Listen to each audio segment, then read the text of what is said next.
Park like the one with the carousel. I get it lit in your area. I'm locked to the vision, it couldn't be clear. You couldn't pay me to care enough. I dare you to hate me supreme with the sound through the stereo. So turn it up loud when you hearing us. We live and it's good in your area. My mama proud, she tearing up and it's going down. Got your girl aroused by these massive stacks like 100 pounds. Running big laps till the sun is down like 100 miles. Tinted frames on me leaning down, winning now. Been a while, you ain't like me then, but how you like me now? Red one, if I hold you down, I'ma keep it there till we in the ground. Jet black when I paint the town, only blue sheets when they pay me now. Treat a setback like a step back. Wave, I got the game in a vice grip. Way up when the fire's clear. All my niggas on the flight list. Verbally gifted, take the plot and I twist it. Got a big lit. Sex with the incense, got my mind rents, won't stop, I'm relentless. I'ma need safety, till the op can't snake me. Ray gun off safety. My girl so tasty. Tell her it's your world. She want the two-tone spaceship. Blow smoke screen daily, so the stress don't phase me. Yeah. Going, I want a grill for the mouthpiece, so bright that it light on my face. Your shawty just call me a fave, cause she like my character traits. I never stop for a break. I put a lock on the game. I put a stock in my name, but I give a fuck about the fame. I took a bite of the life and it tastes so exquisite. It feel like you do when you look in my pendant. Hopeless romantic, my girl, chin up for the kid. I'm not on no simp shit. Won't stop to the youngest he dreams. When I take him from rags to riches. I heard that you claim that you know me, but you ain't the homie. The fuck is your friendship? I need the loyalty, back up the royalty. I give a fuck if you notice me. Ain't nobody holding me. Big wave at your shoreline, so they know it's me. Babe boy from the cold seas. Nitro with a new pen, going ISO. Tell him don't reach. Ice cold with it, no fleece. I'ma need safety. Tell the op can't snake me. Ray gun off safety. My girl so tasty. Tell her it's your world. She want the two-tone spaceship. Blow smoke screen daily, so the stress don't phase me. I'm going, hey, look, going, yeah. I'm going, crazy, wave, yeah, crazy, yeah. Look, going, crazy, wave, hey, look, going, yeah. I'm going, crazy, wave, yeah, crazy, yeah.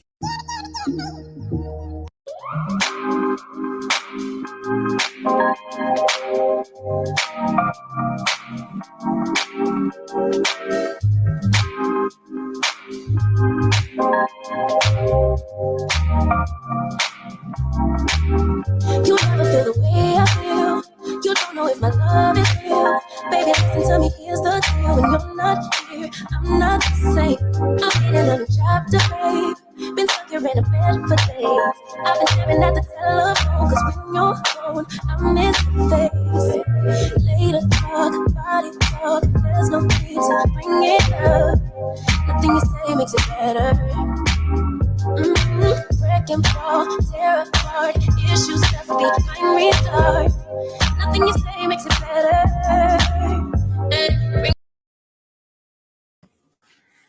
Hey, what's going on? Welcome back. Welcome back to another one. Hope all is well. Hope everybody's doing well. I said I'll come back if there's any updates. Thanks to Medea. I'm going to be looking at her paperwork today. I'm going to be looking at it for the first time, but she went live earlier. I was knocked out earlier. I don't know if I came down with something. I don't know what it is, but I'm always the last to look at something. So I understand that his attorney has withdrawn. I'm not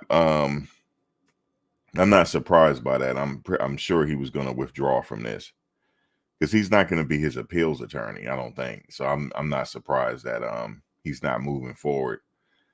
I don't even think Mr. Booker was prepared to go to trial, to be honest with you.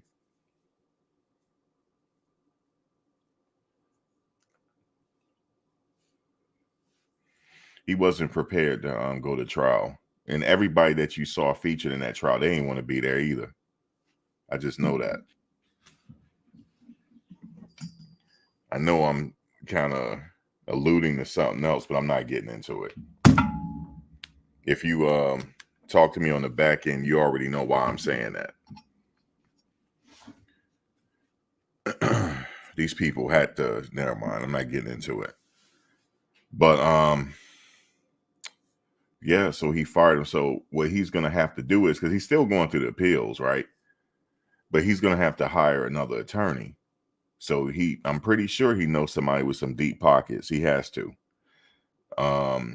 That's going to have to go out and shop for an attorney now.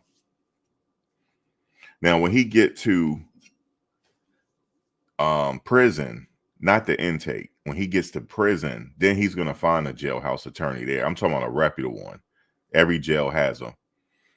And they can also point him in the right direction as well. Believe it or not, every prison has them. They got a law library, a functioning law library, and they got people that work in there, and that's how they make their money. They make good money too. Yeah, they make good money writing up things for people in their appeals and stuff like that. I know some people think the appeals is going to be something quick. I don't think so. He could exhaust years and years and years in the appeals process. That's why I say this is not the last time you're going to hear from him. I was talking to him. In fact, I was talking to Madea not too long ago about it. I said, you're going to be back down there. She said, really? I said, yeah, because he's going to be back in court again. And you'll know ahead of time because you know their trial calendars and stuff like, and not trial calendars, but you'll see it. If you keep looking at his case, you'll see when he's due back in court.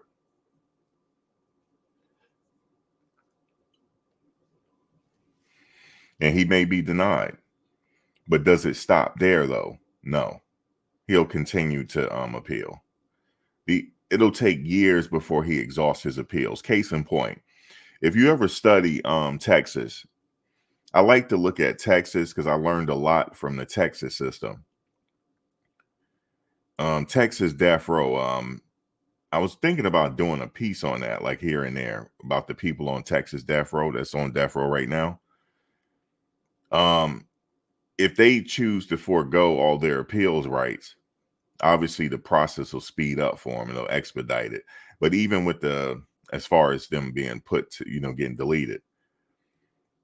But that process is still kind of slow, even though they don't want to go through the appeals. But for those, if you notice, the people on Texas death row, they're on death row for many years, decades, before they exhaust all their appeals rights. And then what happens there is they get a letter. It's called the date. They get the date when they're supposed to, meet their fate and whatnot. But it takes years before they get that. Some people think that's cruel and unusual punishment in itself. But it's not. I mean, they don't intend it to be that way, but the appeals process could be forever, decades. And then once they get their date, shortly after that, they're moved to what you call the Walls Unit. Walls Unit. But they stay in the Texas death row. It's the Polunsky Unit. All death row inmates stay in the Polunsky Unit, no matter what county of your crime. They all dressed in white. They do not see natural sunlight. Now, where Nature Boy is going, he will see sunlight on the yard, but they don't see natural sunlight. So this is a different situation. He didn't receive the death penalty here. He received life, but imagine receiving a death penalty and you don't see natural sunlight ever again until you are moved to the Walls Unit. When you move to the Walls Unit, you get in a van and they get to see all this beautiful landscape of farmland, and they get to have natural sunlight going to the Walls Unit. Then after that, lawyers will come in. Then they will meet with a priest, or they'll meet with the priest that overlooks everything, have their final rites, talk to their family members, have their last meal, and then that's it. But even then,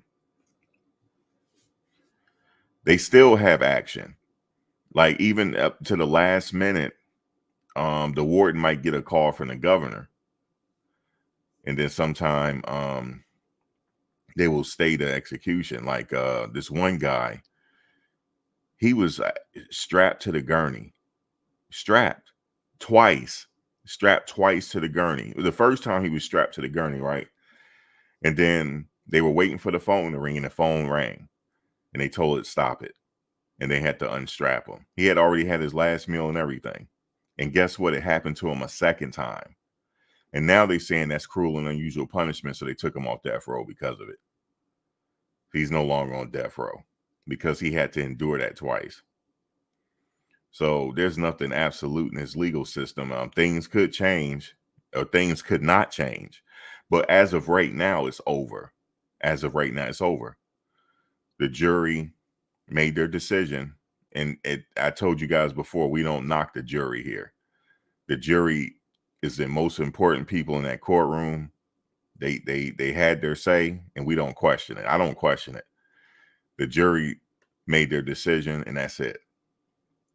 So now it's over. It's over. Game over, right?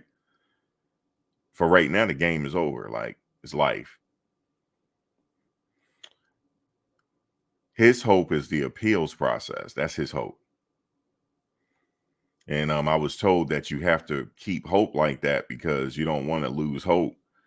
It's a difference between receiving 3-4 years. You know, the guy I let you hear yesterday, I might play it again for those that missed it. He only served 3 years, 4 months. Now that sound like a lot of time. It is a lot of time, but compared to life, that's nothing. Some people get 10 years. That's a lot, but at least they know they're going to see the light of day again. And then you got lifers. They're not going to see it. You know, they're in a time capsule. He's going to meet people in there that's been in there since the 70s and 80s, man. He's going to meet people in there that still got Sony Walkmans that work because they preserve their stuff in there and then they fix it. He's going to meet people like that.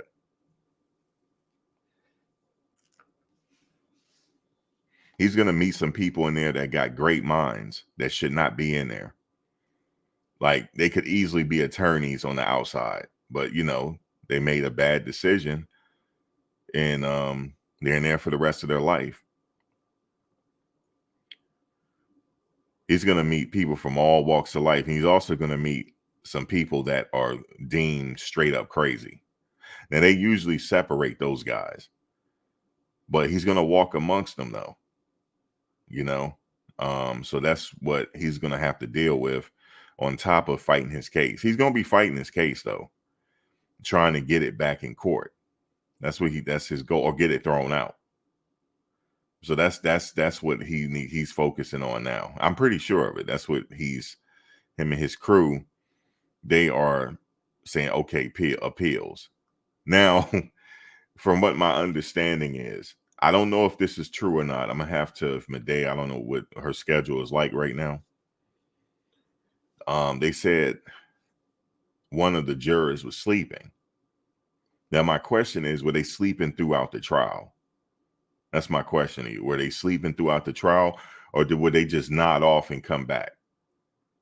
What kind of sleeping is it? Was it like just straight up during the closing, just straight up knocked out? Or were they just like kind of nodding off a little bit? Because I could see me doing that, like nodding, especially that first prosecutor. Not the second prosecutor. She was great. But the first one, he was good. He was okay too. He didn't do a bad job. He didn't, but I'm just talking about the way his presentation. I probably would have just been, he would have lost me a little bit. But he wasn't bad though at all. Reason why I say that, because his presentation was so effective that he got a conviction here. So obviously he did a good job, right? Or was his lawyer not prepared?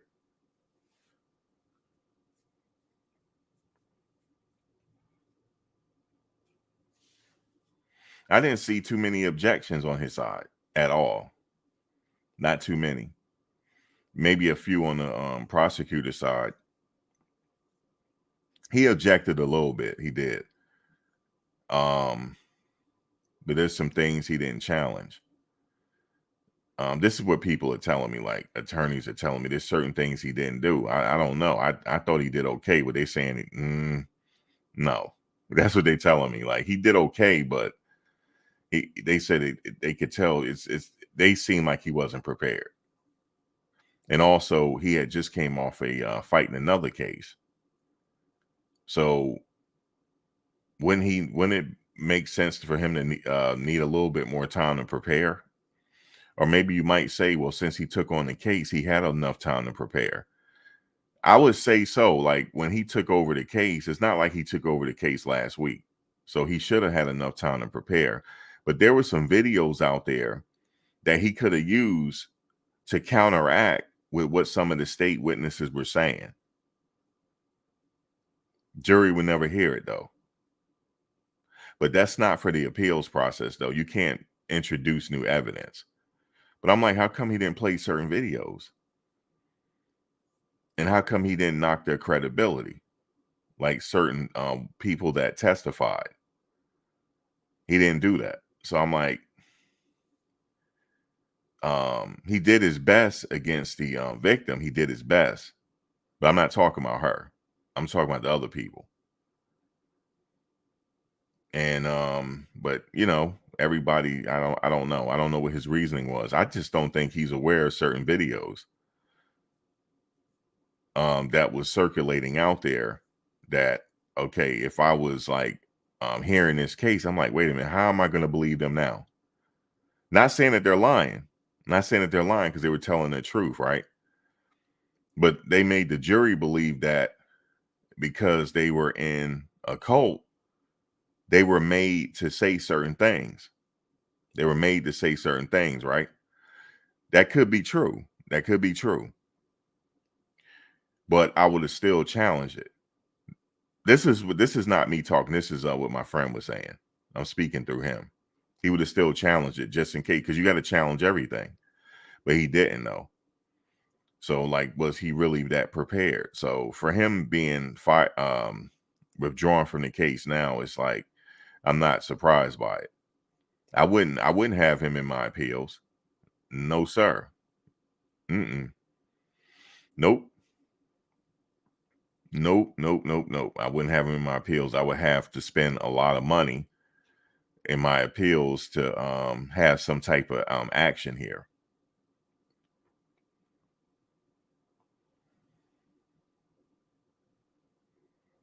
Because I had said before, when it got too hot in the kitchen, people got up out that kitchen, didn't they? When it got real hot. It got real hot in that kitchen. And then, see, once they realized it wasn't no playtime no more, everybody got up out that kitchen. I said it when he got arrested. I said it. They not playing with you. They're not playing with none of them.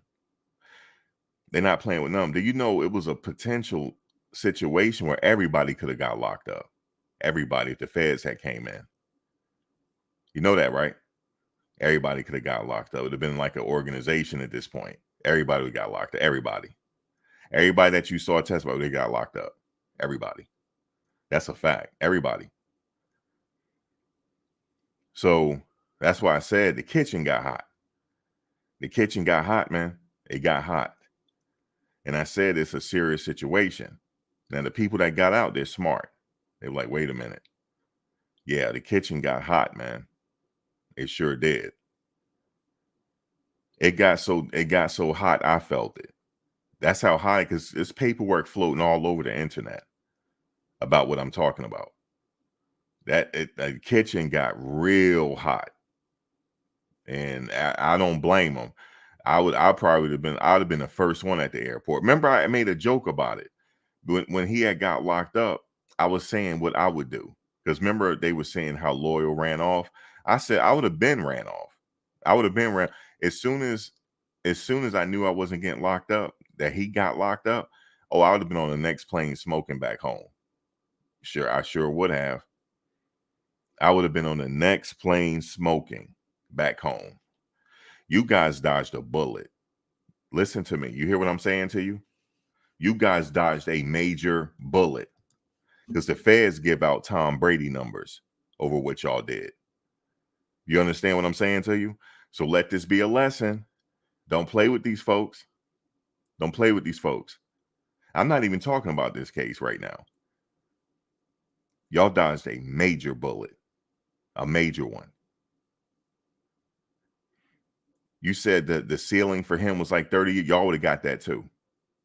Y'all dodged a major one, man. You know what I'm saying? So we can all learn from this one. We can all learn from this one. Do not join no organizations or nothing. See, that's why I don't join organizations. I used to be a part of one, my fraternity. I used to, but I'm not a part of it anymore. I'm what you call inactive, because I never wanted to be a part of a group. I just joined out of curiosity, but I never like to join a group and be a part of something where somebody's the leader. I'm the leader of my own life. That's how I see it. I'm the leader of my own life. I don't want to be a part of something because you don't know what these people are doing. You don't know. And then you're in it, and it's something called the conspiracy. Look at Young Thug, like YSL. They got them as a criminal organization. They could have easily had y'all as one too, easily. But y'all dodged a bullet. This is my suggestion for you guys. Be careful what you say on this internet, because now all of y'all talking again. Now all of a sudden everybody don't came out the woodworks now. Everybody. I see you. I see you. Everybody don't came out now. Musa, I see you too. You've been in hiding, and here you come. Here you come. Okay? Here you come. Here you come. Do not play with these people, man. Do not play with these. This is for everybody, including myself. Don't play with these people, man. Pay your taxes on time, everything else. Everything else. Everything else. Everything else. The reason why I say don't stop playing, because this man might start snitching. So stop playing. Stop playing now. Stop playing. You know what I'm saying? Because y'all don't came out the woodworks, which is cool, because y'all all wanted to be a part of the spotlight. Y'all love that camera. Y'all love it. I've been watching you guys for many, many, many, many years. You love that camera. You can't get enough of it. But you guys dodged the feds. You hear me? You dodged the feds. And you lucky. You lucky. But how do we know they won't swoop in? We don't know. We don't know. They might swoop in on you. They might, or they might not. That's what I'm saying. Be cool now. Like I would just like, man, I don't know what I would do. Like I said, when they first arrested him, my ass would have been on the next plane smoking. The next plane smoking back home. The cosplay is over, because y'all was in cosplay. It's over with. Nobody wanted to work. Remember that? Y'all wanted to be out there in the tropics. It was nothing back to nature what y'all was doing from the jump. Now, if you go back to those people in North Sentinel Island off the Bay of Bengal, the North Sentinelese, those are back. That's back to nature. That's back to nature as you can get. No cell phones, no nothing. That's why I told y'all, I used to joke about this. Y'all had all types of stuff. Y'all had a studio in the tropics. That's not back to nature, man. That's back to nature with Babylon with you. Y'all was never back to nature. Just like there was a good little situation going on until he messed it up. The leader messed it up until he just started going wild, buck wild, and messed it up. But y'all had a whole thing there where y'all ain't had to work. Just chill, you know what I'm saying? Just chill out, and that's it. But then he went crazy, and that's where he wound up right now. But I just want to say that to the members. You guys dodged one. You sure did. You dodged one, man. You dodged one. You guys are lucky. You guys are considered lucky, because not everybody gets out of this. I saw a case in New York City where they arrested a bunch of people. All them people got Tom Brady numbers, man. They got LeBron James all-time scoring numbers. They did. There's another white guy down in Florida. He bought every car that he dreamed of in his childhood. He even bought one of them Back to Future cars. And I believe he got 25 years. Because he took a significant amount of money. So I believe he got about 25 to 30. 25, something like that. He didn't go to trial, just to let you know. He didn't even go to trial. and he got 20 some years. Then it was another lady, white lady. I think she got about 20. Did you know that they hired extra people in the feds because of this? They hired extra people now to go research it. So I just wanted to say that, man. Now, some people might say, well, the reason why I did it because I was under a spell. Okay, I get that. I get that. I get it. I get it. I get it, man. But just looking at this, man, I'm like, you guys be careful what you say. You know what I'm saying? Because anything you say can and will be held against you in a court of law. How y'all doing? I don't mean to like shake up the tree here, but somebody I have a good memory. I have a good memory, man. So I just didn't want to shake up the tree too much. But you guys move on with your lives. You guys did good and move on, pick up the pieces. But some of you don't want to pick up the pieces. There's one of you I'm talking specifically. You don't want to pick up the pieces. You want to be the man. You want to be the man. My suggestion to you is you got a lot of talent. You got a lot of creativity. Move on with that. Move on with that, man. Because I'm telling you, these feds will stalk you for years before they come in and drop paperwork on you. Hey, how you doing? We're here to pick you up. Yeah, so just, just that's what I'm saying to you. Don't play with these people. Because they're watching you on social medias.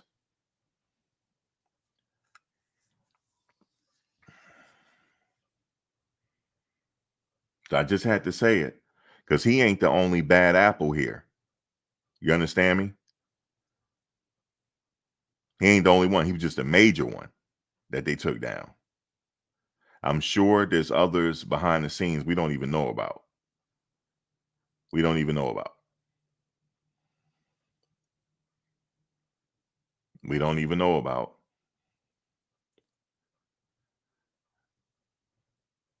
And Musa, I heard what you said. I heard you. I don't think many people heard what you were saying, what you were getting at. So if you knew something like that was happening, how come you didn't go to the police? That's my question to you, sir. I know what you said. I heard you. I heard what you said. I heard exactly what you said. So if you knew about something like that taking place and you ain't go to the proper people, that means you're a conspirator. So y'all be careful what you saying. Maybe you were just high when you were talking because you were smoking something. That's why I'm saying maybe you were high. These people love to talk on this camera, man.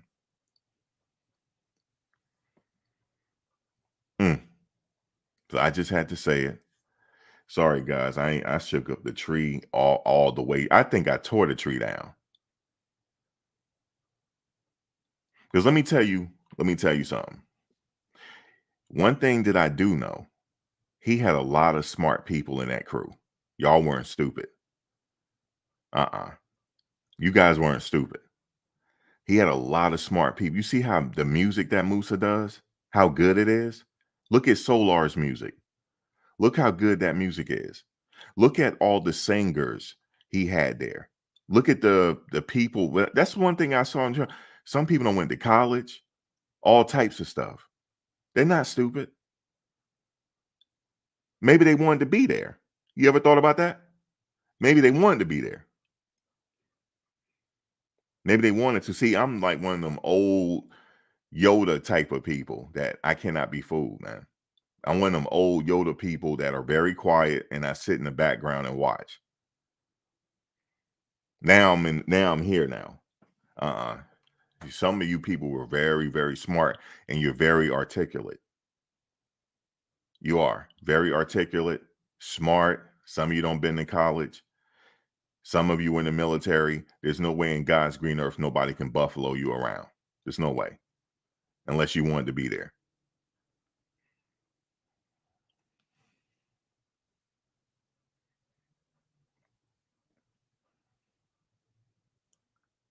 But you guys got a second chance at it.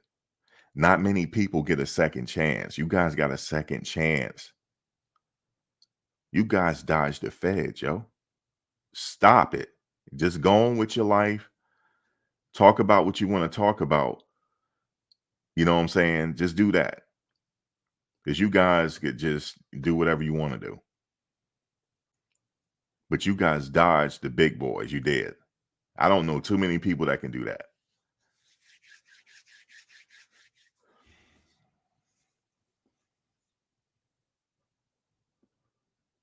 There's some smart people that was in that crew. Very smart. Very, very, very smart. But what had happened was the kitchen got too hot because the head of the crew was off the hook. That's why. And y'all couldn't say nothing to him. You see what I'm saying? I bet one of y'all tried to go to him, but then you know how he is. It's his way or the highway. That's what it was. If you didn't sit there and listen to everything, you had to go. That's just what it was. It's his way or the highway. That was his fault. But now he's trying to get action to try to reverse it. You see what I'm saying? The moment, let me tell you when I would have left. When I would have left, I would have went left probably, I wouldn't have lasted 48 hours. Because all that stuff, going to the bathroom outside and all that stuff, I couldn't do that. So we would have had a problem from day one. And then also that B2K diet. Remember, I used to joke about it. Some of y'all remember, I used to call it the B2K diet, man. I've been joking about this whole situation the whole time. I said it's a B2K diet. And we know it's the B6 diet, but I call it the B2K. Right? The B2K diet. I said, man, if I had that B2K diet, I'd be backed up like the Lincoln Tunnel on a Saturday afternoon, man. I've been joking. I said all these kind of jokes about it. And then I remember him coming on the panel saying, oh, you're a funny dude and blah, blah. I said, yeah, the B2K diet, man. How's the B2? He said, man, it's the B6. I said, the B2K diet. Right? I said, it's the B2K diet, but I said, I couldn't. I have to shower every day. You see what I'm saying? Because he believed in just hitting the hot spots. Remember that? I couldn't live like that. But what happened was, folks, the kitchen got too damn hot and everybody went running. That's what happened. That's what happened. Oh my God, I couldn't leave. Yes, you could have. Yes, you could. You didn't want to leave. You didn't want to leave. Y'all didn't want to leave. Y'all were chilling. Chilling. And some of you had equity in it. Equity because you gave them some money. So you felt like you had equity in it. But what happened was you couldn't tell them nothing. And then the kitchen was started burning down. And then you had to leave. You had no other choice.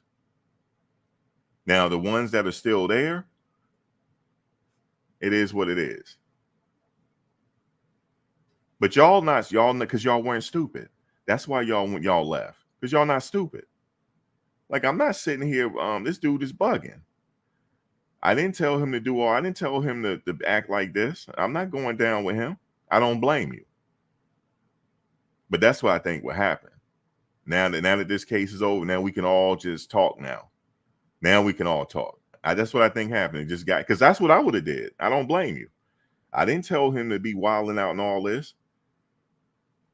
Okay? Doing all types of stuff, doing the most. I'm not sitting up here trying to do Tom Brady numbers. So I'm leaving. And if I have to, I'll get my Stevie Wonder on, because I'm not sitting up here.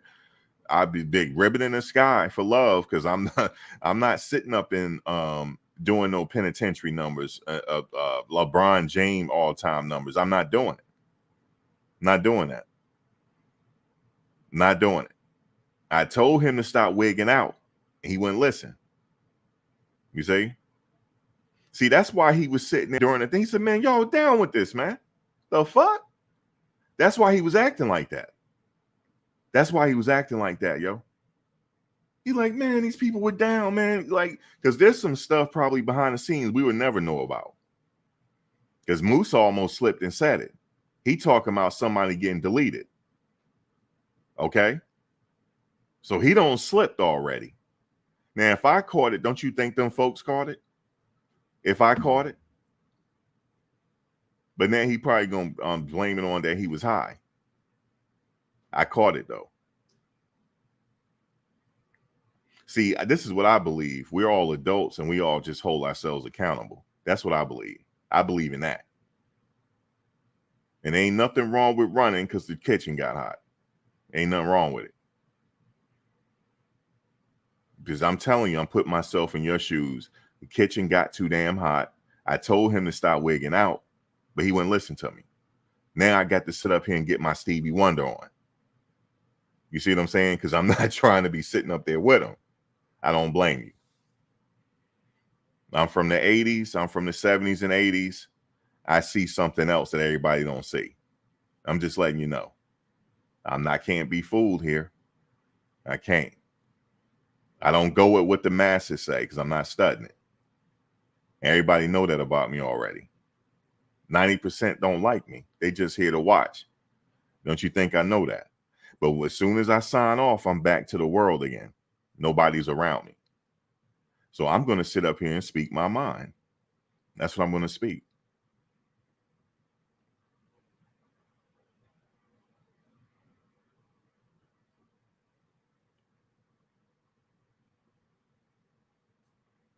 But you guys were hilarious throughout this whole thing, man. Y'all saw he was sitting up there doing the most, man.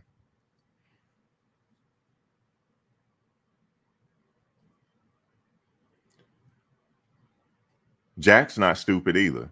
You see how he performed on the stand? He's not stupid. He's a former college wrestler, man. He's not stupid. I just want to know who the hold up. I just want to know who the agent was. Let me stop, yo. Let me stop. I don't said enough. I just want to know who the agent was, man. But I said I'm done. I promise you I'm done now. Now let me get to this paperwork. I'm not fooled, man. Everybody else could be fooled, but I'm not. So let's go ahead into this paper. But look, my opinion don't mean nothing, right? So just keep it that way. Old Max just sitting up here tripping. So you just keep it like that. So let's look at this paperwork here.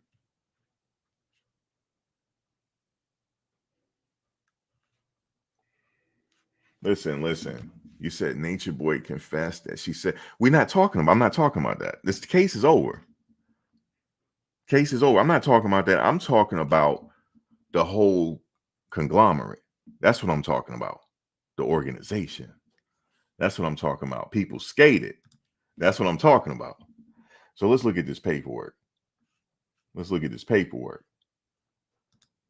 Thanks to Medea here. We got some. Well, the Medea already showed the paperwork earlier, right? I'm just catching up to the paperwork, but she showed it already. She showed it earlier. So you guys seen this earlier, but I just had to say a few words. And you lucky Bison not talking. Y'all lucky Bison not talking. That's my alter ego. You lucky because I said this. I don't think I'm gonna bring Bison out, yo. I don't think so because I'm gonna say I'm gonna say it all, but I'm not gonna bring him out. But y'all skated free as a bird, baby. Y'all skated. Yes, sir. Y'all skated, and which is good. Because that's why he was sitting there tripping at the sentencing. That's why he was sitting there laughing. He said, man, these people were down with it, man. The fuck? That's why he was saying that. That's why he was tripping. I'm not taking up for him either. Because I told him to chill. After that Hawaii situation, I said, bro, they watching you, yo. You need to chill. Oh, nah, we good.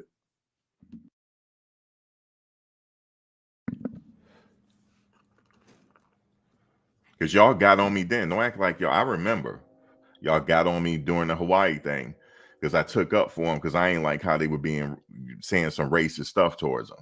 So then I stepped in. I say, all y'all out of pocket. Y'all out of pocket for that. They started calling him like names and stuff. And I didn't like that. But I didn't like what he was doing. I wasn't backing that up.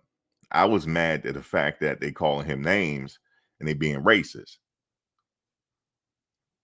See, we can go back in memory lane.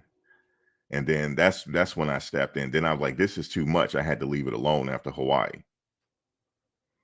Even though it was his fault, he got hemmed up. Touching the turtles and the vid protocol. That was in 2020. That happened. That was like 4 years ago. So yeah. Then I got off of the next thing I know, my homegirl's like, yo, he's in Puerto Rico looking through windows. So then she showed me the video. I said, what is he doing? He was looking creepy as hell. Like, yo, I just want to see my kid, like looking through the window. That's how I got back up on it. And then I stopped watching it. And the next thing you know, he had the paint on his face. So I said, oh my God. And then I stopped again. Then I looked again, they smacking. They're doing the smacking stuff. So I was like, oh man, this is going to come to an end. I was just waiting. I said, it's getting ready to come to an end.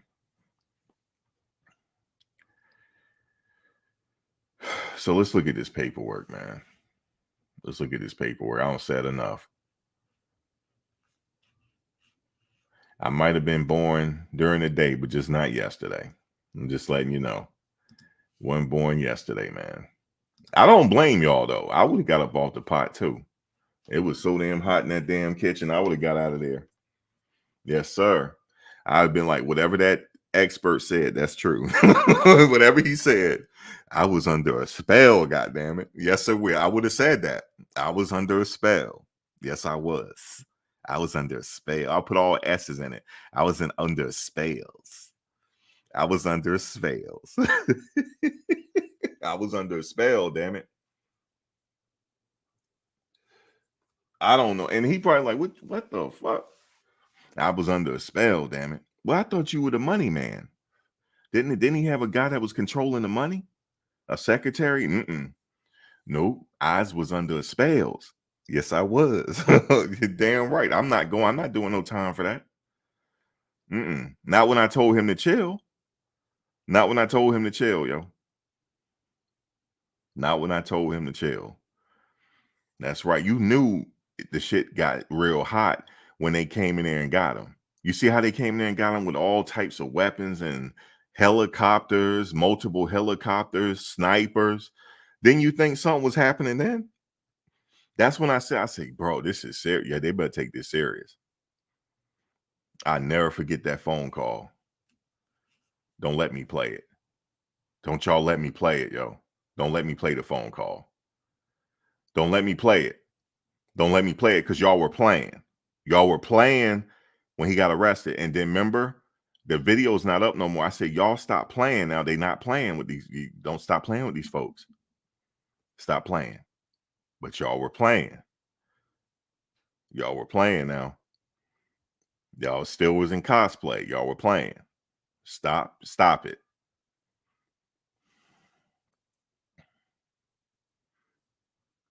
You know what I'm saying?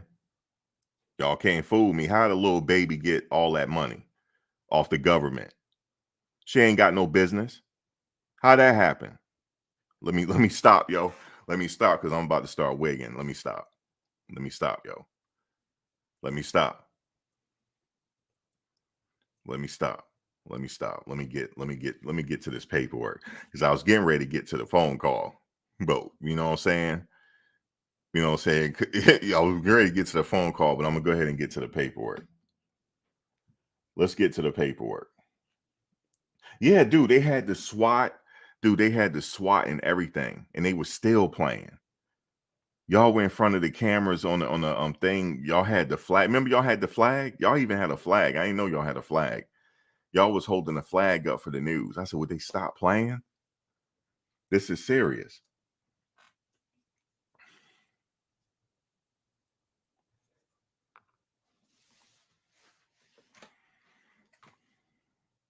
I still would like to. I'm not going to get into that. There ain't no statute of limitations on that. There's certain crimes where there's no statute of limitations. And I ain't like how some of you were acting when that news came out that he passed away. Y'all sitting up there still doing the most on that camera. Now you want to sit out here and talk now after you don't disrespect him and he passed away. Now you change your name now, thinking that that's acceptable. You talk dirt on that man, and you used to live with that man. That's a shame. But just to let you know, sir, there's no statute of limitations. Just to let you know, you dodged a major bullet.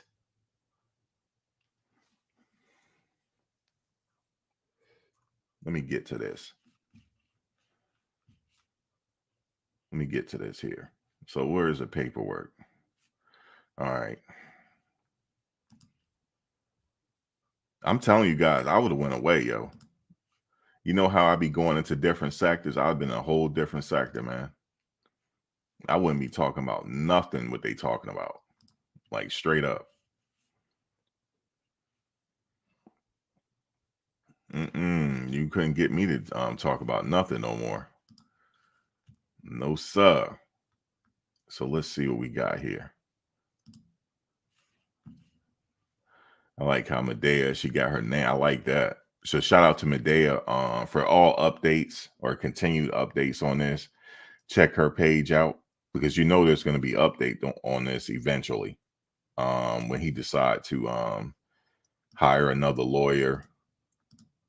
Oops, I don't want to make it too big. Let me see. So what do we have here? Oh, okay. Motion to withdraw. Yeah, that's cool. So he withdrawing his counsel. All right. Robert Booker. Oh, okay. He just withdrew. All right. So that's cool. Let me see. Where is the other paperwork?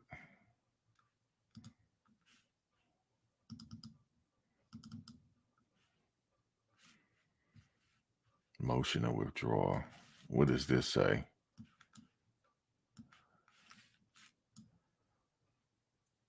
Yeah, man. If I were y'all, I'd just, man, listen. I wouldn't have nothing else to say. No, sir. I wouldn't be doing no interviews, nothing. I wouldn't be, because you never know. You never know if somebody else might come in. You know what I'm saying? So I'll be cool right now. I wouldn't have nothing else to say. I'm just telling y'all. All right, so that's basic right there. Okay, I wouldn't have nothing else to say, man. But some people love that camera. I tell you they do.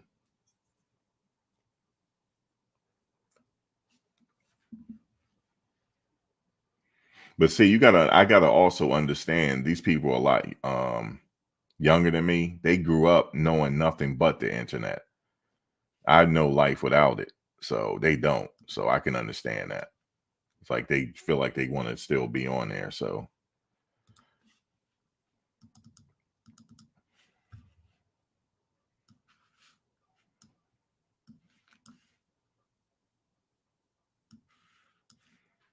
and I feel like I said too much already. So let me. I'm done talking. Let me see, what is this? Superior Court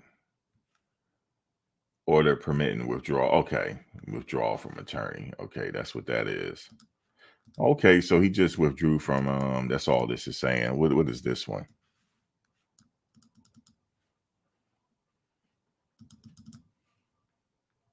Copy the following pleadings.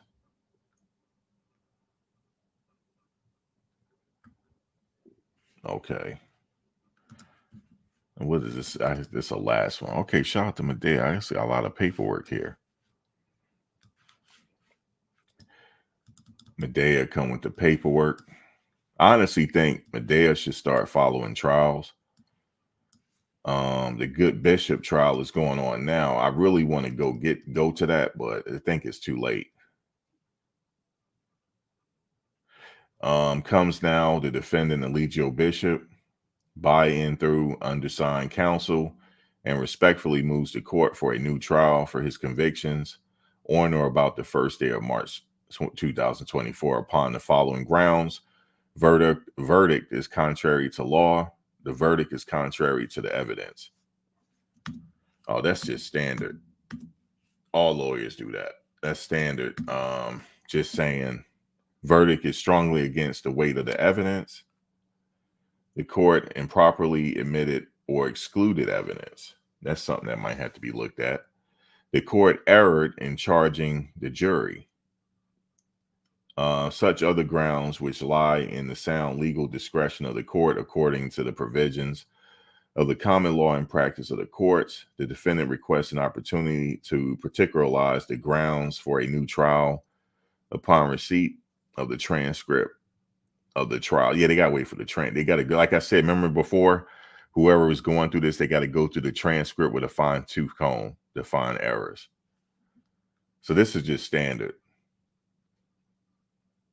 Yeah, this is just standard that Robert Booker requested for a new trial on these grounds. So that's it. I mean, that's just that's the judge is not going to allow. She probably didn't allow it already. So that's just that's it. Let me put the invite up here.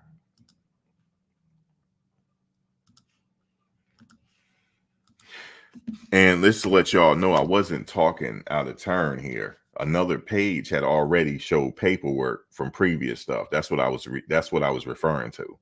Another page already did this already outed them on something else. That's a federal situation. I didn't do it. I just remember. I just got a good memory. So maybe they won't come in now that he got taken down. Maybe they won't come in and go after everybody else, which is a good thing because you don't want these people going away like this. Because they got a chance to go on with their life, because all of them are smart. They're all going to go on with their life and do really good things. All of them are at some point. And you start to see 2 of them doing that now. 3 of them, actually, 4. They're just doing their own thing. They just got into a situation and stuff hit the fan and the kitchen got too hot. But I'm just speaking for myself. If I was in it, I'm like, oh man, y'all doing this, y'all wilding now. I think I would have been left because y'all wilding. Because all of you were wilding out, and you know what I'm talking about. All of you were. You're not innocent. Not innocent. Because when people were questioning, and what's her name passed away, I didn't like how y'all were answering us. I didn't like it. And I remember. And I thought you guys were wilding in. You were wilding out. You were wilding out, and that's just what it is. You were wilding out. But shout out to all of y'all, though, for escaping this situation with your liberty still intact. Congratulations. And you guys are going to do good things, But not many people are that lucky. But as long as you guys got your liberties, that's all that matters. Money don't matter. Your health and your liberties matter. That's what really matters in life. And that's what you guys have. So, and I still don't know what's going on with old girl. She's still in custody. I think now that this case is over, just out of common courtesy, he should tell the other ones to get her out. Just out of courtesy, common decency. Okay, my chapter is over now. See, this chapter is over. The trial is over. So that this chapter is over. Okay. Now the next chapter is whatever they're doing. So I would say that just out of common courtesy to let her out. Pay the money and whatnot. I think somebody said it was about $1,000 and something to get her out. I would say you guys go ahead and get her out now and stop playing. Stop playing. Because if I was her, I'd be up in there getting my Luther Vandross on, because ain't nobody get me out. Okay? Let me out, please. Just get her out, and then everything will be good. You know, I know they ain't thinking about her, but I am. So just y'all get her out, please. Just get her out. What's the big deal? Get her out. You know, you don't want to just have her in there being forgotten, because what's going to happen? She going to start to remember stuff that all y'all did. You know what I'm saying? I'm like, you know what I would be like? I would send a kite to the CO. I need to speak to the warden, please. Okay, what's going on? I need to speak to the state, please. I got some information. Yeah, they ain't get me out yet. Yeah, I understand they ain't get you out. It's like $1,000. Yeah, they playing with me. They playing with me. So y'all get her out, please, and stop it. Just stop it. Just get her out. Maybe she can help y'all on the outside. Just get her out. She's been in there too long now. She got what, 10%? You got to put up 10%. You said she's done with it. I know I would be done with her. Hey, what's going on, Samantha? I would be done. I'm like, ain't no way in the world, y'all. She couldn't even go to the trial because she was, locked up or whatnot. Come on, y'all let her out. You know, y'all let her out and stop playing. What's up, Samantha? You there? Oh, Samantha, she fell asleep. Samantha don't. I didn't fall asleep. Oh, I'm sorry. He's talking about me. I just had to say it, man. These people go on with their lives and they do good things. Mm-hmm. Yes, sir. Yes, ma'am. I watched the video you recommended by Lisa Says What, the attorney that she interviewed. Yes, yes. I was fascinated.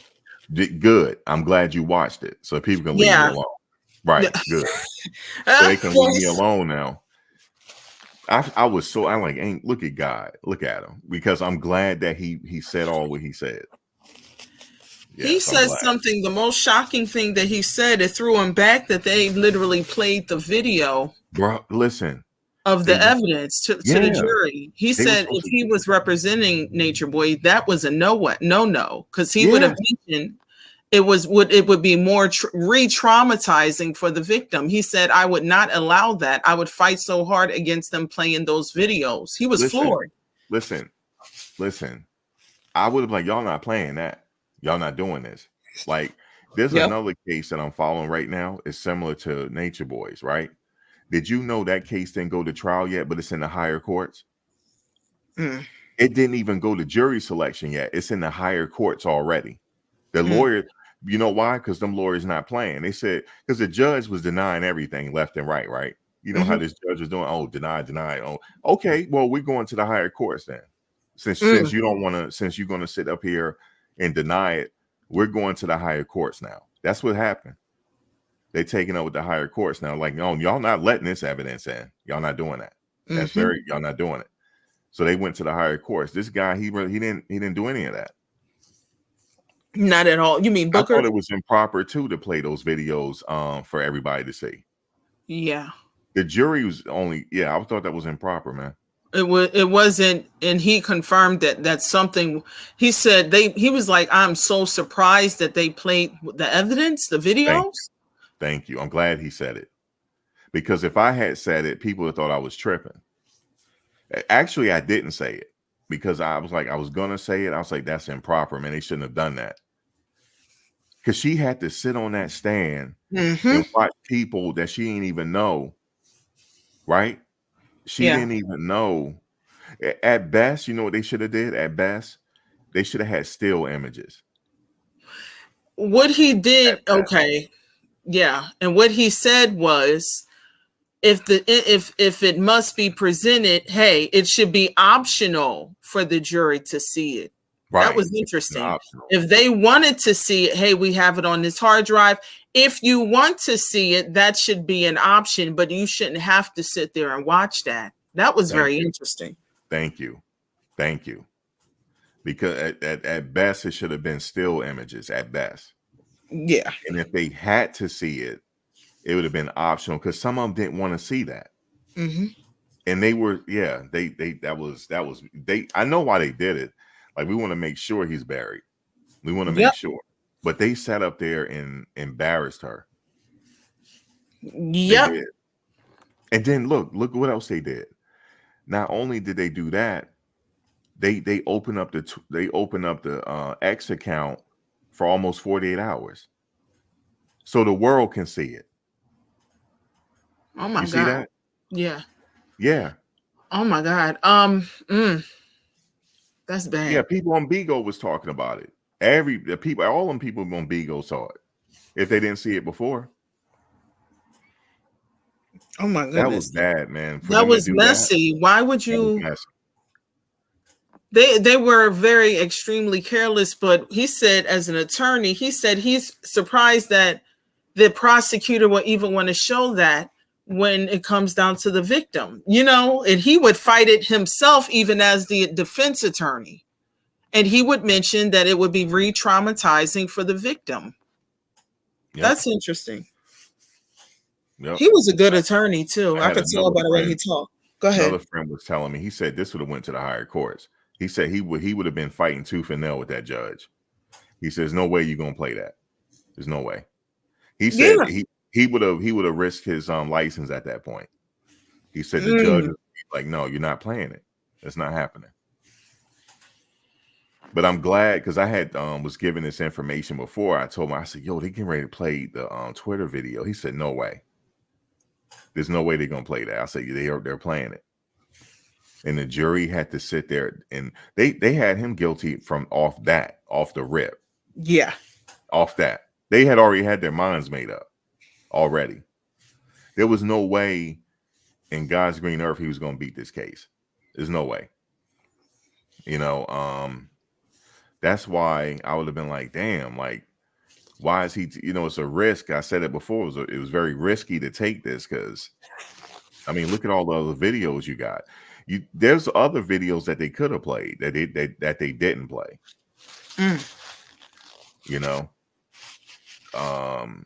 If I'm not mistaken, those videos. Oh, I'm sorry, Max. Go ahead. No, what are you saying?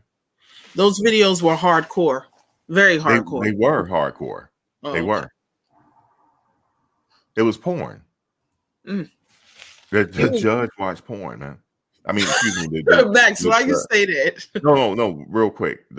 I'm not being funny. The jury sat up there and watched porn, man. That's what happened. You can't even look at him outside of that once you see it. Right. They were probably looking at him. Go ahead. They sat up there. They weren't prepared for that. Okay. They can't unsee it. Okay. They can't unsee it. Like, I would have been like, yo, we're not having this trial, man. The jury not going to watch that. But it's nothing he can do. Like, he was just sitting. He didn't fight it tooth and nail. He said, okay, let's just play. And then you know what else he did at the end? He sat up there and apologized. That's what my mind. Yes, that's what my mind. Look, let me tell you why. His client is maintaining his innocence. There's nothing to apologize for. Because he's still saying that he's innocent. So why am I apologizing for something I didn't do? So he took it upon himself he did more than just apologize. He was like, I understand. It was like, hey, I was just doing my job, but I sympathize with you guys. Right. It was deep what he did. I was floored. I'm like, he was like, I sympathize with you and to the victim and all of the victims that came up. I'm like, he might have to take this to the higher courts. I'm talking about the Supreme Court at this point, like the Supreme Court of Georgia. That's probably where this case is going to go. I just don't see him winning his first appeal. But you know how it is. You still have action. Like, there's no way he should apologize. But see, if I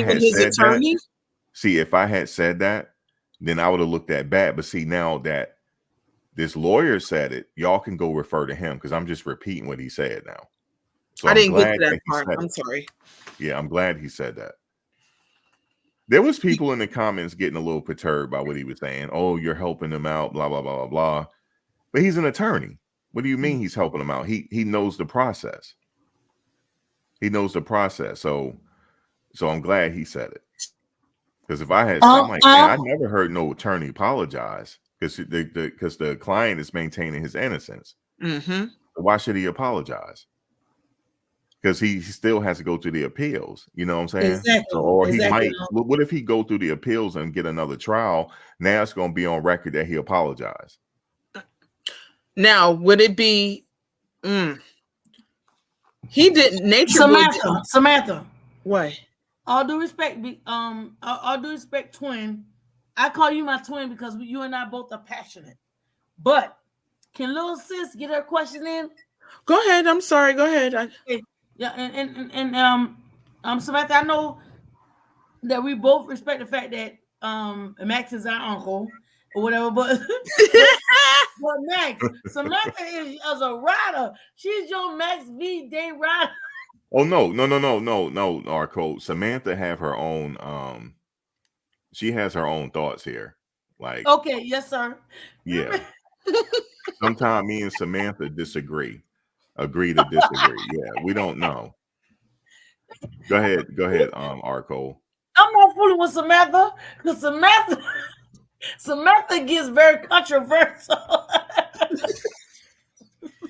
What were you gonna say, Arco? I got to keep the show going. Yes, sir. So, my thing is this, and you and I had this conversation last night, but at the end of the day,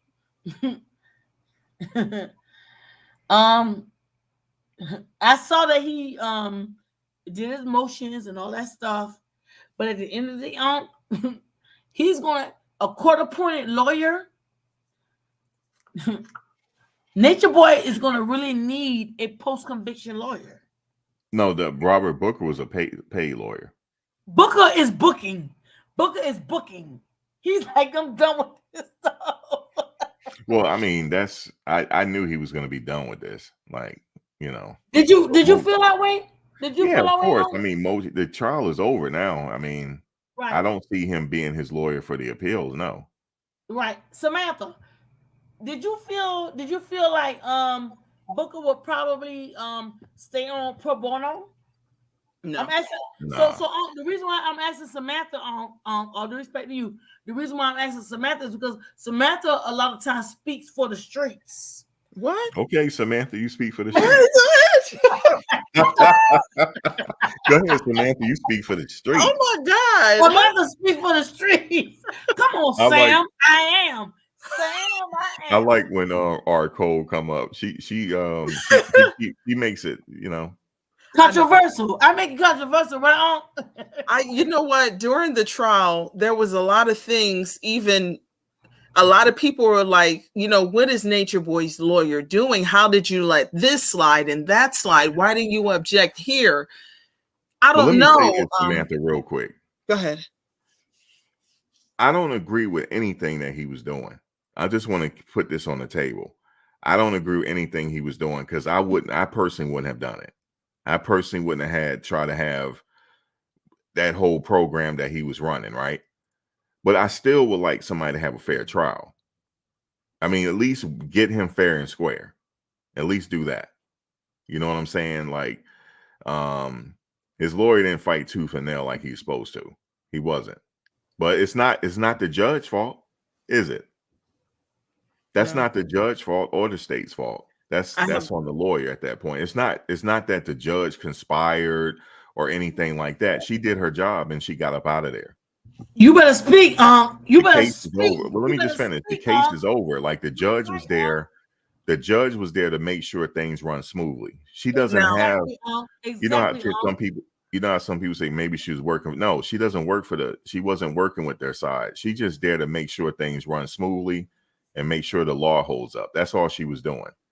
So it's not on the judge. It's up to him to bring up those objections. I have a question. I know that's what. Yep. And I have a quick question. She said something when Nature Boy wanted to fire his attorney, and he kept turning around, looking around. But when he's fired, he said, "I would like to fire my attorney. He's not He's not defending me, accordingly. And she said, why? Well, you can't fire him. He's doing a great job defending you. Is there something up with that statement? That's just her opinion. No, not really. That's just her opinion. Like, I don't think, like, for her, she's just doing her job. It's up to his lawyer to bring up objections and stuff. When he was looking back at the gallery, there was some other people in the courtroom that we didn't know that was there. That's who he was looking at. I'm not going to say who they were, but there was two ladies in the courtroom that had some, well, I'm not going to say who they are. I think people know who they are now. That's who he was looking at. He might have been looking for some type of like, support or whatever. Right. Big bro, can I say something? Mm-hmm. In response to our sister Samantha's what she was saying. So Sam. Did she speak for the streets? Sam speak for the streets. Go ahead. So Sam, the thing of the matter is that the judge, she was really doing her job, sis. You know what I'm saying? She was really, people was trying to say, well, she was, but there were several times when the judge. Let's get off the judge. Let's get off the judge because I don't want to just make this about the judge. Right. This ain't got nothing to do with her. Right. Yeah, I don't want to talk about the judge or the COVID or none of that has nothing to do with it. I don't want to talk about that. Yes, sir. Okay. Yeah, I don't want to talk about that. But can I say something? All due respect. Mm-hmm. So the issues of, because I know your case based. So here's the thing. My thing is this. Excluding everything. Booker did a great job of when he went back to talk about the issues. He fought for his client. That's all I'm gonna say, big bro. Okay, yeah, let's keep it like that. Let's keep it like that. Yeah, he fought for his client. Yeah, the prosecutors fought for the defendant. I get that. Let me go on to what is next. So yes, sir. He's going on to the appeals now. So that's where he's headed now. But as far as like the case is concerned, it's over, man. It's like his next thing is he's being transported off and he's going to, his permanent state facility. That's what he's expecting next. Right. The appeals is a totally separate thing now from this right here. Right. So that's what happens next? What happens next? Appeals. He's headed to the appeals. Right. Now, as far as him getting another lawyer, I don't know what he's going to do as far as hiring another attorney. I know that takes money. So I don't know like what's going to happen with that. Is he going to get like have the court appoint him somebody, or he going to pay for it? If I'm a betting man, he's going to pay for it. Well, can I say something? Mm-hmm. So I saw a live where Jax, and I saw Madea. Yeah, see, you saw a live with what now? Okay, you muted yourself, Arcole. Oh, I'm sorry. Yeah. Big boy. I'm sorry. So I saw a live where Madea did with Jax. And Jax was saying that we're trying to get ready for the appellate courts, blah, blah, blah, blah, blah. Right. But my thing, and he says that he alluded to the fact that they will have to have a court-appointed person to appeal this. Okay. I didn't hear him say that yet. You said Madea did a live? No. Let me clear it up. Because I know you don't like misinformation. So I saw a live where Madea did, where Jax came on and said, we need donations for an appellate lawyer. Right. That's what I was saying. They need a paid attorney. They need a substantial amount of money here. Yes. Go ahead. Yeah, they need a substantial amount of money for the they need a lawyer that specializes in this. That's correct. And they got to pay for it. Mm-hmm. Right. But if they find a donor or somebody that has some deep pockets, then he can do that. But time is of the essence. So he has 30 days to put this in. I don't know when they're gonna set a court date for this. So Right, but Medea Medea did mention that the fact that there was some motions filed, I guess today right. or Mm-hmm. right. Yeah, we just got on that. Yeah, we just got on that. Yeah. Okay, go Yeah, ahead. those are standard. Those are standard motions. After the trial. Yeah. We're filing a motion to, Right. that all that was standard. Right, but can I say something? And I don't. Yeah. I'm not coming onto your channel to rock the boat, but I know that you. Let me rock the boat. Don't you rock it. Let me wonder, because if I'm gonna get in trouble, it's gonna be for something I said. Don't rock the boat. Sir. Yeah, don't Yes, rock sir. it. Mm-hmm. Yes, sir. Look, I don't rock the boat enough, R. Cole. Okay. I don't rock the boat enough. Okay. To where we need life preservers. Okay, so we don't need no life jackets, right? Yeah, we know we need life jackets after what I did today. We need life jackets. So I don't rock the boat. Like, the Leah song, Rock the Boat. I don't rock the boat. That's right. So I don't need you to do it. If I'm gonna jump out the window, let me do it. Right. And I want to say this to you.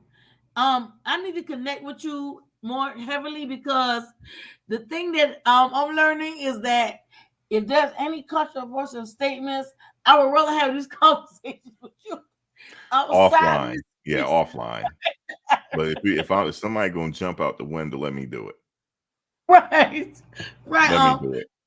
Right. But my thing is, this man has filed several motions today. You think?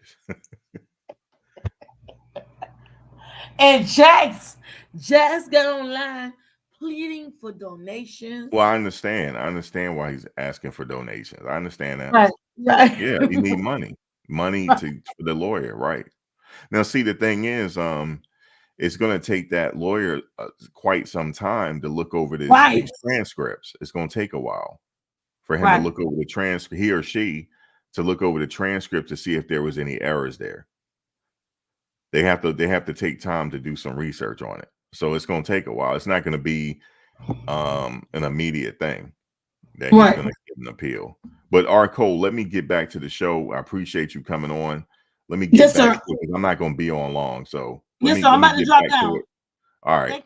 I'm about to drop down. Now. All right. Okay. Peace. Yeah, man. If I'm going to jump out the window, let me do it. Let me jump out. Yeah, you know what I'm saying? Because I know exactly how to do it. Because I don't been through all these. I've been watching all these trials for a long time. I know what to say and not to say. So yeah, let me just do that. But keep talking about the judge. That's a no. We can't do that. So she did it. She did what she had to do, and that was it. But moving forward, he needs some money. Now, how they going to raise the money? How they been doing? I guess they obviously have people that care about them. This is the time. If you got people that care, y'all got to raise some money. And then whoever lawyer comes in, they have to look at it through a fine-tooth comb and find some errors. That's what's going to happen now. That could take a while.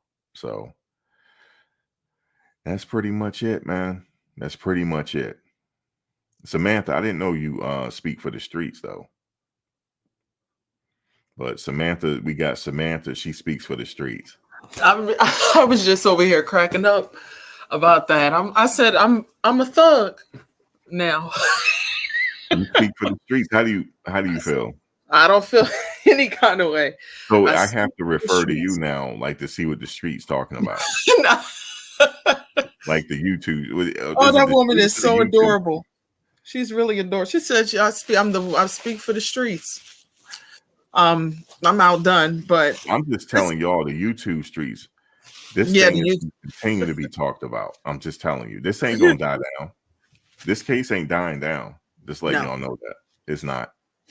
No, it's not dying down. Because wait till he gets settled and he start talking. Because he's gonna talk. Yeah. And he's listened. Do you know he listened to all these lives? Did you know that? I figured that. He listens to all of them. Wow. Yeah, he listens to every last one. So I don't know how much time he got on the phone, but he do listen. I guess they put the volume up so he can hear it. But yeah, he be listening. So, but he gonna have some downtime whenever they decide to ship him out until he get to his permanent housing facility. Once he get there, then he'll be free again, as far as the talk and stuff like that. Okay. Yeah, but right now he got to go through intake. So once he finished that, that's I don't know how long that would take, but once he finished that, they'll move him off, and then now once he gets settled and stuff, then he'll be good to go. I had a quick question. Is it possible, based on the amount of attention that he gets for this case, is it possible that an attorney would pick it up pro bono? Yes. Okay. And they also have the Innocence Project. Now, the Innocence Project, it could take a couple years before they even look at it. They have so many cases on their they got so many cases to look at. It could take it, they will say it'll take a couple years for us to look at it. So he could be sitting a couple years before they even think about taking it. And that's something, they have so many cases that they're working around the country. They're really popular. Yeah, they are. A lot of people reach out to them. I know somebody right now that I'm in talks with right now.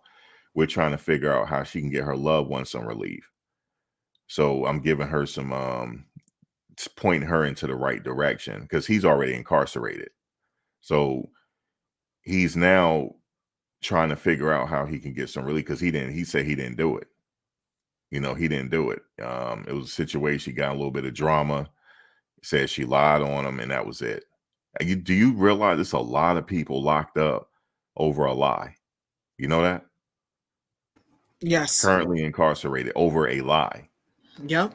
I'm not saying this person lied in this case. That's not what I'm saying. I'm saying there's a lot of people innocent behind bars right now. In fact, there was a football player in Georgia.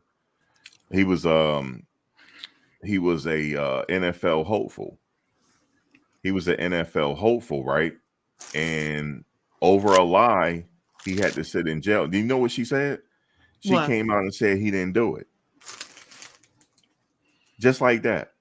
Oh and my God. His NFL, everything is over with. Everything is over with. It happened in Georgia. So, but those are extreme circumstances that most of us are not going to be involved in. Like, you're supposed to be careful who you court out here. You know what I mean? Like, everybody don't get into that situation, but it does happen. It does happen. So I would just say, young men, just be careful who you date.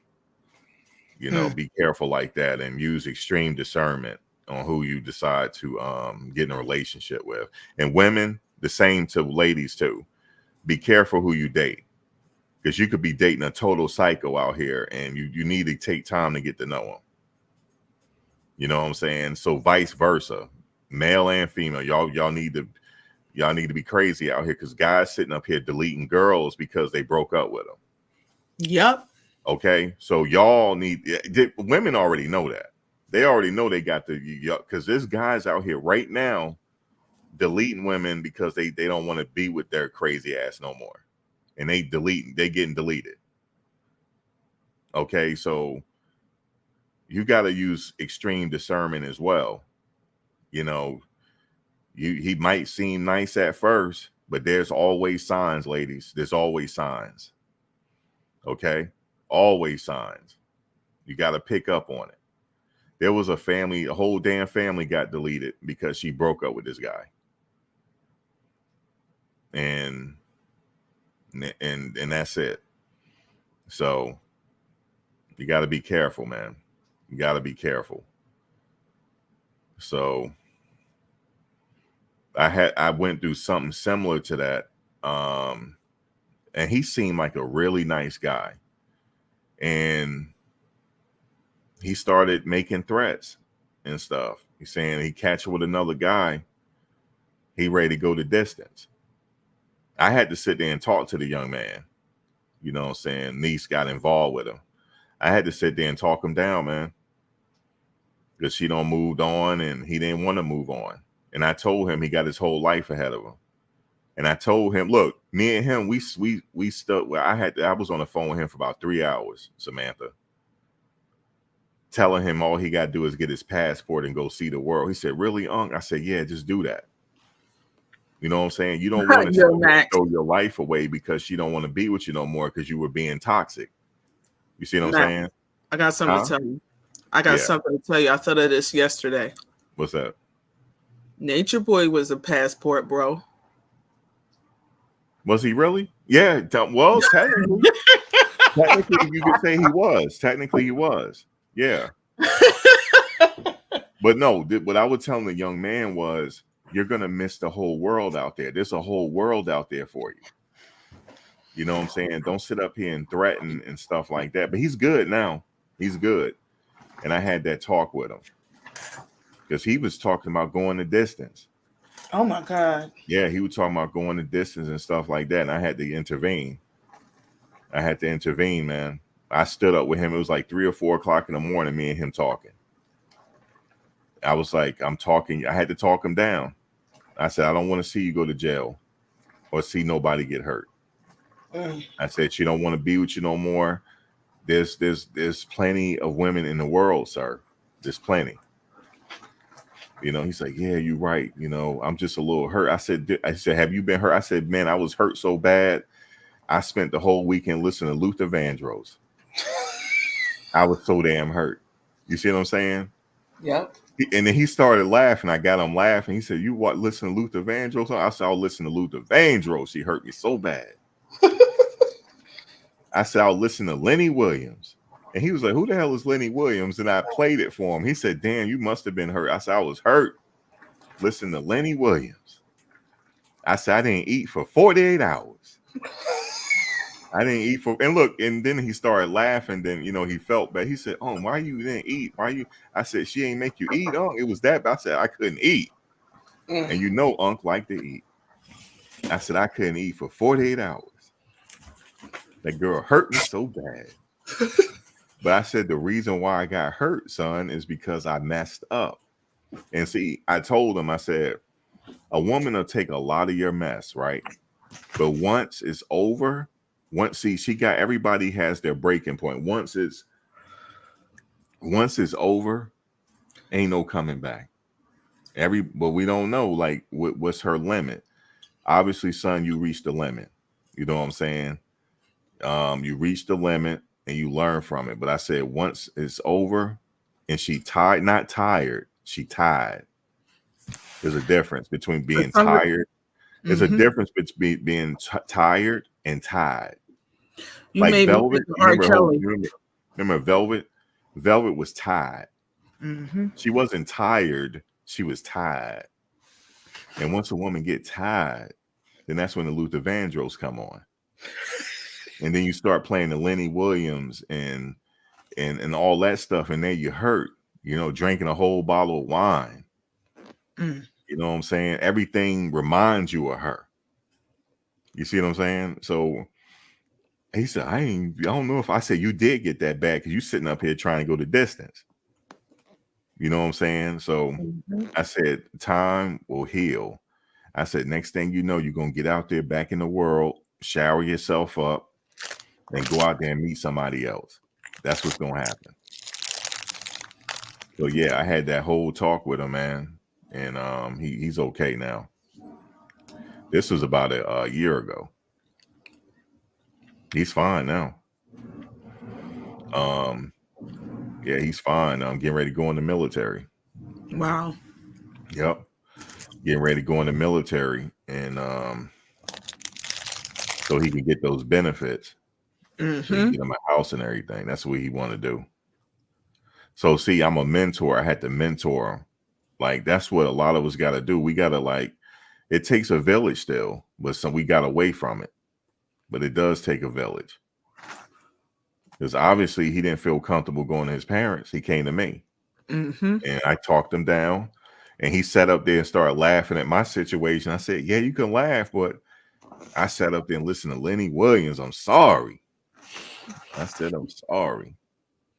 You know, but then I told him, he said, how did you get over? I said, time. Next thing you know, you meet Miss Right Now again, and you forget about it. And that's what happened. I said, everybody make mistakes in their 20s, son. Everybody do.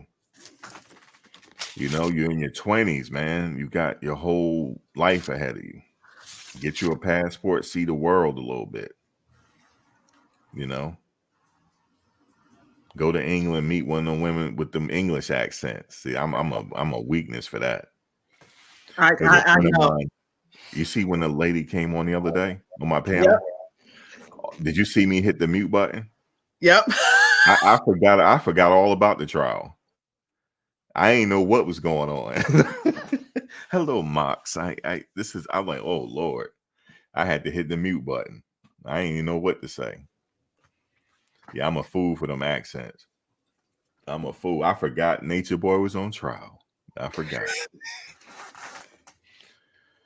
But yeah, you got to mentor people, man. I'm not sure if Nature Boy even had a mentor. I don't think he did. Had like an older person in his camp, you know, that he can go to or whatnot, because he was just winging it. Just wilding out. Online, there's a person I ended up speaking to that says he's Nature Boy's cousin. Who said that? It was just a person. He doesn't have a channel or anything. He was just commenting. He was like, this fool my cousin. And I'm like, he was like, yeah, Nature Boy did some sort of test and he was trying to find his family. But he was like, yeah, he's my cousin, but we were never close. And he said he knows that he had a hard life. Mm.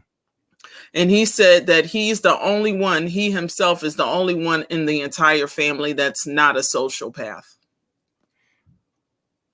And it's deep. It's deep. So he got family out here. He just never had a connection at all. I don't think they really want anything to do with each other. You know what I mean? Yeah. Yeah. So, yeah, it's just crazy, man.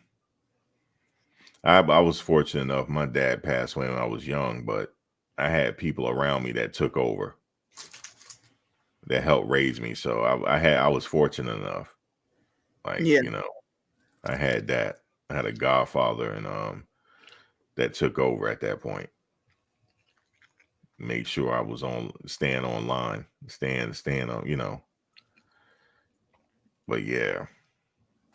I remember he used to try to hypnotize us though.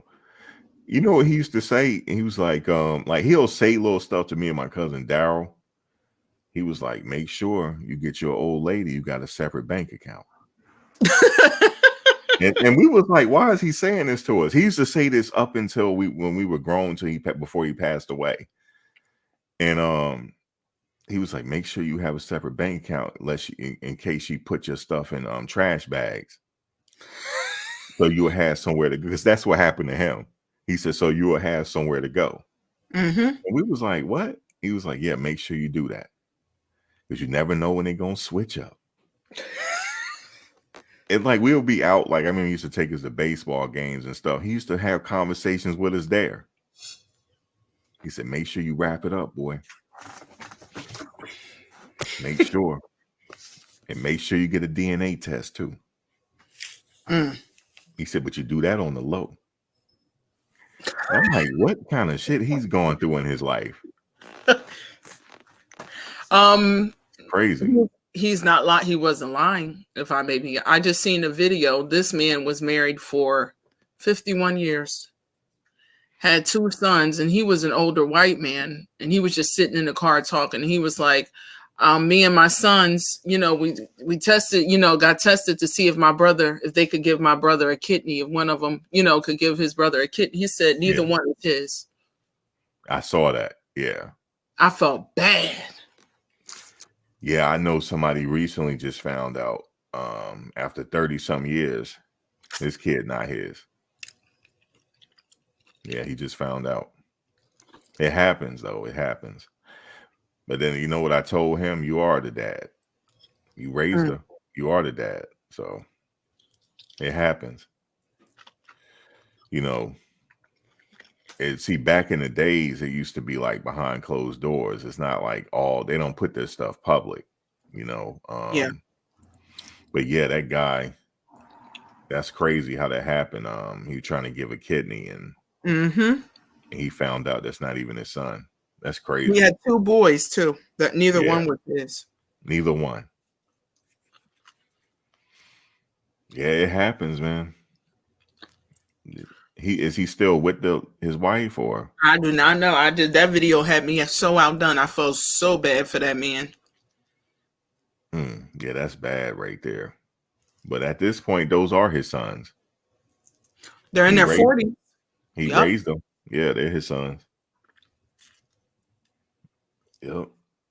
They don't always have to be biological either. Whoever raised you, whoever Yep. took the time to raise you, that's your parent. Do you think that DNA testing should be mandatory at Yes, the I time think of so. birth? Yeah. Mm-hmm. Mm-hmm. But then it sucks too, because if you with your old lady and then you be like, I need a DNA test, you're like, damn, you don't trust me? That'll open up a can of worms, Oh no. Like, damn, you don't trust me like that. I think, no offense, I really believe women should be understanding, considering Not everybody is understanding. Hey, Firefly, not everybody is understanding. Like, how am I supposed to go to my old lady and be like, hey, listen, it's a joyous occasion. Oh, we're expecting, and how am I supposed to hit her with that? Like, hey, listen, man, I'm excited just like you are. Let's get this DNA test. You know what I'm saying?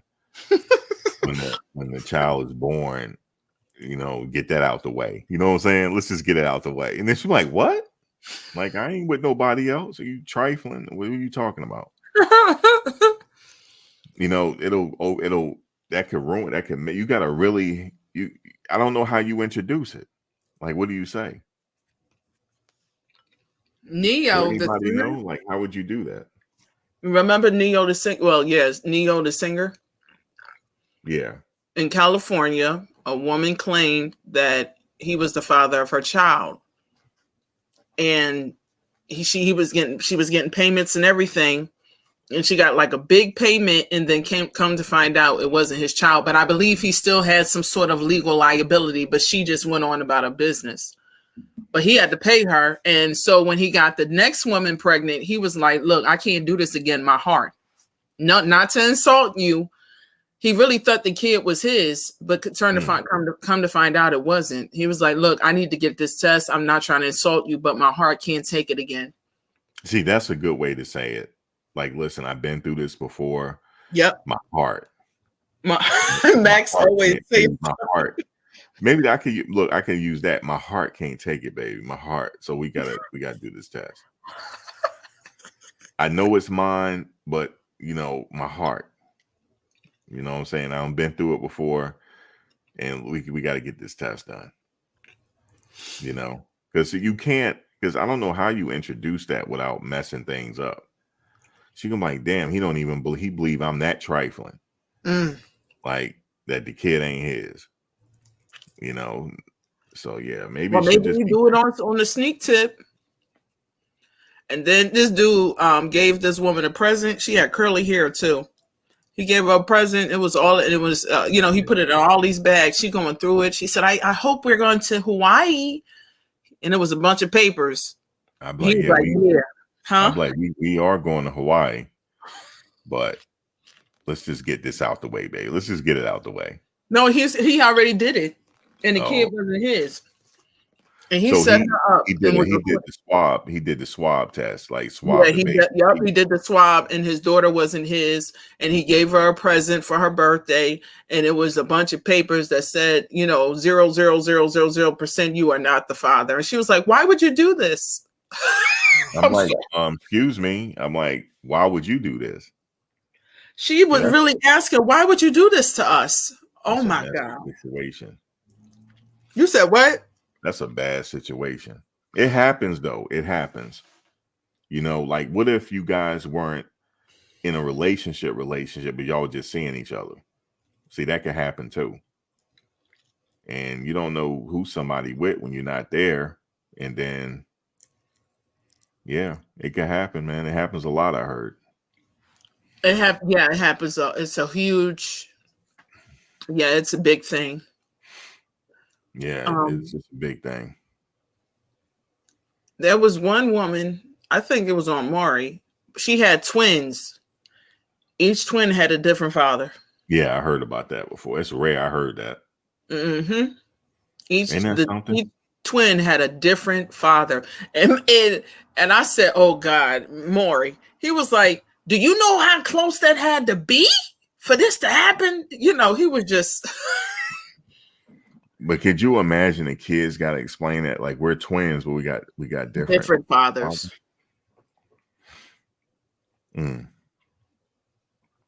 That's life, though. It's life. You know, you just said how you handle it. It's life. Because like I said, when my boy found out, I was like, you ain't going to snap, are you? You said that to him? I said, you ain't going to snap, are you? You ain't going to make the news, are you? He said, nah, man, I ain't going to make the news. But, you know, you can't really talk to somebody because it's been so long. You don't know how they're going to handle it. There's a person a fester over for a long time. So I hope he don't do that and just mess around and snap. You know, so I just open the conversation whenever you want to talk. You know, because I can't give him no advice. I've never been through that. I don't know what advice to give him.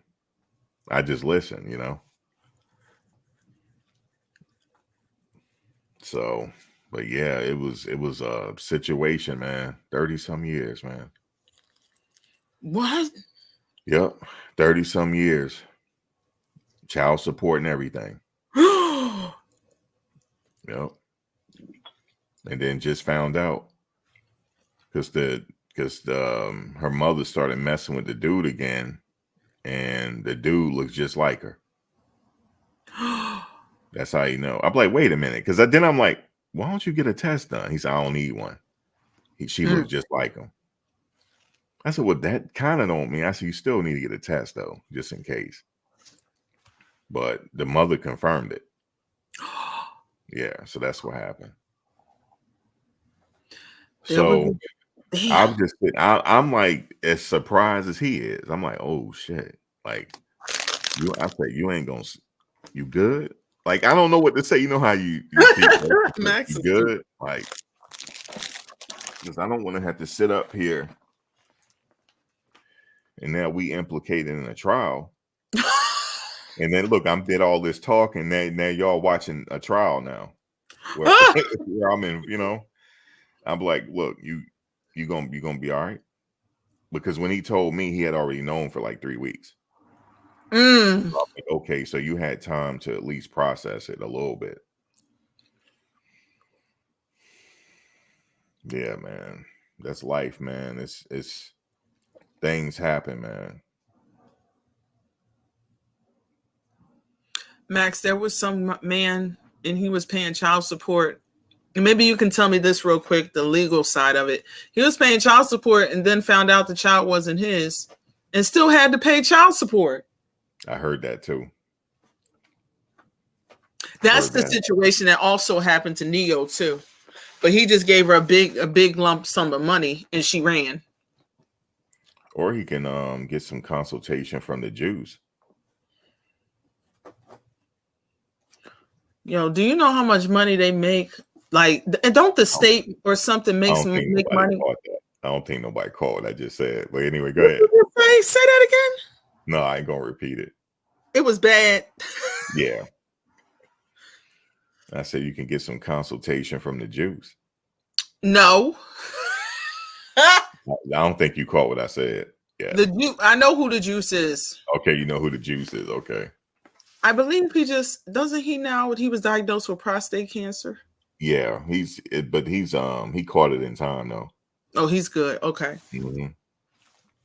Yep. No, don't get no advice from the juice.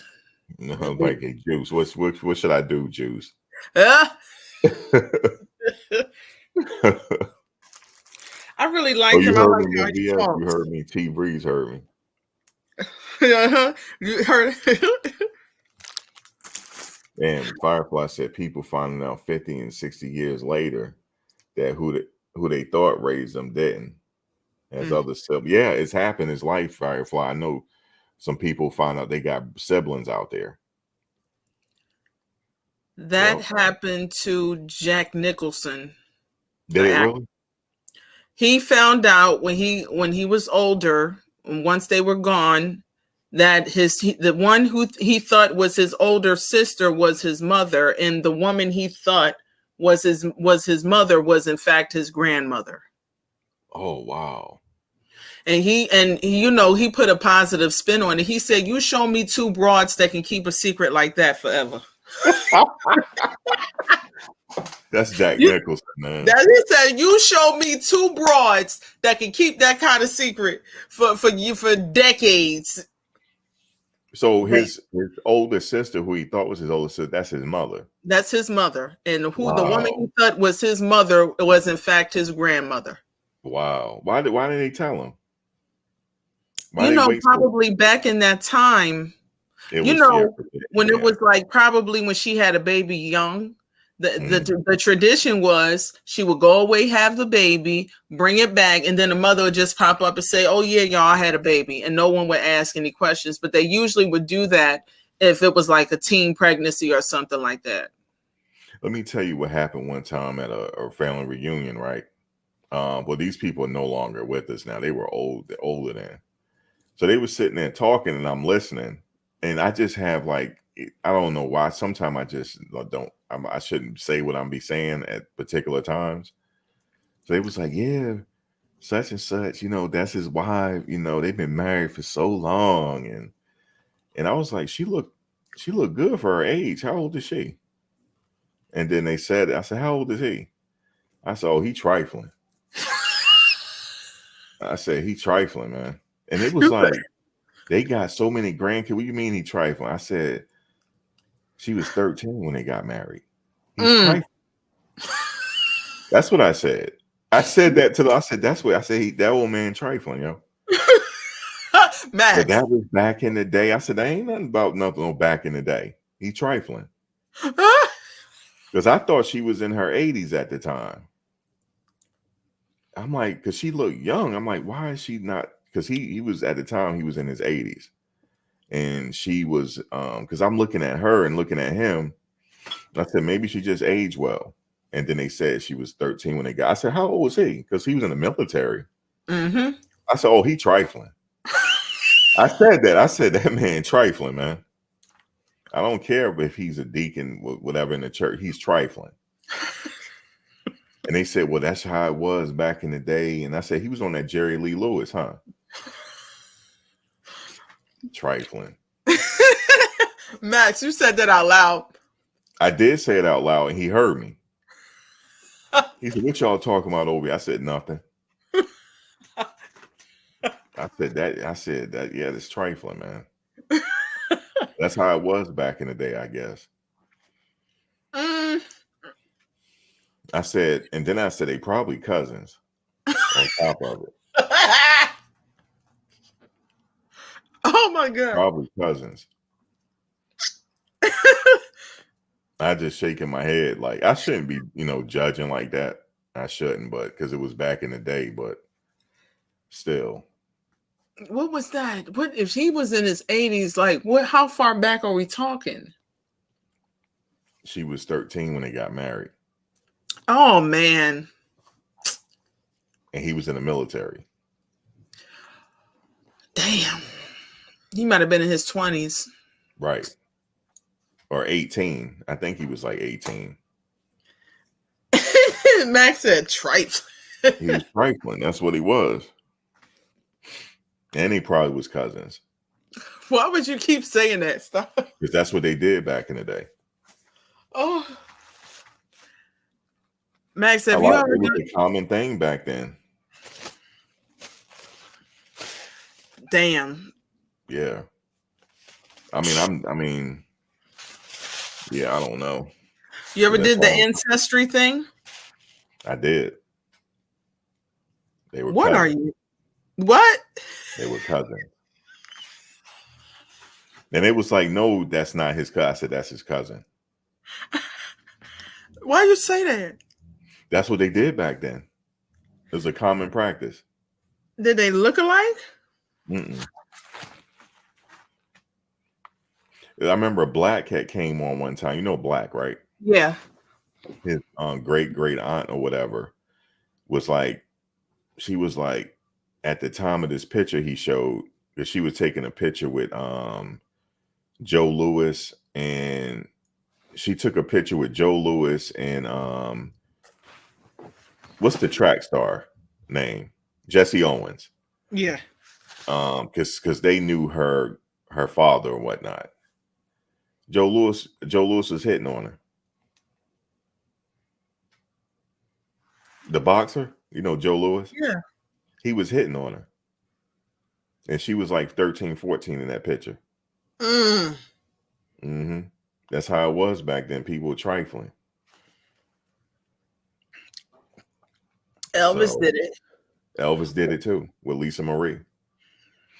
How Jerry Lee Lewis did it. He married his, not only that, he married his cousin. You know who else did? I'm scared to say it, but Prince. Prince, did he?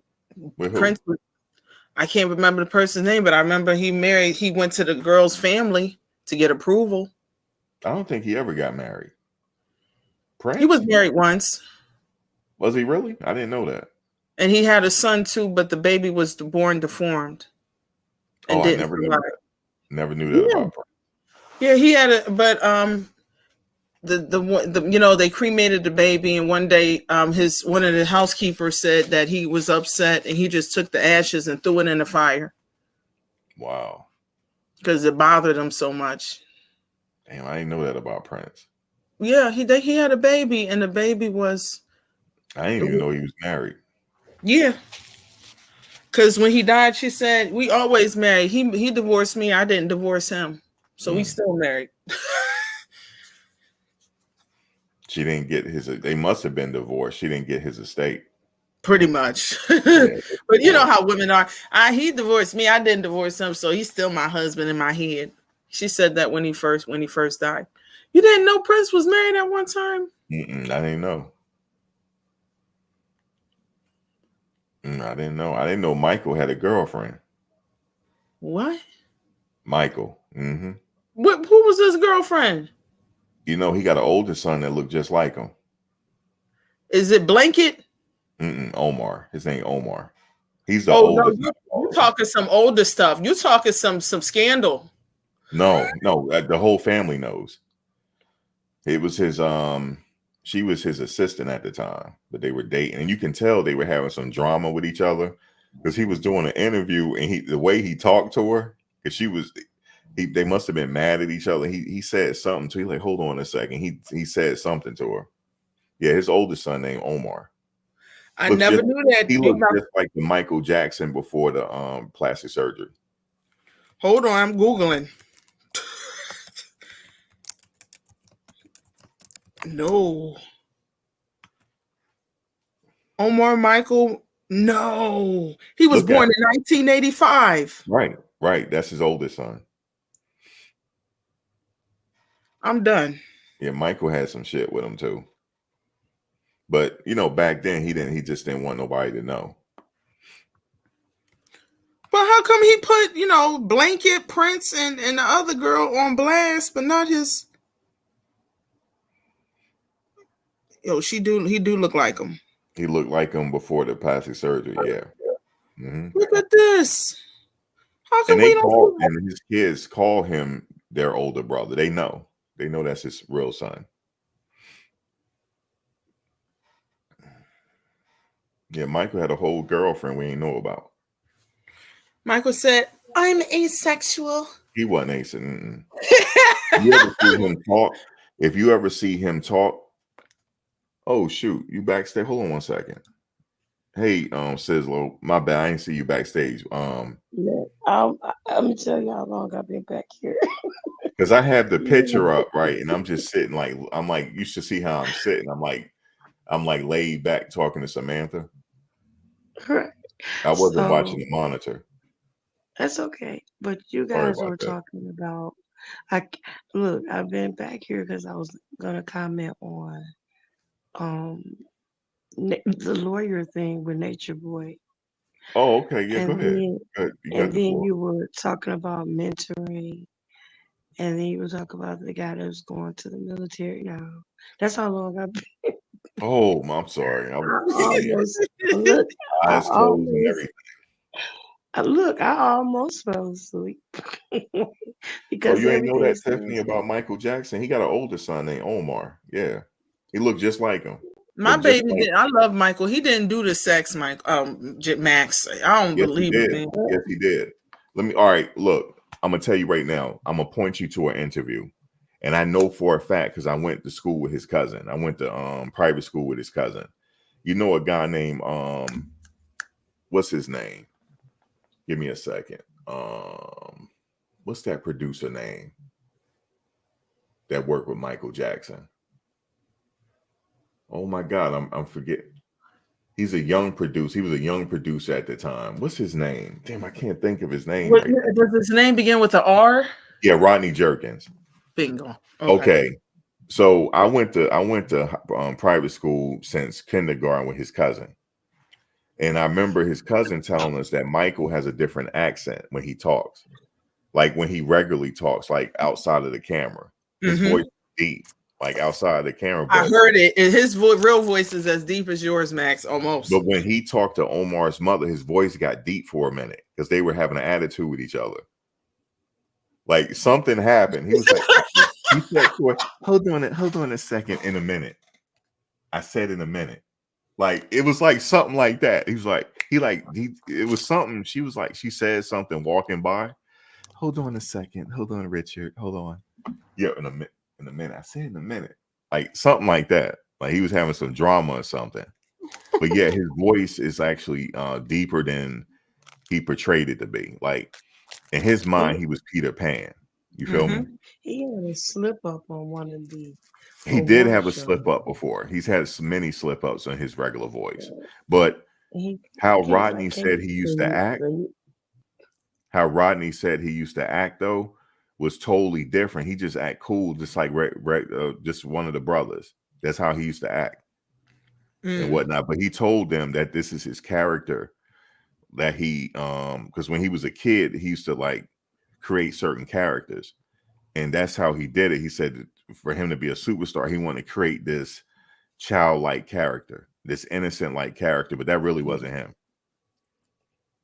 When he was talking to the industry, but right before he died, about how messed up they are, that's really him. That's really how his thought process is. And Rodney said it. He was like, Michael cool as hell. And he used to dress up, like wear a mask, like Hollywood mask, to turn his turn into somebody else so he can go hang out and stuff. I've seen him do that, but it was in a production. But he used to do it. He used to have a Hollywood makeup artist come and turn him into something else. He can go to the mall and stuff with the kids. Yo, Christina B said Mike got a DMX voice. It ain't a DMX voice, but it's deeper than what he portrayed it to be. And it'll surprise you when you're talking to him, like, damn, is this Mike? What the hell's going on? But that's how he was. I'm sorry, Sizzle, what were you saying? Oh no, when you were talking about the mask, I was saying that sometimes he would dress up like an old man with the rubber pullover mask and put a hat on and gloves and a veil and all of that to go out and hang out in public. And they said that he would hang out in the malls and talk to people, and they didn't know who he was.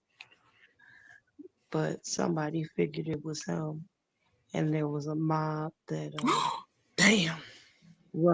rushed him, and the bodyguards used to get upset because they didn't have an alternate plan and a way to get him out of the mall safely. And he used to think it was just so funny because we slipped up, guys. We got caught up that time. But I was going to say, I hate to go back, but I almost feel like my holding was in vain if I don't. I wanted to go back to the Nature Boy lawyer thing and say that they're probably going to have a hard time finding a lawyer that wants to work with him because he, they broke the gag orders. They don't listen, and so it's like the lawyer's reputation is also alive. Every loss counts against him. So a lot of them are not willing to take the case if they know that they're going to lose. And if he's not going to listen, when they have outbursts and do lives and go on Instagram and the women doing their campaigning and all of that, it's going to really be hard to find a good lawyer to take the case. So I don't know how you guys feel about that. I think you have a point. 7. Oh damn! I didn't even I wasn't even reading the chat. I didn't realize Medea wanted to come up. I didn't even see it. Somebody sent me a message. Damn, was I over? Hold on a second. Let me see if she still want to come on. And real quick, Dre in chat, you a trip. He said Michael was a crip. Look it up. Shut your mouth. He said Michael was a crip. Leave my baby alone. I think he was too. I ain't gonna say nothing else. He wasn't was he? I think he used to rep with the Crips. He used to have them, back in the day in the videos. He would wear the blue. I said, I see. You mean some dancers? He may have. I think he had both sides. So I think he had both sides. Yeah, I think he had both sides in that. I don't know. Dre, he might have put us up. Dre said, "Look it up, fam." I will, Dre. I don't have no reason not to believe. I never heard that before. You always learn stuff. Like people be knowing stuff. I know. Like I didn't realize he for a long time he had an older son until I started seeing the kid with them, and I was like, "Is that his son?" Because it looked like him. And then I remember Paris and them talking. She's like, "Yeah, that's our brother, older brother." Mm-hmm.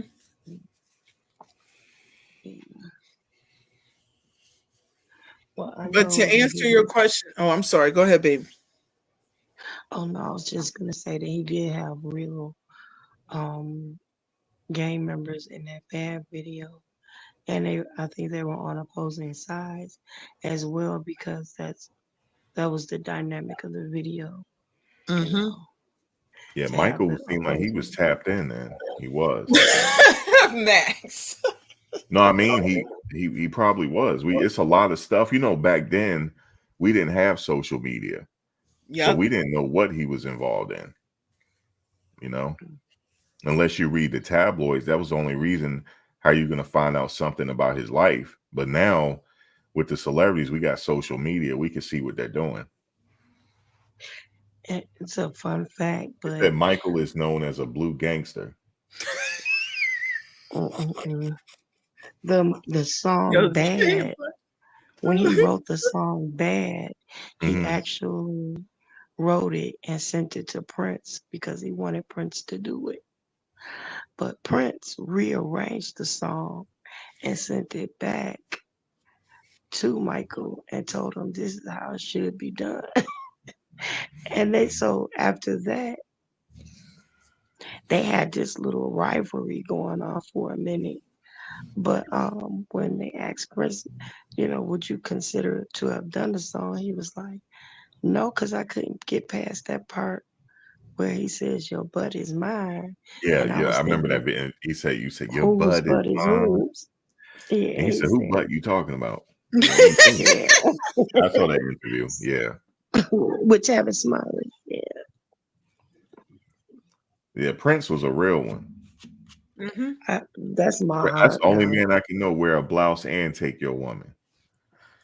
He can wear a blouse and high heels and perm and still take your woman. And I love it. Every 5 foot 2 inches of it, I love it. Try to tell you he got it. Oh no, Dre, I'm gonna look it up. You put us on to something here. if he was still here, he could still get it with the makeup and everything, high heels. Oh my I'd God. take him. Wait. Now, see, Wait. that's a cold conspiracy there if he's still here, because there was a recent video came out. I got a video on it. I said, that's Michael, yo. For real? That's Michael.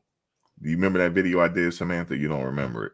I don't remember. I'm gonna look it up. Is this, do you still have it up?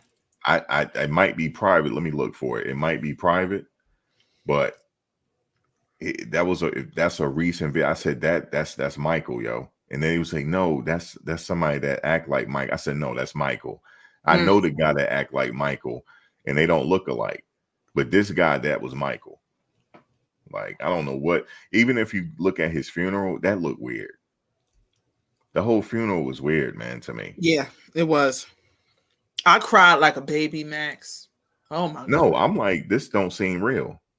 When they rolled out in the beginning, when they rolled out that gold casket and they were singing soon and very soon we are going to see the king. And me and my mother was like, the king is in the box. What the hell is y'all talking about? Danny, his son is biracial. His mother is from India. Damn. His oldest son, she's from India. She's from she's from India. But it was his longtime assistant. Not assistant, but his longtime assistant or something like that. But they were like in a relationship. But he didn't want nobody to know about it. You know what I'm saying? But Michael was real. Remember when Diana went up to him? Remember when he was getting ready to perform in England? And it's on YouTube. It was Prince Charles at the time and Diana going to meet in a group and stuff. Mm-hmm. And he went up to him, Michael, I want you to perform that song that you made for me. And he was like, what's happening? Like, that's how he said it. Like, what do you mean? That dirty Diana song, Michael. That was for me. She was flirting with him right in front of Charles, yo. She damn sure did. She was trying to choose up right there in front of Charles. And that's how he had it, man. He had it. He just had something. And then you see how he responded to her. Hey, how you doing? What's happening? He didn't know how to talk to her. Like, what's happening? Yo, she said that he didn't want to perform the song because he said it had been disrespectful. You know what I'm saying? Because they were going to be there. But I think he wound up performing it. I'm sorry, random question. Isn't Bubbles still alive? Man, you didn't hear what happened to Bubbles? Huh? You didn't hear what happened to Bubbles? No, what? I don't want to Max. What happened to Bubbles? What? I don't want to get into it. He's being bad. Max is being bad. I'm talking about the monkey, the chimp. Right, Bubbles Jackson. I know you're talking about. Max is being so bad right now. I'm not trying to talk down on Michael, so I don't want to talk about what happened. What he gave him up because Bubbles was wilding out.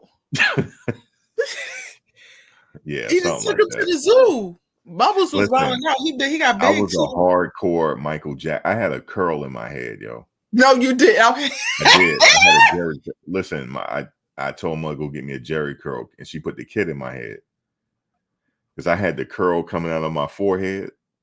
You know how Michael had it? I had all that. But until I went to school and I got hiked on so bad that I got real. I washed it out. Wait a minute. Wait. I'm sorry. Yeah, I had a curly Max, kid. was your age? Was your age? And everything.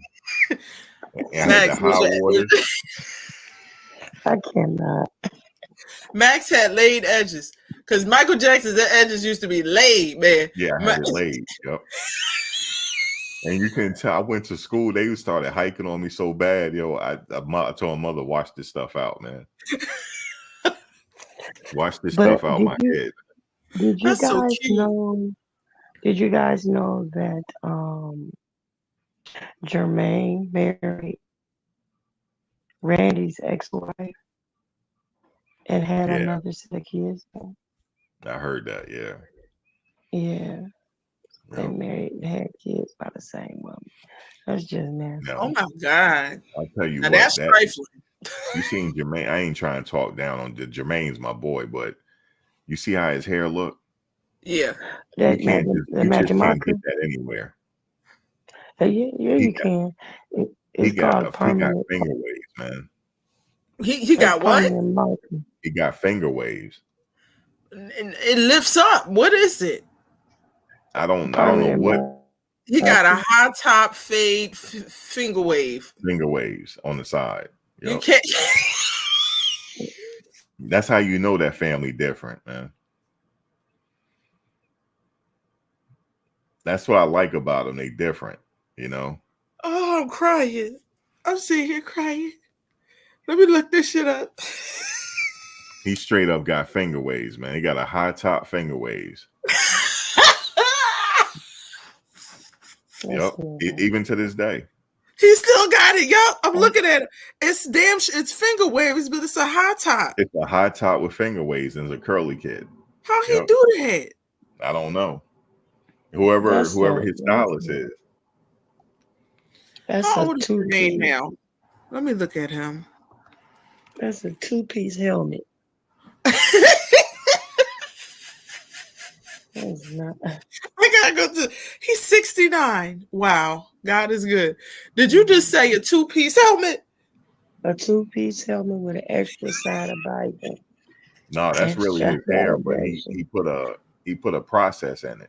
That's got to be a lace front because real hair wouldn't last that long, Max. That's got to be a process. He laid it down. He got a process. You know that concholine. They used to call it concholine back in the day.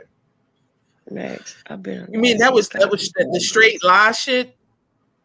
I've been licensed. Had Malcolm X burning up in that movie for 40 years. Yep.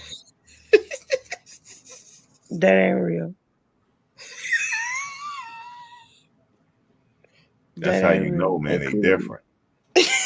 Include the color.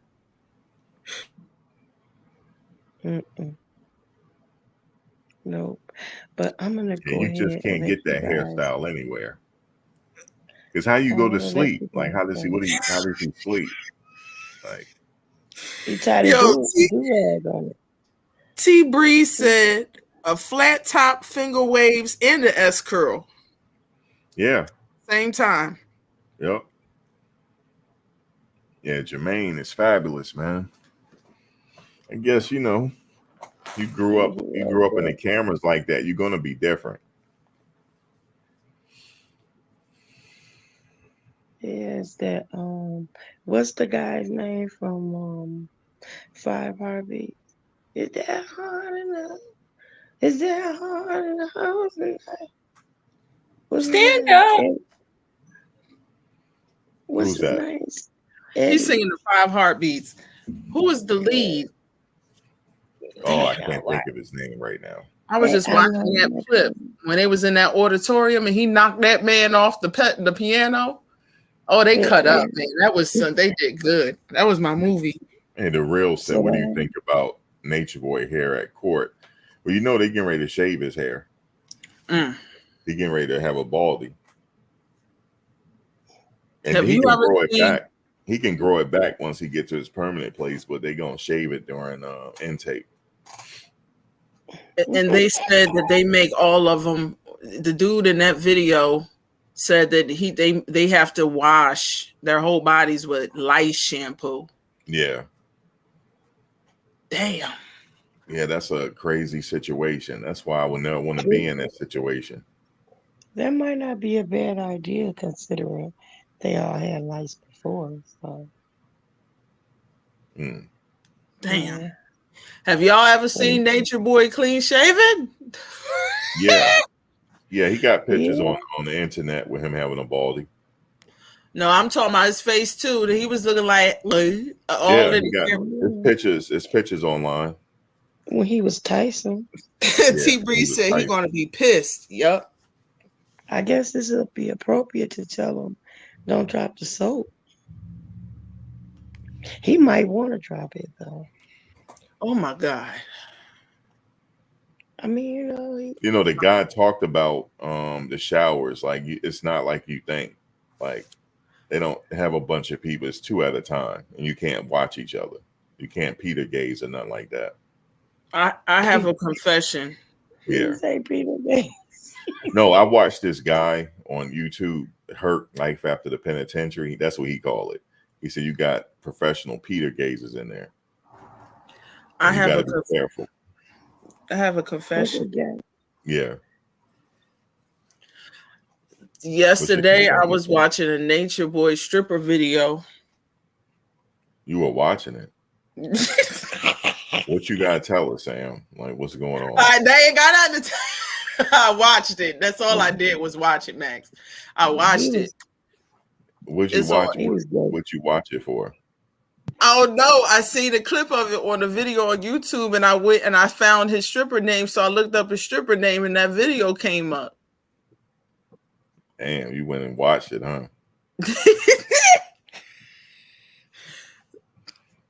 Man. Yeah, it was a questionable video. I'll put it to you like that because he was twerking and everything. I need help.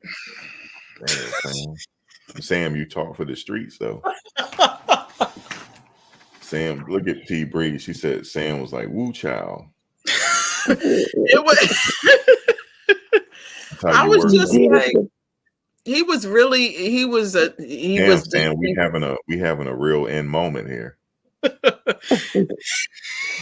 He's just a real. This what this gonna turn into.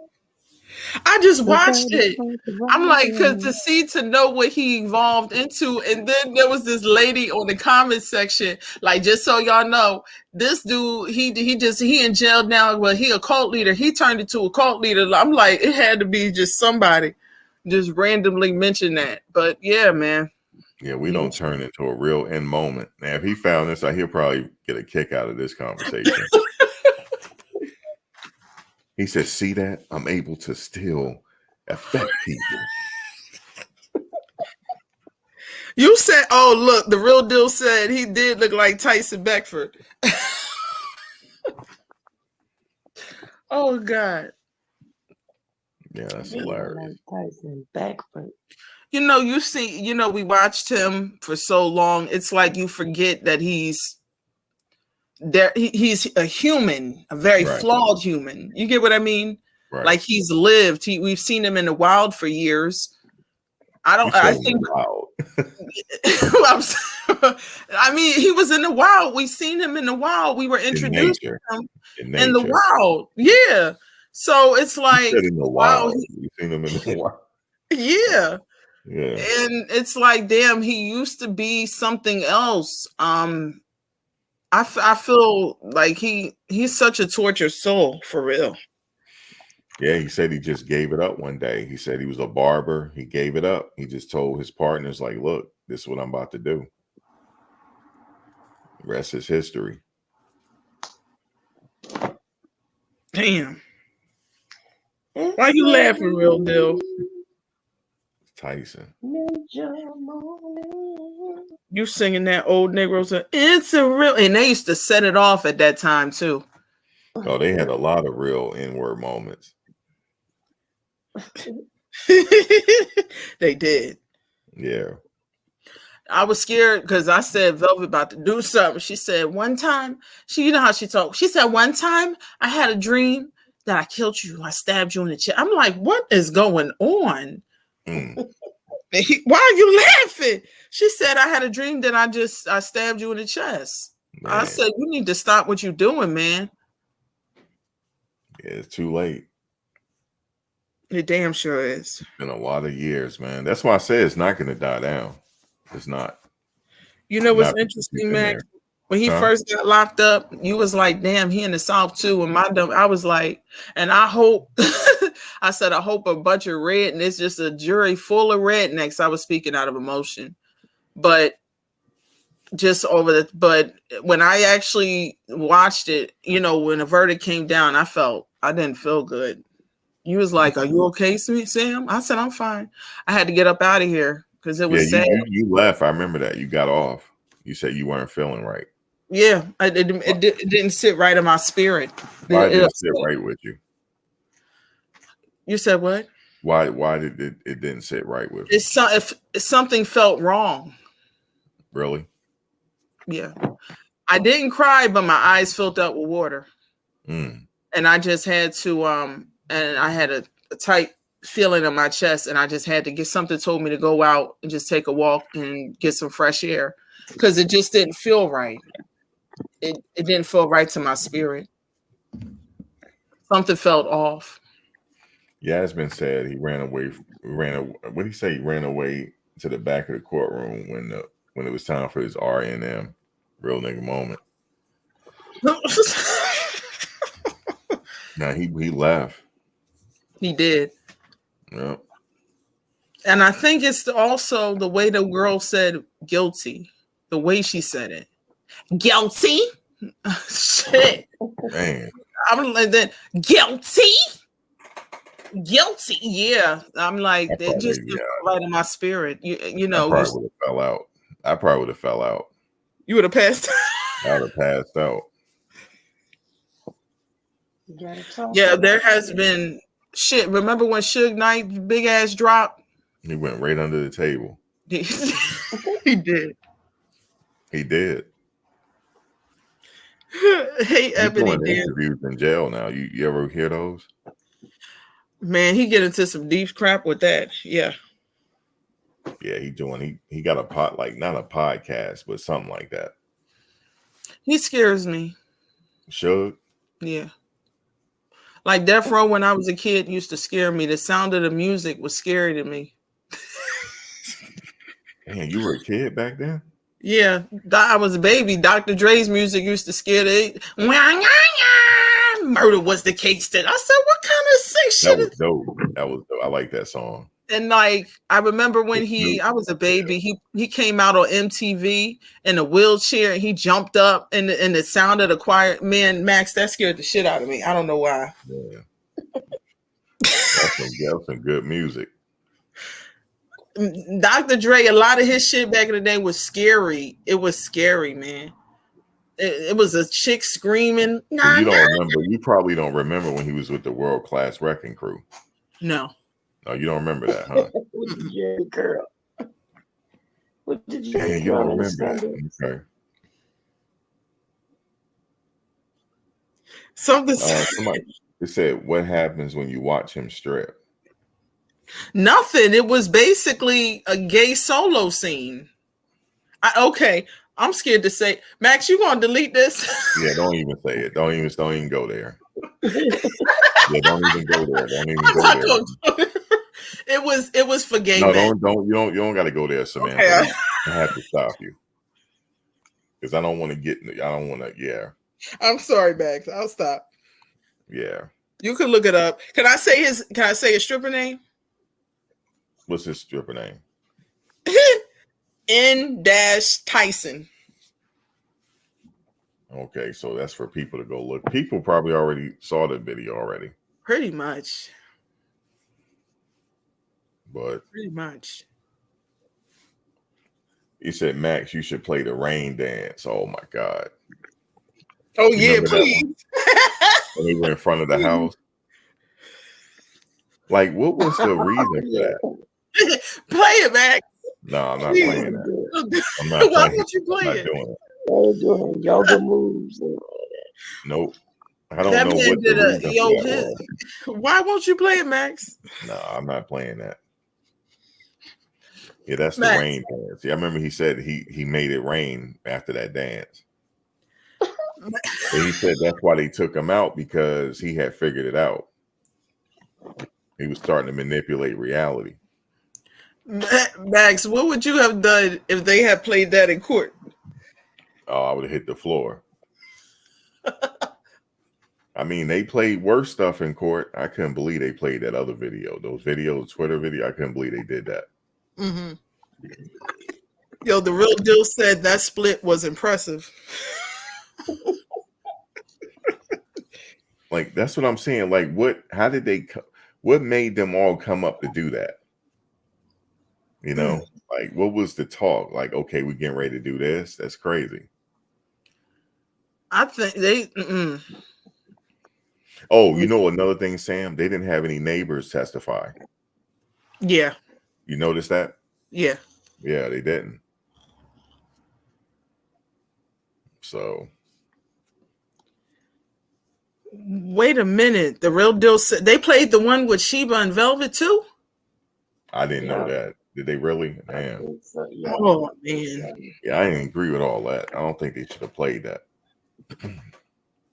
What's wrong with just describing a video? Why do you have to humiliate these people? Or still images or something? Yeah, like you said, still images. But I guess they wanted to show them like this is what he uploaded, and you know, I don't know. Y'all got it in my head. It's a real nigga moment. I promise you, that's what I was just. It's in my head. Oh yeah, they had those. Yeah. And what was the other one? Right there, You know, I know that song that Velvet wrote. right there. He sung for her. Damn. I can't think of it now. I know you like the way that we're living, getting in tune with Mother Nature. I like that song. I like that. Yeah, I was listening to that on SoundCloud, and I thought about the other woman on here that said, you shouldn't be listening to that. It's going into your spirit. See, they had some talent there, though. They had people had some real musical talent there. Yeah. He could have did a lot more with it if he decided to go right, you know? Yeah.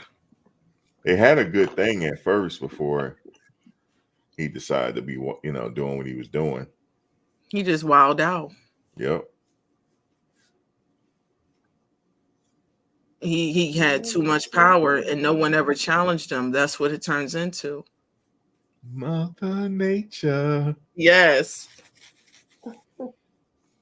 And the freestyle he did on that one, I said, yo, they killed this. He killed it.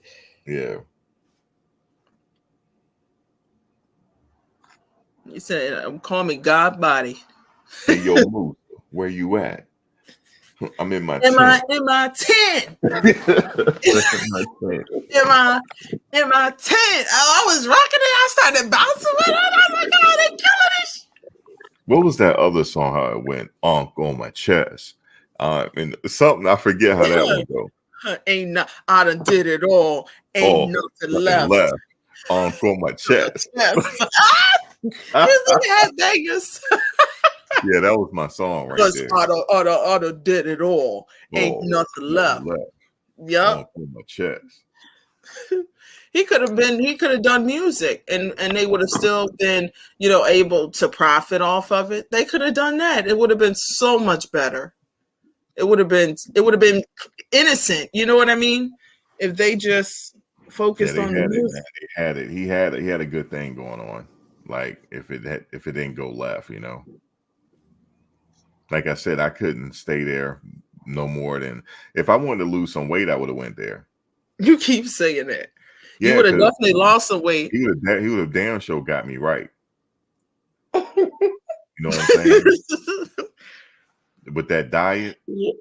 You starving while he in the back eating cashews and pecans. Yeah, that B2K diet would have got me right. Yeah, I like that song, Big Booty Vegan Girl. Oh yeah. Vegan Girl. Yo, they were out there twerking and Aya picked up leaves and was making it rain on them. Oh man. Making it rain with the leaves. Making it rain with the leaves. I was like, they wilding. They was Big Booty Vegan Girl. I remember when she first got to the camp. Who, Aya? Yeah. And do you remember when she first got there, she left. She drove back. And she drove there. Yep. Mm-hmm. And then she went and she left again and she came back. Aya first said, hell no. She wasn't in tune yet. But once she got in tune, she never stopped. Yeah, she came back. She's still there, man. She's still riding. And people hate when I say that. Like, people riding. Yo, man. You see what I'm saying? Yo, I gotta think about it. I gotta talk. I gotta get it out, Max, please. Yo, I was on the stand. I'm sorry. I was on the stand. Max said, hey, here we go. No negative comments in this comment. You know what? I jumped. Didn't I jump out the window? Listen, I totally crashed out, didn't I? Yeah, because I Max, totally I didn't even crashed see out. a negative comment. Nobody Dude, said I anything crashed out. negative. Do you hear me, Max? I heard you. I'm trying Nobody to said anything negative. It wasn't know they nothing negative. Listen, I crashed out. Samantha, I crashed out. I did. He said, all right, y'all think I'm playing. Let me shut this down. Sam, you never gonna let me rest on that. Wait a minute, I gotta get it all out. He went from members only to subs Sam, only to he shut it all the way down. I said, Sam, this is Boo Boo Cop. I ain't gonna say nothing else. Sam, I'm human. I crashed out. I admit it, I crashed out. But what happened? What did you see that triggered you? Because nobody said nothing. It was a comment. I don't know. It was a comment. I crashed out. Look at the real deal. Ha ha. Look, see, y'all will never let me rest on that. He went into daddy mode. And he look, said, hey. it carried over to my other page.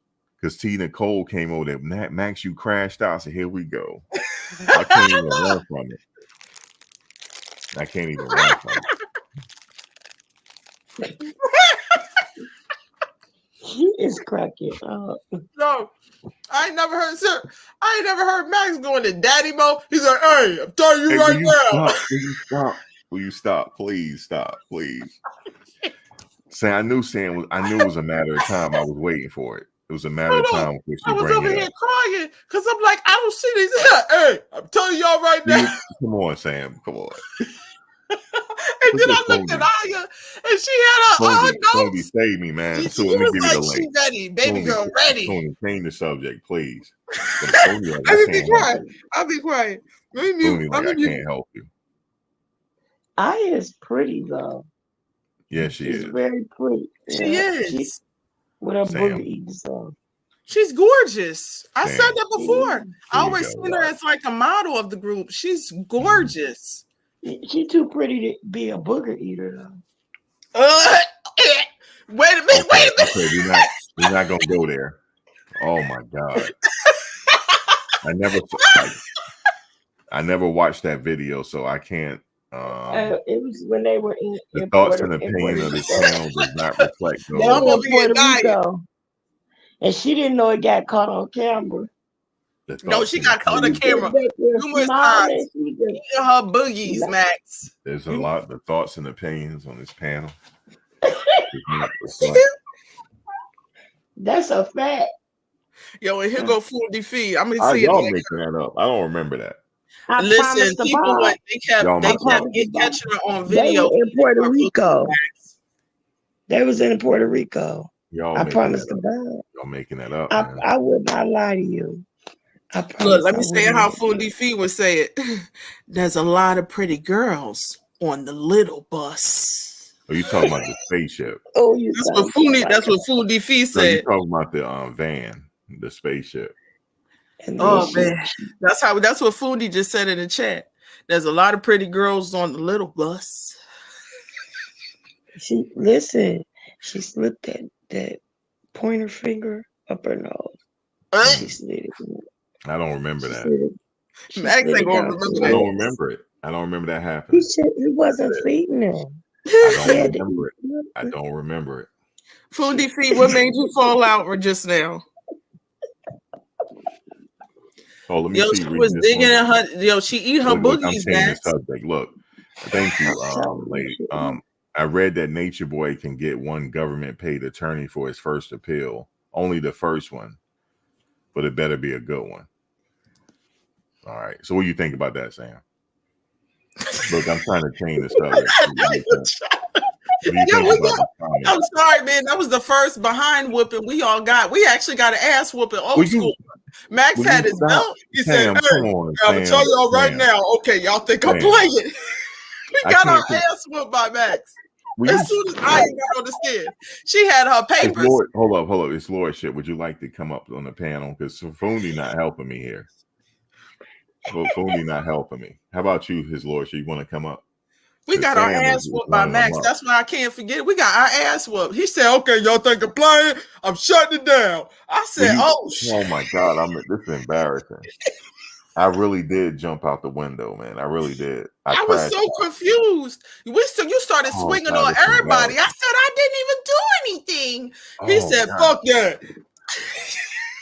That's embarrassing. Dang. I need a rider like you. He said, "Hey, I'm telling you right now." What, Sam? Guess what? The video ain't no longer available. How about that? Man, put that back up, man. Express yourself, man. Let me go back and listen to that, man. Oh, let me go back and watch that again because it happened so fast, but you wasn't playing. You wasn't playing. You said, "Hey, I'm telling you right now, no negative comments." Oh, man.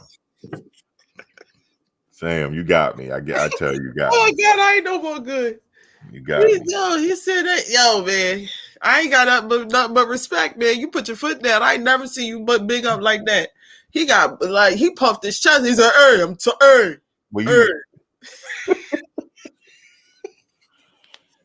Oh man, you should see my man. You see how Sam do me? Well, all of her scarves on. Oh, his lordship coming. He coming. All right, let me be quiet. Let me mute up. He said, "Give him 5 minutes." That's gonna be the longest 5 minutes for him. Oh man, she was so cute. She tapped them papers. She was looking like a secretary. She tapped them papers with the pointy ass shoulder. She said, "Tap, tap, tap." They said, ma'am. She said, "These are my notes."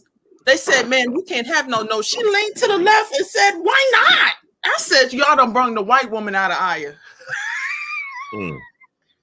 Before I get started, I was saying wilding out. And she damn sure said that. Before I get started, I said she a whole Karen.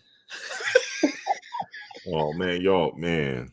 But you know what? I knew that was coming. I was just waiting for it. I said, I don't talk too much, and Sam on the panel now. I said, I appreciate she stood for what she believed in, but she was ready. When I knew you was excited, you said, "Oh, she got notes." I said, "Max, your girl bought notes?" She said, "I first and foremost, I would like to say I want a manager." We got the B lady on the B lady. Would you like to talk? That Sam is. Oh yeah, I'm sorry. That's okay. Hi, Samantha, and I'm trying to read the other name there. Sizzle. Hi, Max. Yeah, I wanted to. Can you hear me? Okay. Yeah, I can. Okay, I wanted to say that I was wondering about this appeal because I don't know. I'm just off on this appeal thing, and his wives were on there, and if you on YouTube they have a video up that shows how they have the clip of how the judge said that she wanted to go on with the trial after she had COVID, and the what do they call them? Requirements hadn't been changed yet. Do you know what I mean? Mm-hmm. Yeah. So it was a couple days before, and she even says, because I was talking to some people, and I said, I think she nailed herself because she even says, I know that the guidelines are going to be changing in a couple days, but they haven't changed yet. That right there tells you that she knew that she was going against the guidelines. And then, let's see, on Instagram, they have on their channel, on the Reels, you have to go to the Reels, guys, and you'll see where they had I think it's 3 attorneys, and they were talking about a possible appeal for him. And all 3 of them, and one of them represented Jodi Arias. And so I figure that he should know what he's talking about. But all of them said he has a good case for an appeal. Oh, and if you look at my avatar, I'm a beekeeper, so you're wondering what I'm doing. Yeah. So I thought I don't know. I think I'm not against or for. I'm just a person that likes law and what his options are. And it's those 3 wives. I don't know who's backing them up though, because I don't really know that much about them. Does anyone know if they're this savvy that they can come up with this on their own?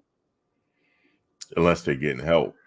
Somebody's maybe somebody consulting with them and telling them. I don't know. Yeah, because the way they have it here, I'll go to another tab over here and see. I forgot Yeah, the I name of saw the the video channel. that you're referring to. Yeah. Yeah, So, it's and it on says their Instagram. they call it due process or Right. whatever. That I don't know. Oh, and somebody else told me that what was that hasn't come up yet is now I don't understand when you're in prison what your rights are as far as I don't know if you can get kicked. I guess you can get kicked out of the courtroom, but because he said he didn't want to be around COVID, okay, then Hmm. he couldn't hear the trial and he couldn't testify. Now, those two are significant to me. To the person that was telling me, they said, "Oh, that's that right there." You know, just because he didn't want to stay in the courtroom, um, you know, that's going against his rights. Do you have any comment on that?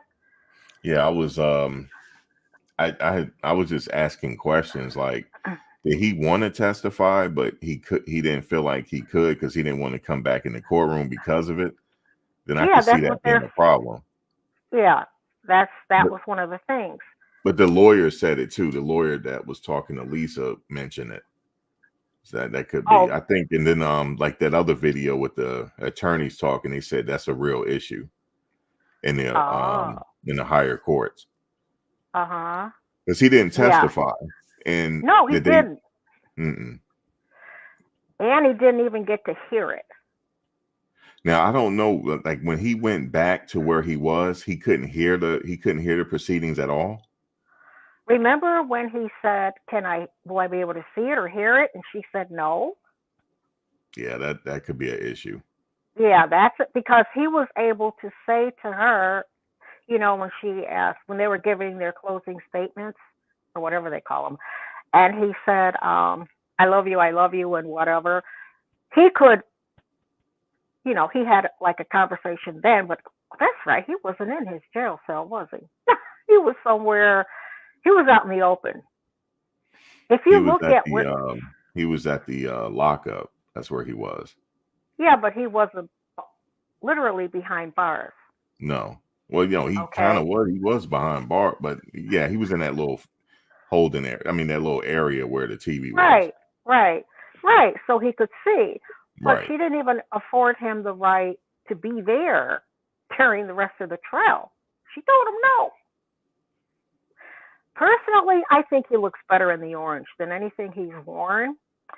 Oh, and then there was one more thing I heard because I was up all night, one night, just, you know, looking at different videos and stuff. Now, Medea would know about this because she was there. And I think Lisa was there, right? Lisa was there too. Yeah. Okay, I'm not sure where because somebody said he kept turning around and turning around because there were people outside and it was getting rowdier and rowdier because he was going to escape. And I thought, I don't think so. But allegedly, this was planned.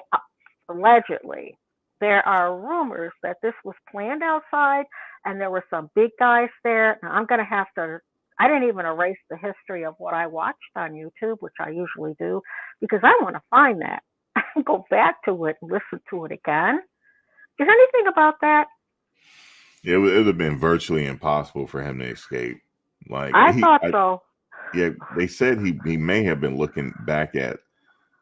There was some people in the courtroom that he may have been looking back at. Like, there were some people in the courtroom that they didn't mention that was there, but they were there. And I know Medea. I don't think she mentioned it. She may have mentioned who was there now, but I didn't want to say it. I would let her say it. Okay, There I'll was have to two go women back. sitting in the courtroom that he was looking at. Yeah. Okay. Okay. Well, thank you for that. And I think, you know, everybody's going, oh, he's not going to go for an appeal. He's not going to go for an appeal. Well, the state will pay for his attorney. And so, in fact, those 3 attorneys that were interviewed on Instagram by somebody, remember there was a sister there and she said trial would have stopped. And I think the other two said the same thing. You know, the two men, child would have stopped. So I don't know if some high profile attorney may jump on this just for, you know, notoriety or what, but government's paying for it. So those ladies don't have to worry about the first appeal. All right. Well, okay, so if it's if it let me say this. If they can choose an attorney, will the state pay for it? I don't know. Oh I shit. don't That's know. what I want to know. If they choose it, like let's say if Hold they on, go out I'm and on. find an attorney. Okay, I'm on my laptop. I'm gonna Google that. Okay, in state of Georgia. Because that's his first. I mean, he's going to appeal again, even after that. It'll be years before he exhausts his appeals, but I don't know. Let's see. Georgia code. Oh, good lord. Oh lord. unless he can find an attorney and then have them pay for it, I don't know. Well, yeah, but I don't think they can do that. I've seen that done in one case. That was in Florida, where the guy, he requested for a different lawyer, and he was declared indigent, and the state had to pay for that lawyer. Okay. He didn't want to go with just a regular court appointing. This was a death penalty case, though. Oh, well, he has a death penalty too. Essentially, you know. Yeah. Well, this is recoverable. I don't think those ladies are going to come up with that much money. Except there was another video I saw. I mean, I just keep watching. I should write down where I see these. Where this was maybe in his beginning. There's an insert of a man, and they say that Nature Boy started out quoting this guy, and this guy preaches. He's a regular guy. You know, he preaches if you get someone in isolation away from their family and everything they know, and you start preaching the same thing to them over and over and over again in isolation, they'll start to believe it. Right. So, and this guy has a lot of money. Yeah, he's affiliated with the University of Virginia. I know you're talking about. Oh, yeah, okay. Kind of gray-haired guy. Yeah, white guy. Yeah, okay. Mm-hmm. Yeah, so I don't never know who's listening. But anyway, you know, so he could be helping out too, because that could be it. I can't find this Georgia thing. So I did see it though. Well, that's all I was gonna say. Oh, so that's all I have to say. Okay? All right. Well, thank you for coming on.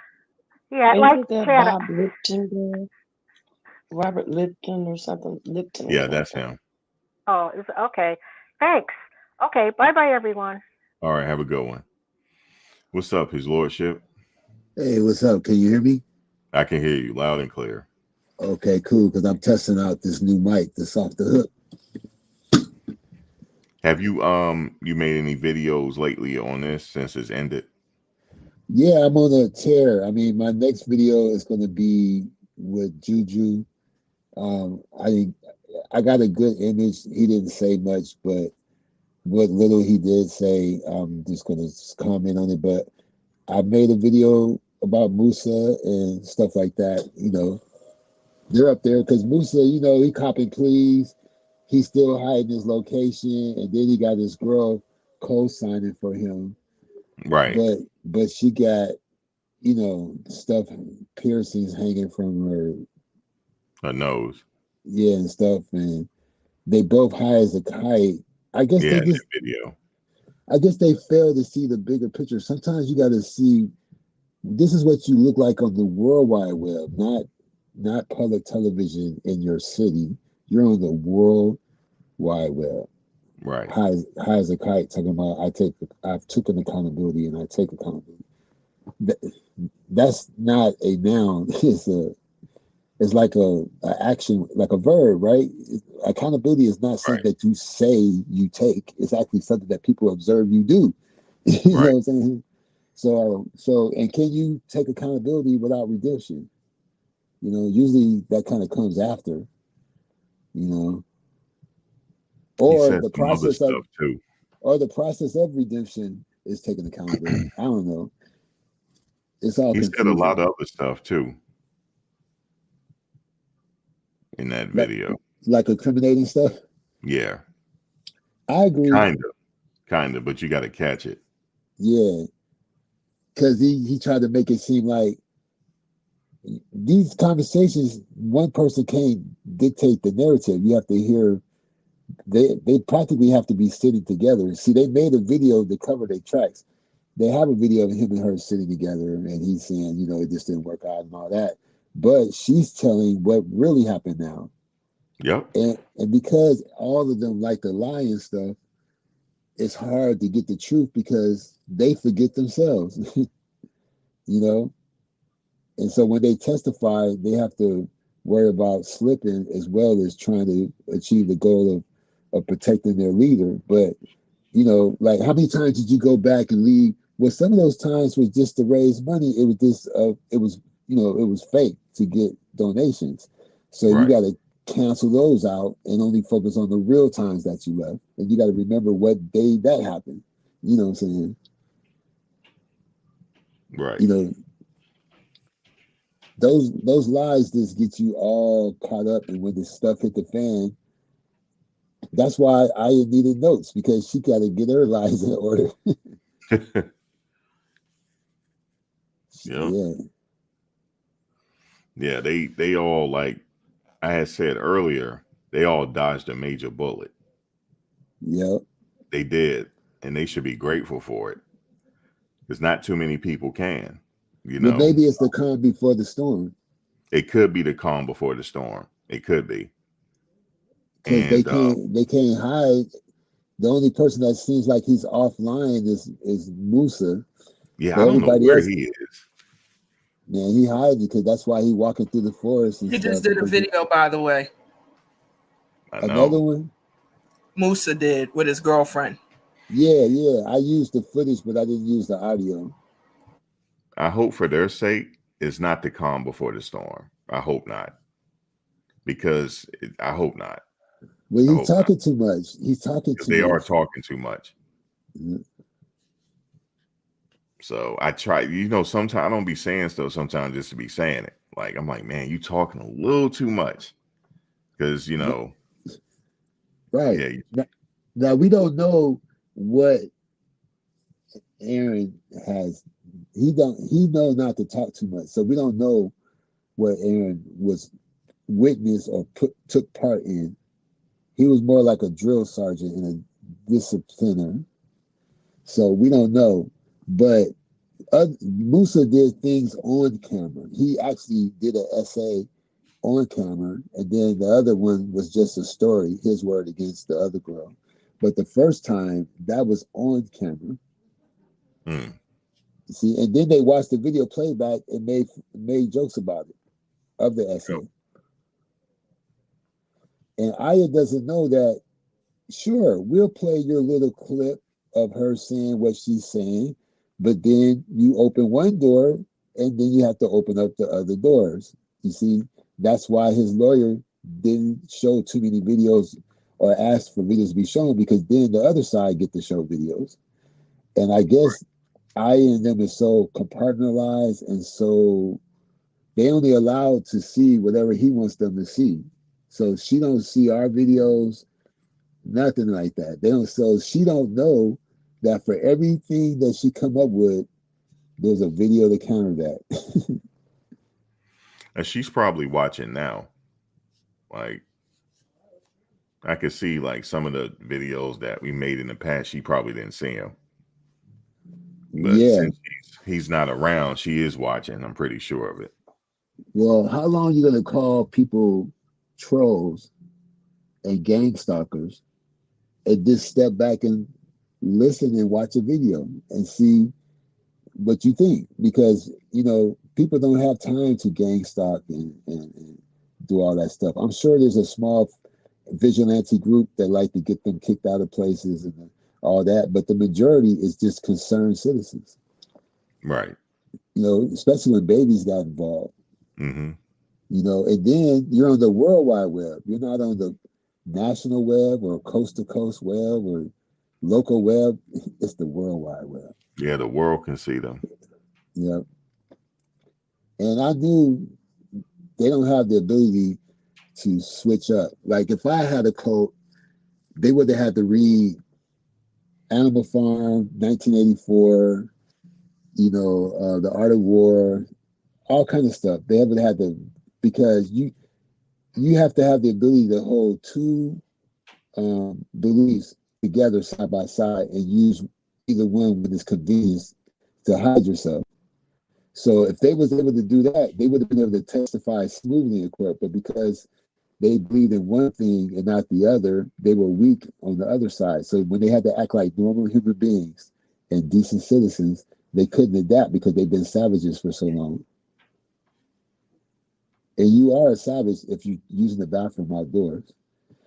If you know what I'm saying, and stuff like that. You washing up in a bucket. Do it. You're a savage. We ain't done that since slavery. You know what I'm saying? Why be a volunteer slave? Why be a volunteer caveman? You're not Indians. Indians, they could do it out in the forest and stuff. They didn't have VD and all that stuff. You are you're a product of today's society. We come a long way in sanitation. It's a long history about sanitation. Because in London, they used to just dump stuff in the river till the rivers was orange and smelled. And that's how they got the plague. It didn't come from rats and mice. It came from human body lice, from all the trash and the bio stuff in the rivers, and they caught up with them, and they killed tons of people. I've sat on top of the grass where 300,000 bodies were buried, if not more. I've sat in the park on top of the grass, and they point to the ground and say, underneath us is 300,000 bodies. They will never build a home on this land. And there's a bunch of parks like this all over London. And it's all because of hygiene. No street lights. When the sun went down, no street lights until the Moors came. You know what I'm saying? Mm-hmm. So Carbonation wanted to take you back to those days. I guess they want the plague and polio and all these old diseases to come back as well. I mean, when we was living in nature, we was getting pneumonia and all kind of stuff. We don't need all of that. We need to respect the technology involved in sanitation. They really saved millions of people from dying and getting sick over time. You know what I'm saying? We could debate about fluoride in the water, but when it comes to sanitation, America has got to be number 2 in sanitation in the world. Right. I like how you put that. It's serious because our lack of knowledge, I can include myself, is what makes us weak to get in trouble of what we don't know about. And if you talking to people who don't know, if you make it sound good, they're going to believe you. Germany used to use human manure for fertilizer. And when you bought, and this is in modern times, and if you bought vegetables, you would have to rinse it with iodine. You would have to dip it in iodine and then rinse the iodine off. And then you could cook with the vegetable because people were getting sick. Yeah, that's something else. Yeah, it's a lot. I don't know where Moose is hiding. I know he's somewhere, but he's somewhere. I don't know. I don't think he's in the country. I don't think he is. Max, I'm sorry. Mm-hmm. I don't think he's in the country either. There's something brewing, in my opinion, when it comes to Musa. Sorry. I hope not. And an ex-member just came out talking about he did something. I see. That's why I'm saying I hope not. I hope he just, has something good over there he's smoking. And him and his wife, you know how they call it, they're his direct, came out to respond to that. Because what this ex-member is stating is sticking. Something's brewing. Yeah. Yeah, they walking and smiling. What do you say, His Lordship? They're walking side by side and smiling and talking like everything's all good, and like he's already worked it out with her, and there's nothing, we had a conversation. But the thing is, if she wanted to take it to the next level, she can, because she's her own best witness, right? But the other essay, that young lady, I think, is married with a family now, and that essay was on camera, and they got the original video, and then they got the video of them making fun of the situation. Yeah, I don't know what they smoking, but yeah, I'm like, they need to leave it alone. Something is brewing, but it's nothing less than karma. Oh, I'm sorry. Go ahead.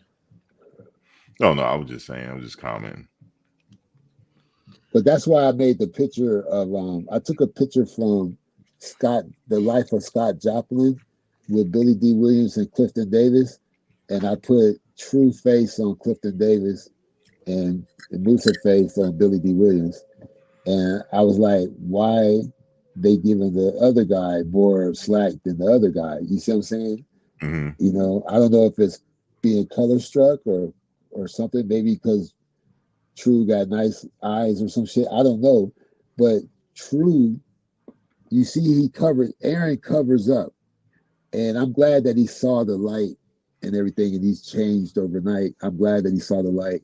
I think he's on a better path than Musa, because at least Aaron is keeping it real and Musa is still in denial. Right. But even though certain things you have about yourself is private, in the beginning, Aaron was very public with his image, and he has an upside down crucifix on his sternum that he's been hiding. And then he has a tattoo of Nostradamus and the Aleister Crowley tattoo. And it's a lot of stuff written on his body that's permanent. And he said he's well read and everything. And if you put something that permanent on your body, it must be a part of your thinking, your ideas, a way of life. He was very anti, laws and politics and all of that stuff. And he believed in it so much, he joined the cult, and he already had those tattoos before he joined the cult. See, all the other people got their tattoos afterwards. You see, they might have had a couple of here and there, but his tattoos was the sickest. And that's why on Malia, you see it says devil something on one side of her shoulder, her collarbone, it says the devil something or something devil. I don't know it by heart. Devil's little something. and then she got the tattoo on the neck, on the throat. And then, what's his name? Juju got the tattoo on the neck and trying to recite Bible verses. They just digging themselves deeper and deeper. It's the physical world and the spiritual world. They're under attack by both. You cannot have the most demonic symbol you can have in your possession or on your body is an upside down crucifix. If you really changed as a person, that would be one of the first things, because it's such a tiny tattoo. That would be one of the first things you would get removed. Yeah, I didn't know I remember you broke that down before. I didn't know what any of that meant. Like the upside down crucifix and the heart. Yep. The heart, he was trying to see, he added the heart and he hid everything else. And so you can only see the heart. And then it's like, it's a heart. It's sweet. But all the way up to the shit hit the fan, you remember he used to keep his shirt off when he was in South America and Costa, wherever he was at down there in Palenque. His shirt was off. He was proud of those tattoos. He was very condescending. He had it all figured out. He was probably giving, Solar like to act like he the one that was giving Nature Boy tips on that type of lifestyle or whatever. But Aaron is the one that's well read. He's well read. He's disciplined. He has military training. He knows how to organize. That was the yeoman. If anybody ever been in the Navy or whatever, Aaron was the yeoman for Nature Boy. He was Nature Boy's yeoman. Meaning he's always there taking notes, and if he asks for his advice, he'll give it to him.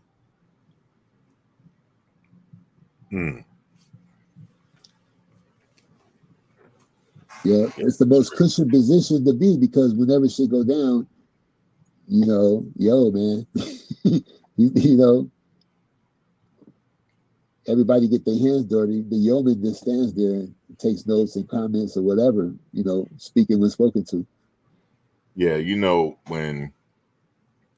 if I was in the crew, I would have ran when the stuff first hit the fan. It first hit the fan when somebody passed. Yeah, that's when it got hit the real. fan. I would have been out by then. I would have been gone. I would have been on the next plane smoking. Like you guys, this is getting too crazy now. That's when I would have left. But the kitchen really got hot when they came in, when they had like that military type exercise to arrest them for the last time. That's how they know that these people are not playing. I remember making a video. I said, these people are not playing with y'all. Why they didn't take that serious with the red dots on his? You see the lasers, the laser dots on his chest when he wouldn't put the phone down. Yeah. Why didn't they think it was real with the helicopter and the lasers and everything? Because of everything that's happened, they got away with it. Yeah, but he wasn't in America. Right. They don't want to deal with the politics of you know, they got bigger fish to fry than to deal with some coat from America. They could just ship them on out. Right. You know, really they shipping them out for their own safety because they could have got killed in almost every country, including Puerto Rico. They could have got killed. Oh yeah. I think he was threatening Puerto Rico, and that's why he left real quick. Well, he definitely got threatening on Belize. Yeah, especially in Belize. Yep. It was an extraction. He had to hurry up and get out of there, I remember. And then if they hadn't kept up with him in Nicaragua, he probably would have been gone. They probably never seen him again. Yeah. But they kept up with that van. Yeah, you know? And then this is how I be trying to understand, but I don't know why they don't. We see what you see when you have the phone on. It's almost like putting us right there with you. So they said that they got roughed up by the police and everything, and they made it seem like when the police noticed that they were coming along, that they was escorted to the prison, but they became detainees and didn't even know it. They was too dumb. I made the movie Escape from Carbonation, where you can see it. They tell the people to put hearts in the room, and they just became detainer prisoners, and their leader is in the back of the other car. And they talking about put hearts up, like that's going to do something. Right. And then when they got there, they was about to close the gate, and they almost hit one of the soldiers. That's why they beat their ass and let them go. You know, I never knew that. I didn't know that they got hit during that because they never mentioned it. They almost hit the guy that was opening the gate, and they were laughing, and they said something in Spanish, and they thought it was all a joke, like they was back home in America or something. And then they forced them to get off, and they roughed them up a little bit for almost hitting one of them with the car. Yeah, see, I didn't know they got roughed up at that point. I don't think they ever mentioned it. Nah, they try to. A lot of stuff they're embarrassed about, just like they said that was an animal that made that sound when the lady yelled, "Somebody help!" You know, there's stuff that happened before Mama did. We just don't know about it. You know, that he probably has hanging over their head. Yeah, hanging over their head. Because look, one of the old moves, you know, I never done it, but a guy would take a girl out of town, somewhere nice like Vegas, and get a nice room. This is like a first date type of thing. You know, you met her, and then a few weeks you're like, "Hey, I'm going to Vegas. You want to come with me? I got you, right?" And then when you get the room, you got twin beds, but you trying to see what's up. What happens in Vegas, stay in Vegas, right? So imagine taking someone all the way to Costa Rica or somewhere, or paying for her to come out there. She don't speak the language. She can't call. She don't even know if it's still 911 out there, and her phone doesn't work. You can do what you want to that person, and if they don't like it, it's nothing they can do. Even if they call somebody or text somebody, they're all the way in another country. So they sometimes, I'm only guessing, but they would do two things. One thing would be, look, I just want to go back home, just pay for my ticket, and I won't say nothing. I just need to get out of here. I'm not feeling this. You know what I'm saying? Mm-hmm. And then the other one is, you going to jail, my brother gonna kill you, and then they unalive them, and then they rough that person up and look and say, look, you might not even get back home. You better get your stuff together. They put them in a closet or something, and when they finally get their mind right, they let them go back home. And then that got expensive when they ran out of the 300,000. Then they started getting sympathy money, and then they realized that they can make up fake issues and still get the same sympathy money. So that's why when it comes to court, they be hella confused, because some stuff was an act just to get money, not because they were trying to teach. You see what I'm saying? But see, his lawyer didn't do research, and he didn't know that. He bit off way more than he could chew. Right. He wasn't, like, I would say for a lawyer to take on this case, it'll take a couple years to do the research, to know exactly what went on in its totality. You have to know in order to defend them. Yeah. So that when you somebody be completely honest with your lawyer. Be honest with your lawyer. Right. So when somebody come up there, you be like, okay, well, what about this? To discredit them. But he couldn't do that. Nope. He tried a little bit though. He tried.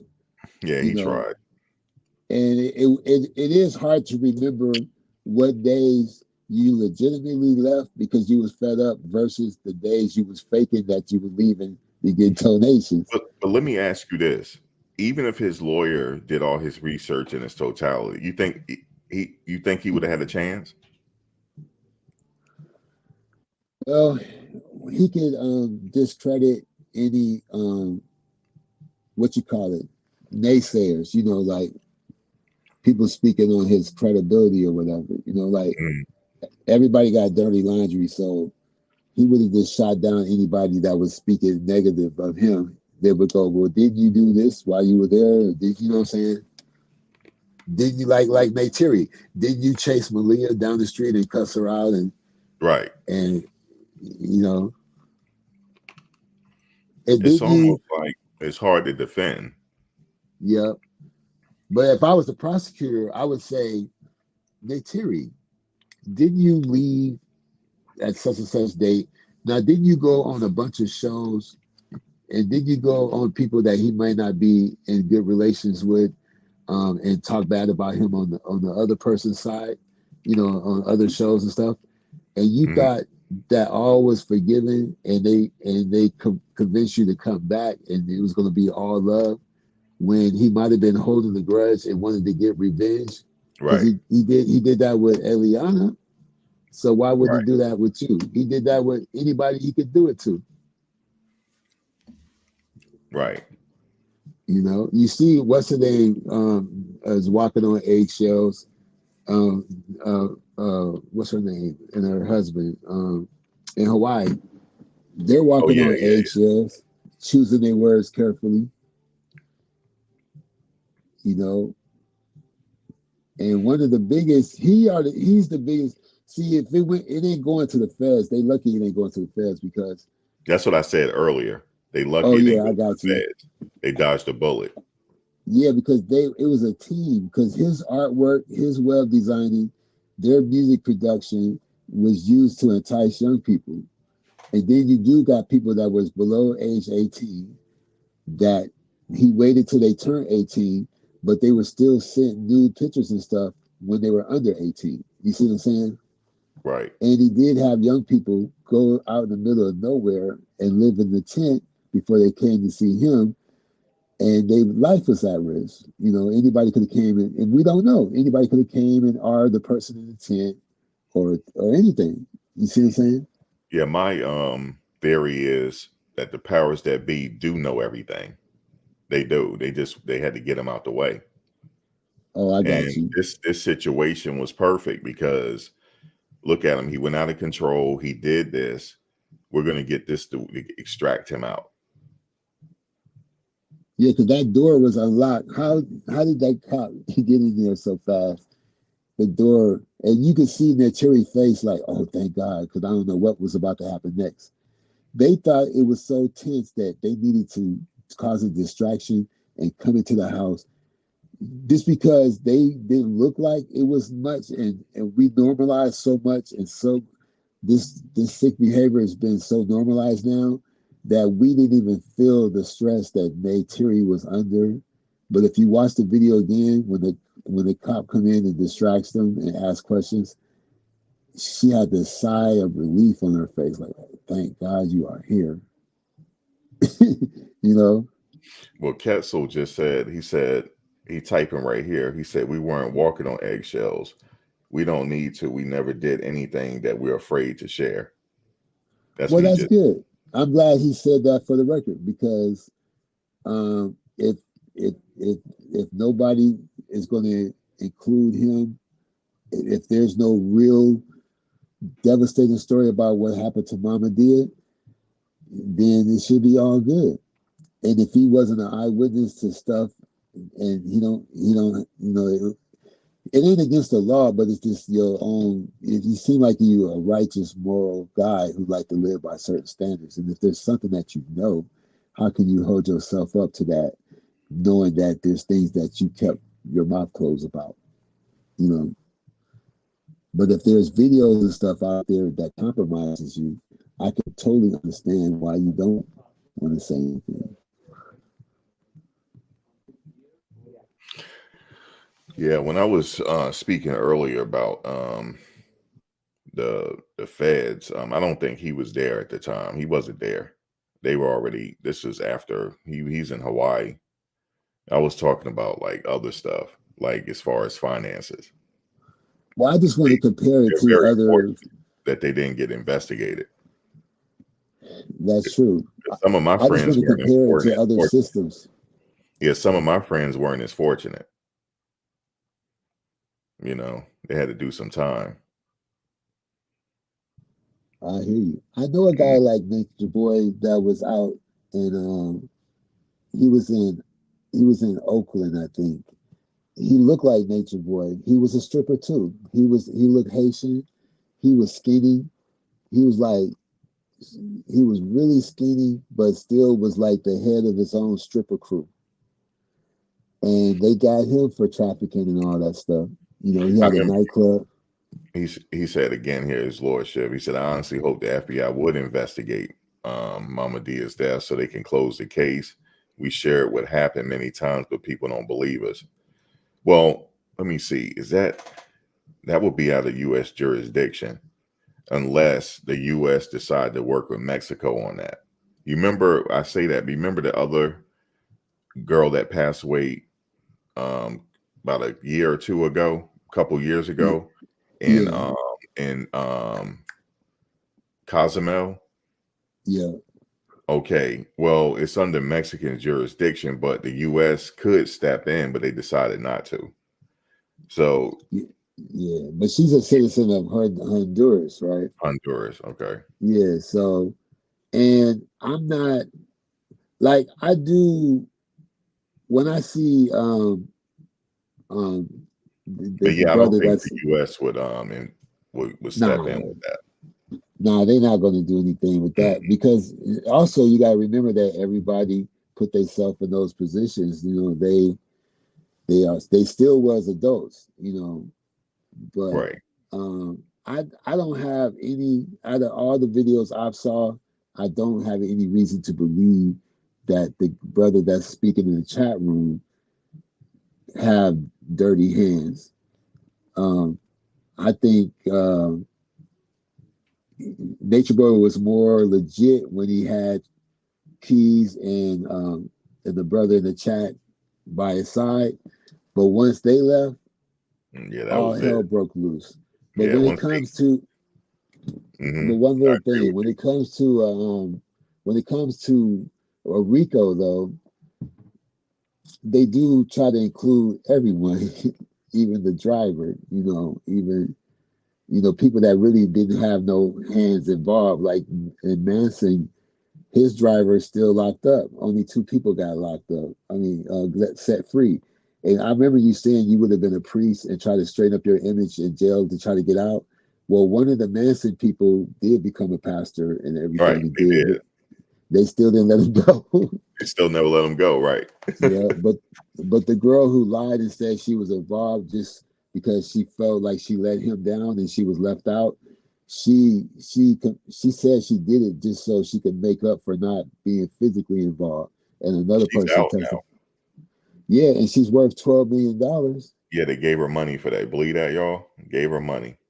And she's listed as an actor, as her what, you know, her type of employment person she is.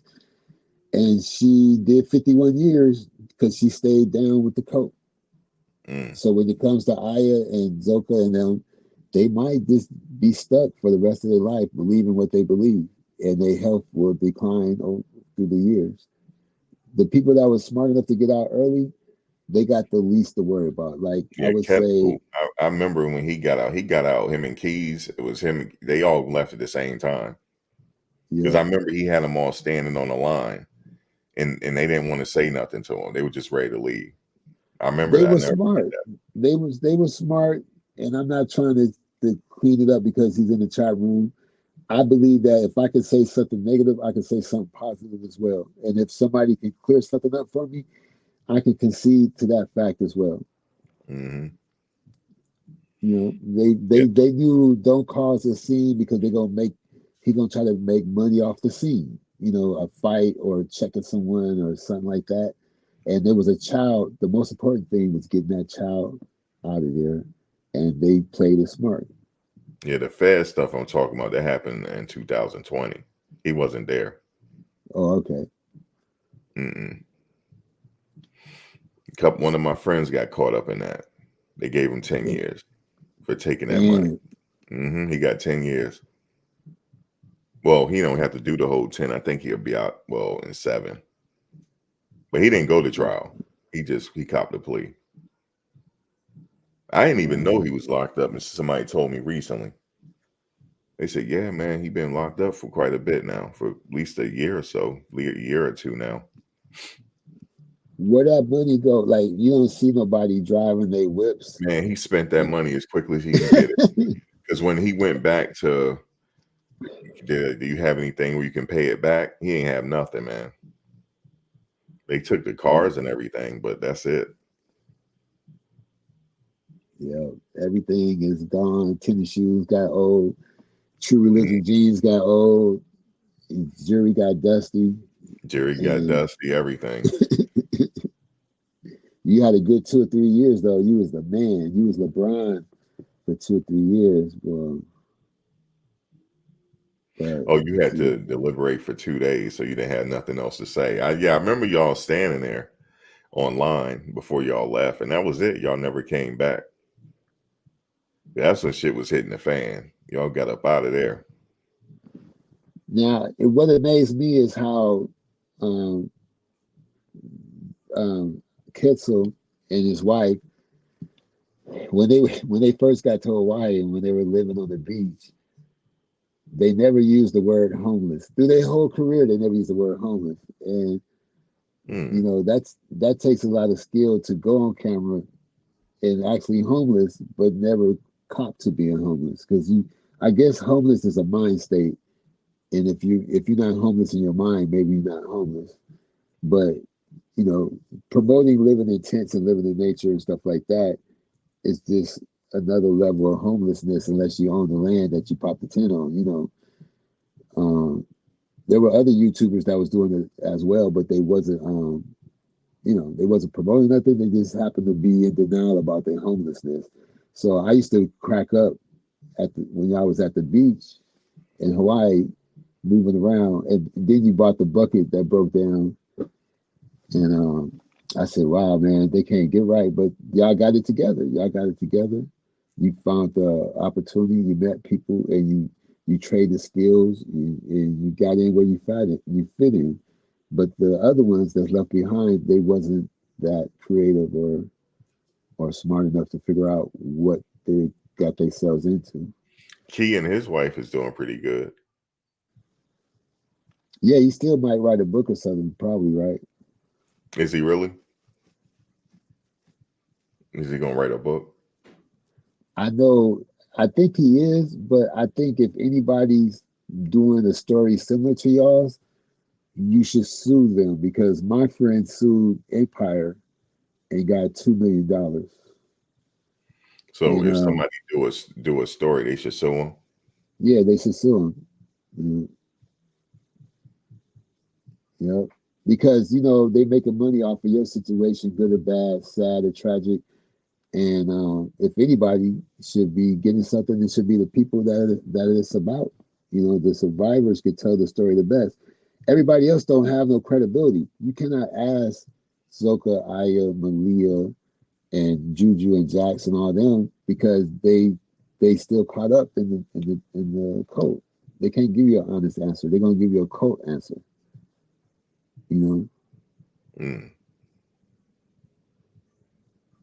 That's why they wasn't on the witness stand. You're a hostile witness. All they take is a couple of trigger words, and you'll blow it. Yeah. Yeah, it's definitely been it's the interesting thing to watch over the years. I don't regret any video I made. If none of my videos were name calling, it was satirical. It was also to show the flaws in the theories and the beliefs. You have a right to believe in what you want to believe in, but if you call yourself a Christian, then you can't mix it up with anything else. You can't be an astrologer. You can't do tarot cards. You can't do yoga and all that stuff. Christianity is pretty straight laced, and God don't like sharing his title, and he wants you to respect his son as well. So you cannot have an upside down crucifix on your sternum and expect to go to heaven, even if you got out of a cult and turn your life around. The crazy thing is, I didn't even notice it. I saw he had a bunch of tattoos, but I never studied it. Never studied it until you pointed it out.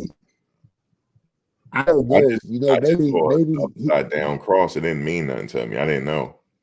I didn't know what that that's meant. The ultimate disrespect. That's in every, horror film. If you really like an atheist or hate God or something, or don't believe in God, the biggest thing you could do is put an upside down crucifix on your body, or wear a t-shirt or something, or have it on your wall or something like that.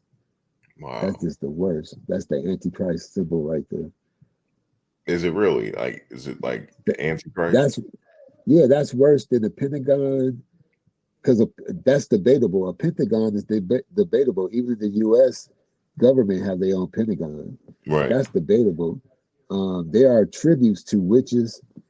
There's a statue in Salem. The warlocks and witches, it depends if you're good or bad. But when it comes to Christianity, if the Pope still had his army and they were on TV with the upside down crucifix, somebody would come see him. That's the ultimate line of disrespect. He's still gonna have to answer to it, even if he remove it. What's going on, Capsule? Yo, what up? What up? Yeah, I didn't know that you said they had you guys had like a tribunal or something like that before y'all was in the line. I remember y'all were in the line, and then that was it. Y'all never went back. That's when y'all were leaving. Right, because that was like the final step. But before that, it was like literally like at least 2-3 days of just going back and forth, having conversations, him trying to tell us why it's a mistake, and us trying to be like, nah, we done, and just going back and forth, and everybody else trying to convince. Yeah, but it was like we just had made up our mind at that point, and we had kind of like plotted what we were gonna do moving forward. And so we were kind of like, we kind of had optimism of like how we could move forward. I think that's why the only one was like Grace, because we kind of kept Grace out of the loop, and because she wasn't going out with us. So when we would go in the Go Out crew, that was our chance for us to kind of like talk about things that we didn't really want to talk about while we were back at the property, right? So yeah, so Grace kind of wasn't a part of that conversation, so she kind of just was in the middle. So when we kind of put it out there to the group and just like, yeah, we're leaving, she kind of wasn't part of that conversation, so she had to decide on the spot. But we shared in another interview that Grace, the thing that kind of made her decide to leave with us was because she overheard them like saying negative things about her and the baby, saying the baby smelled, and Nature Boy saying like he wanted her and the baby out of there, and so that was like her last straw. She's like, all right, fuck y'all then. Oh, okay. Yeah, but they didn't know she heard him, but that was kind of her confirmation of like, okay, I guess I am leaving. Yeah, I remember that. And then you didn't. I remember you saying that you couldn't take your laptop with you. I remember that. Yeah, I got nothing, man. We literally left with like just clothes and no money, no nothing. Like, so it was just we had to figure it out from there. I think Flo or Key at a time, I think his dad sent him enough money for us to get a bus ticket to Mexico City because we just had our son, so we had to get him his transfer of citizenship, and so we had to go to Mexico City to do all that paperwork. And so we got a bus to Mexico City, and like people were donating and stuff like that at the time. And so that's kind of what got us through. Yeah, I remember that. Then you guys, y'all go back to the States. Y'all went to Hawaii after. I mean, when y'all did go to the States, you went to Hawaii. Yeah, we went right to Hawaii. Okay. Yeah, that seemed like, what year was that? That was 99? 2000. I mean, no, 2019. Yeah, 2019. Sorry, I said 99. 2019, right? Right. Yeah. No, that was the end of 2018. That was December 18, 2019. Okay. And then yeah, that was we way before the pandemic. Yep. Damn, it seemed like it was yesterday. That was a while ago now. Yeah, it's already. We've been here 5 years already. Yeah. Damn, time is flying. I know. Did you see where the baby almost drowned in Puerto Rico, and he had to hold the baby out the water over his head to keep the it ain't funny, but they tried to act like that didn't happen. Like a riptide came in and he was deep. They walked out into the water too far, and the only way he could save the baby Eliana, is to hold the baby above the water over his head. And that's when I said, it's children involved. It's too dangerous. Your baby was emaciated. You did a good thing in getting that child out of there, and you did what you had to do to get yourselves and that child, and that's commendable. And we was worried about the other babies and the babies that didn't make it all the way the full term. And we think that he was lacing the drinks with the morning after pill because Fufu slipped and said it in the video. She said, they give me 2 pills and the baby's gone or some shit like that. She said it in the video. Yeah, that's crazy. Yeah. Once they got to the States, I wouldn't be surprised if they were doing shit like that. Yeah, that's crazy. The thing is, the environment didn't really change to accommodate children. I think, like once children started popping up, like things needed to change. Like there needed to be a shift in how things are being done and operated. Well, seeing little man laying face down like the adults, Aaron's son, that was kind of upsetting. That's they try to deny the cult connection, but seeing stuff like that and saying that there's other videos where they say we're cult. I'm chief this, he's king. It's like, I don't know. Yeah, the Um, narrative before was like everything's a cult, basically. Everybody's part of a cult, and we just happen to be a different type of cult. The United States is a cult. So that was the narrative before that they were running. And so Grace actually just made a video referring to carbonation as a cult. And I think Efaru was like, wow, a cult, really? Like commented on the video, but No, she Grace, did. Grace was just like, not that's what Legio Bishop, she's like that. He's the one that taught about cults, and that cults aren't necessarily bad, that everything's a cult, everybody's part of a cult. So that was at some time like the philosophy. cults ain't bad. It's the behavior. I wouldn't mind having. I'm working on my own cult, Are but you really? Oh, yeah, I am. But the behavior. oh, what kind of cult, His Lordship? Oh, it's just You already got the name, His Lordship. yeah, just an electric society, and we try to Oh heal yeah, with Japort. sound. You wanna work Blasphemy. better. No, it has nothing to do with religion. Blasphemy is doing something opposing to God, like turning your back on God, like cursing him and stuff like that. It's like blasphemy is a broad spectrum. It's not just Yeah. saying that you're God or Jesus yourself. It's your behavior that's blasphemous. And dealing with music was never.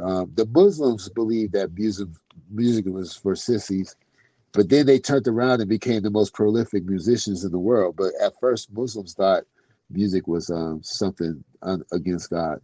But music is there's secular notes and then there's worldly notes. So you can choose to only use the religious notes and don't use the worldly notes. It's easy. But a cult, this like-minded individuals, people who like the same music and technology and stuff like that, and try to be really good at. It's like Heaven's Gate without the spaceship and the vehicle stuff and the haircuts and stuff. And the death. Yeah. His Without the Lordship, suicide. Yeah. I appreciate you, but we gonna be paying attention. You Yeah, it's cool. we gonna Look. be paying attention. Now baby. look, we just uncovering it. Uh-oh. You in a cult right now. If you only buy iPhones, you in a cult. If you only buy BMWs, you're in a cult. I have everything Apple over here. Everything. Max, oh That's God. right. If you only get Nag, if you only use Nag Champa incense, and you only drink and a look, certain. I have that too. I'm burning See? some now. See what I'm saying? But you know what? One thing I did like, they had all the technology, because I remember making a video joking about. I said, "Look at them, they back in nature, but they got all Apple stuff."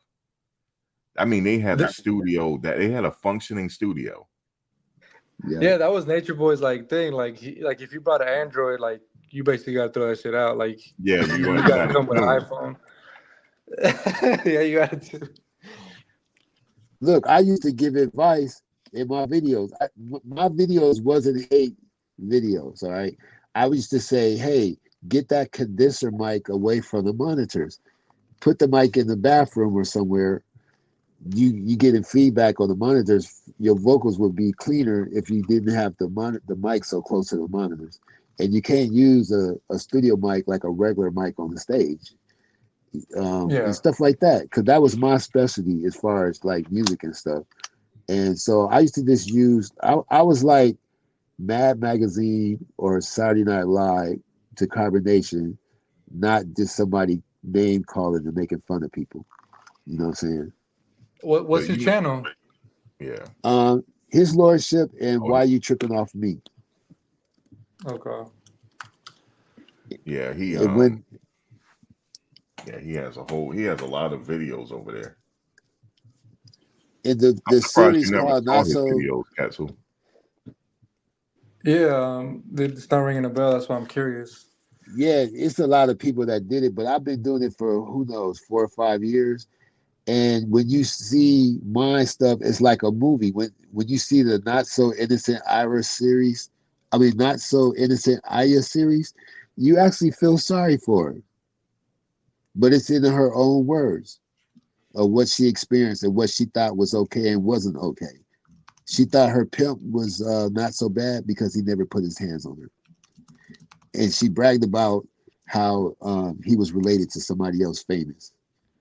You know, stuff like that. You know, bless her heart. She said that she had better time being homeless than living in the house. That she had real friends when she was on the street versus being at home and stuff like that. So it's a documentation. If you want to be a web journalist or YouTube journalist, you gotta put it out there and let the people decide. You see what I'm saying? Yeah. Yeah. Yeah, you guys. I don't know if people writing books on this. I'm pretty sure that's coming next. It's a Yeah, this lot whole of situation money. got me thinking about it. You thinking about it too? Just because like it tapped me back into all the memories and like wanting to like memorialize them in like writing. Yeah, it's a lot of money to be made because the people are interested. Because you got your position from your viewpoint. People online got their limited viewpoint, but some of us have lived long enough and experienced things ourselves to put 2 and 2 together as well. You see, Yeah. if you jump My off a dream cliff, though is to put together a documentary to convince Flo to let me use the footage. He's got the footage from day one in his iCloud, like shit that people never seen.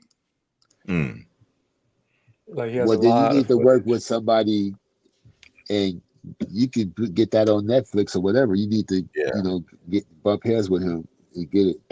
But they're about to release one already. They were supposed to. They didn't end up coming to interview us. I think because we're all the way over here in Hawaii, and we told them we were going to record it ourselves as well because we didn't want them to chop up our words. But I think they're almost done. I mean, they probably ended perfectly because it ended with the trial. So, yeah, I don't know when that's coming out, but I heard a lot of the ex-members got interviewed. Yeah, I heard they coming out with a documentary. Wow. On Netflix? But you never know. Yeah, but you never know how it's going to go. That's why I like when Michael Jackson was filming his own film right behind Bashir, because he didn't know how Bashir was going to present it. And so as soon as Bashir came out with his documentary, Michael Jackson dropped his to show you behind the scenes. Yeah, he did the behind the scenes, yep. Yeah, so you should have something ready just in case it doesn't show you in a good light. Because, in a regular Babylonian society, we find a lot of things very odd and strange that's not going to sit well, Right.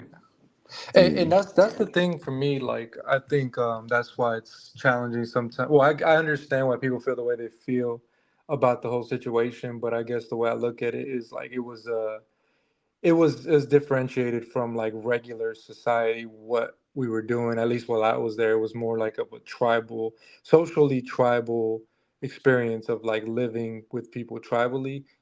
And I think that most people don't even know where to begin to understand that. Like now looking back, like I have studied like some traditional indigenous groups and like they're seeing a lot of commonalities.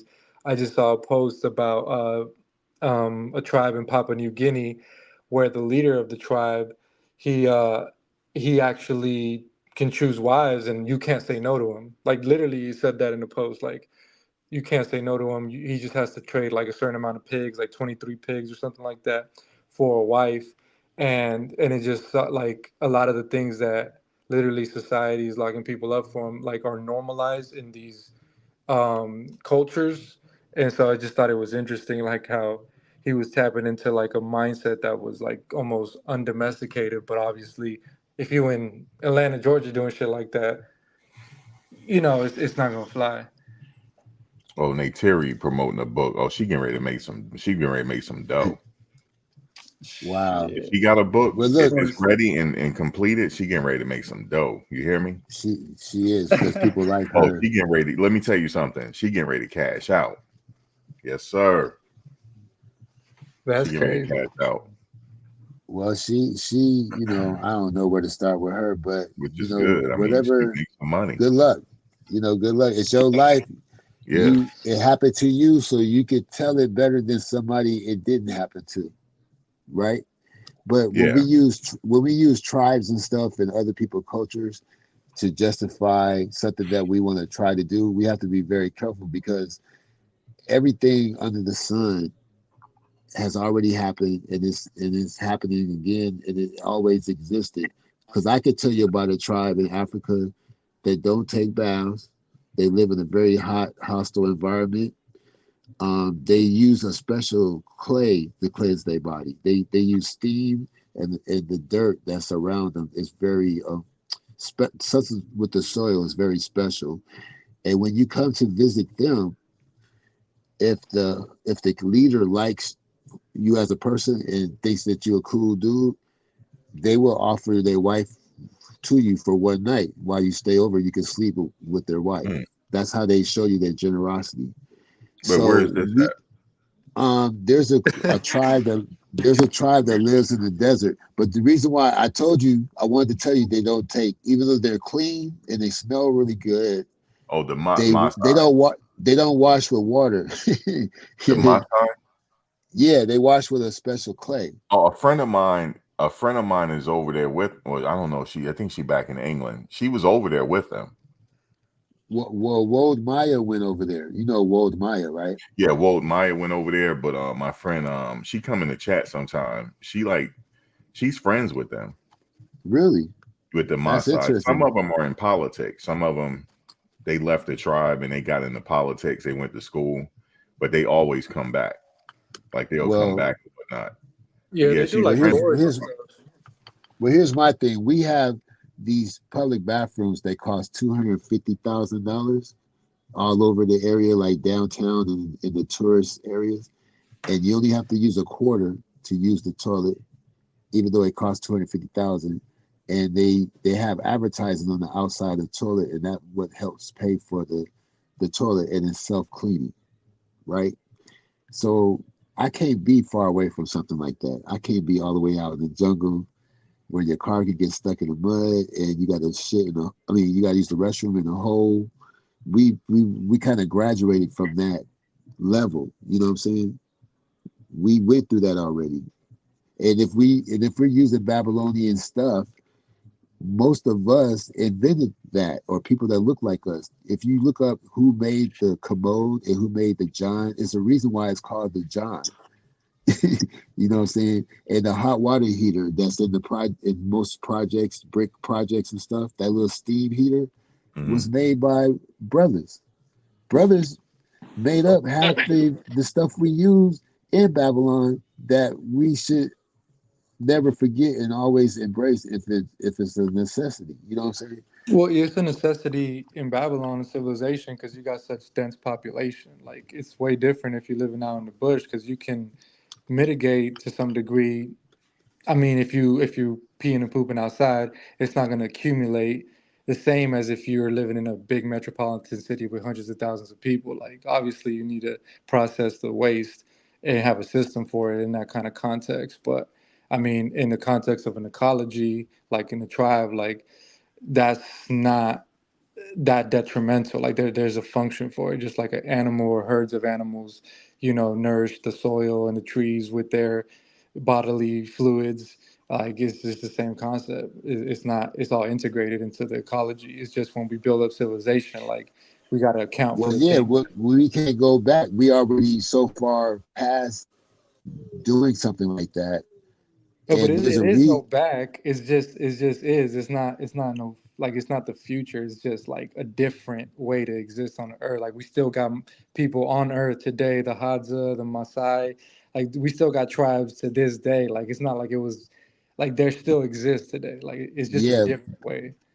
But if a Maasai came to New York and he gonna buy himself a Tesla or some shit. You know what I'm saying? Like it's just their environment. They can do that in that environment, and they can live there just like the other people that's off the Sentinel. They can do that forever, but they're not going to have like flat screens or microwave, or that. They're just going to be living until they expire, which is fun, I guess. But after a while, we're not native we're not native to this planet, so we can't act like we being one with the earth anyway, because if we were native to this planet, we wouldn't have so many things trying to attack our body. All you got to do is Google all the viruses and bacteria that attack our body every day, and you're going to see all these words and these arrows pointing all over the human body. If we was native to this planet and we were supposed to be here, it wouldn't be so hard for us to live here. It's very hard for us to live here. Once we came out of the water, that was it. So we came here on an ice comet like everybody else. That has nothing to do with religion. But what I'm saying is, well, you saying that shit like other. Well, I'm just saying other animals, because Nature Boy like to always equate animals and humans and what animals do.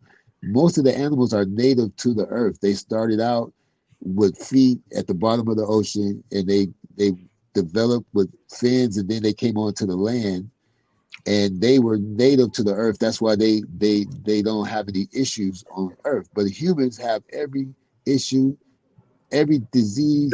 Just look it up. It's like 50 No, things attacking I our know body I've heard every it day. before. I'm not saying that, but the comment saying, wait a minute, where are we going with this? Well, Like I'm you just saying, saying we're not that native to the all I'm planet. asking is I believe that too. I Google. believe we're not native here. We can't be if everything want to kill us.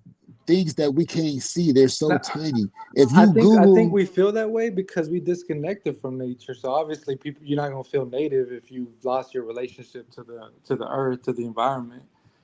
Of course, you're gonna feel like an alien because we are aliens for all intents and purposes. Like if you can't relate to the earth and if you don't have a relationship with the land, you're alien by definition. Like you're alien to nature. well, I But don't want. he think that we're native to somewhere else. So like there was some type of cataclysmic event that happened billions of years ago, but we're from somewhere else.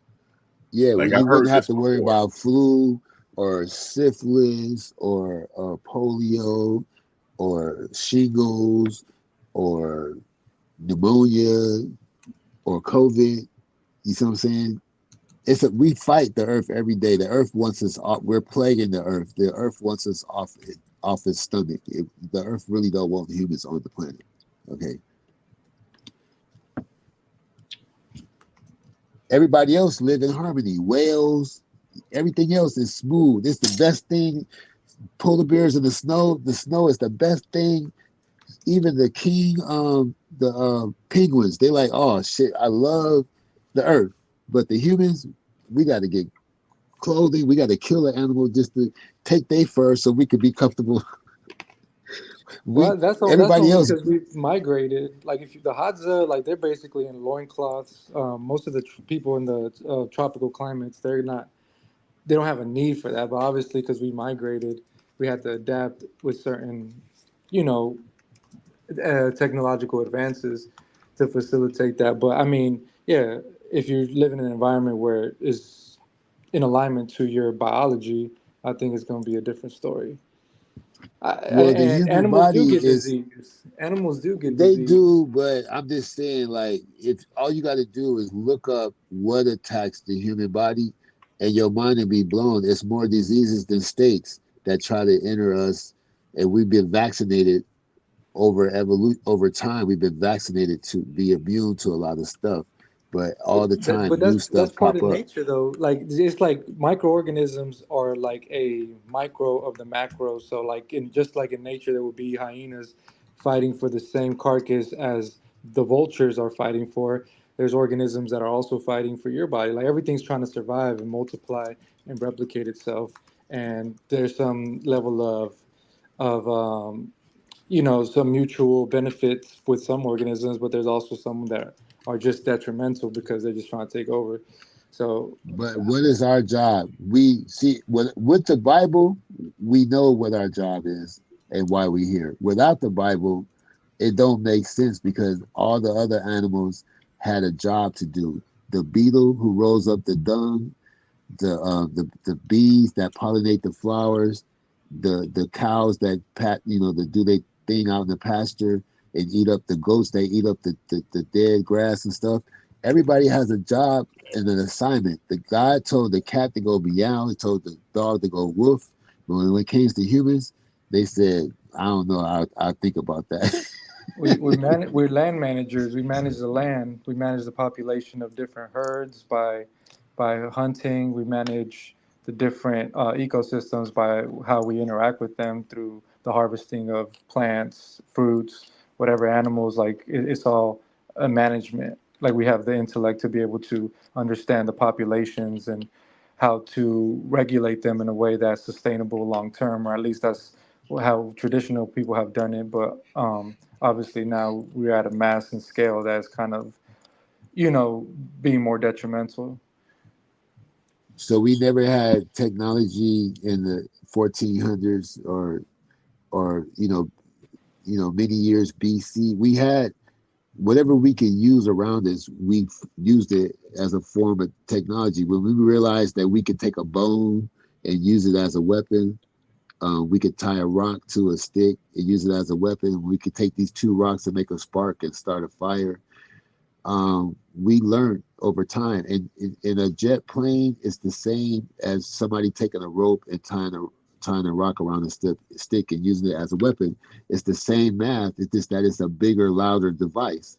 And everything that we made wasn't given to us. We got it through evolution to benefit us. And you can see in Flint, Michigan, what happens when things go wrong. And you got rivers today, even that goes from America to Mexico. You can't even swim in it. And it doesn't matter if it's factories or not, because humans create their own pollution and their own hazardous environment. And that's why we had to come up with sanitation, and cleaning our water and stuff like that is very important. It's a key to our survival. So I believe humans educated themselves over time. They found old technology, old scrolls and Sanskrits and hieroglyphics, and figured out how to survive on a place that we're really not native to, that don't even owe us nothing. Because the earth, if you look now at the birth rate, you can't even look 500,000 years ago. There's just a tall tower of how we are today in large numbers compared to how we was growing up earlier. Now with technology, we're living longer and everything, and we're not an asset to the earth. Right now, we're kind of plaguing the earth, and only our intelligence is keeping us here and trying to regain or go back to, because everybody did it. Nina Simone, anybody with money tried to go back to Africa and all that stuff. They ended up broke and having to revitalize their career and come back, because it's a romantic thought, but it's Because the impossible. mindset, they can't. People can't undomesticate their mind. That's just like we're talking right now. We've been born into this world where we're familiar with certain things, certain amenities, certain ways of thinking, even dealing with the judicial system and all of that. We just are used to operating within certain constraints. So changing that up completely, I think, is a bit overwhelming. I mean, my theory for all of this is that most of, if not all of the problems that we are trying to find solutions or are finding solutions for, are problems that we've created ourselves. So we wouldn't have no need for sanitation, all this, had we not exploded the population. So if you look into the history of infectious disease, that's all a byproduct of large populations. The bigger populations that you have, the more infectious disease spreads throughout the population. So when we were actually living as we were ordained, the tribal, that limited the range of transmission of disease as soon as we started exploding the population, which came about as after we modified the food supply. So in order to have civilization, you need to modify the food. You need to domesticate crops or livestock. And so when that happened, that gave the way for a surplus of food, because now we can cultivate and time things to have a certain amount of yield. And then after that, we had forced labor, aka slavery, to build the city states that became civilization. So it's all been like a byproduct of manipulating the natural environment, and all these things that we're trying to solve for now are just problems that were created from that same train of thought, from that same cause and effect that we started when we started to mess with the food supply.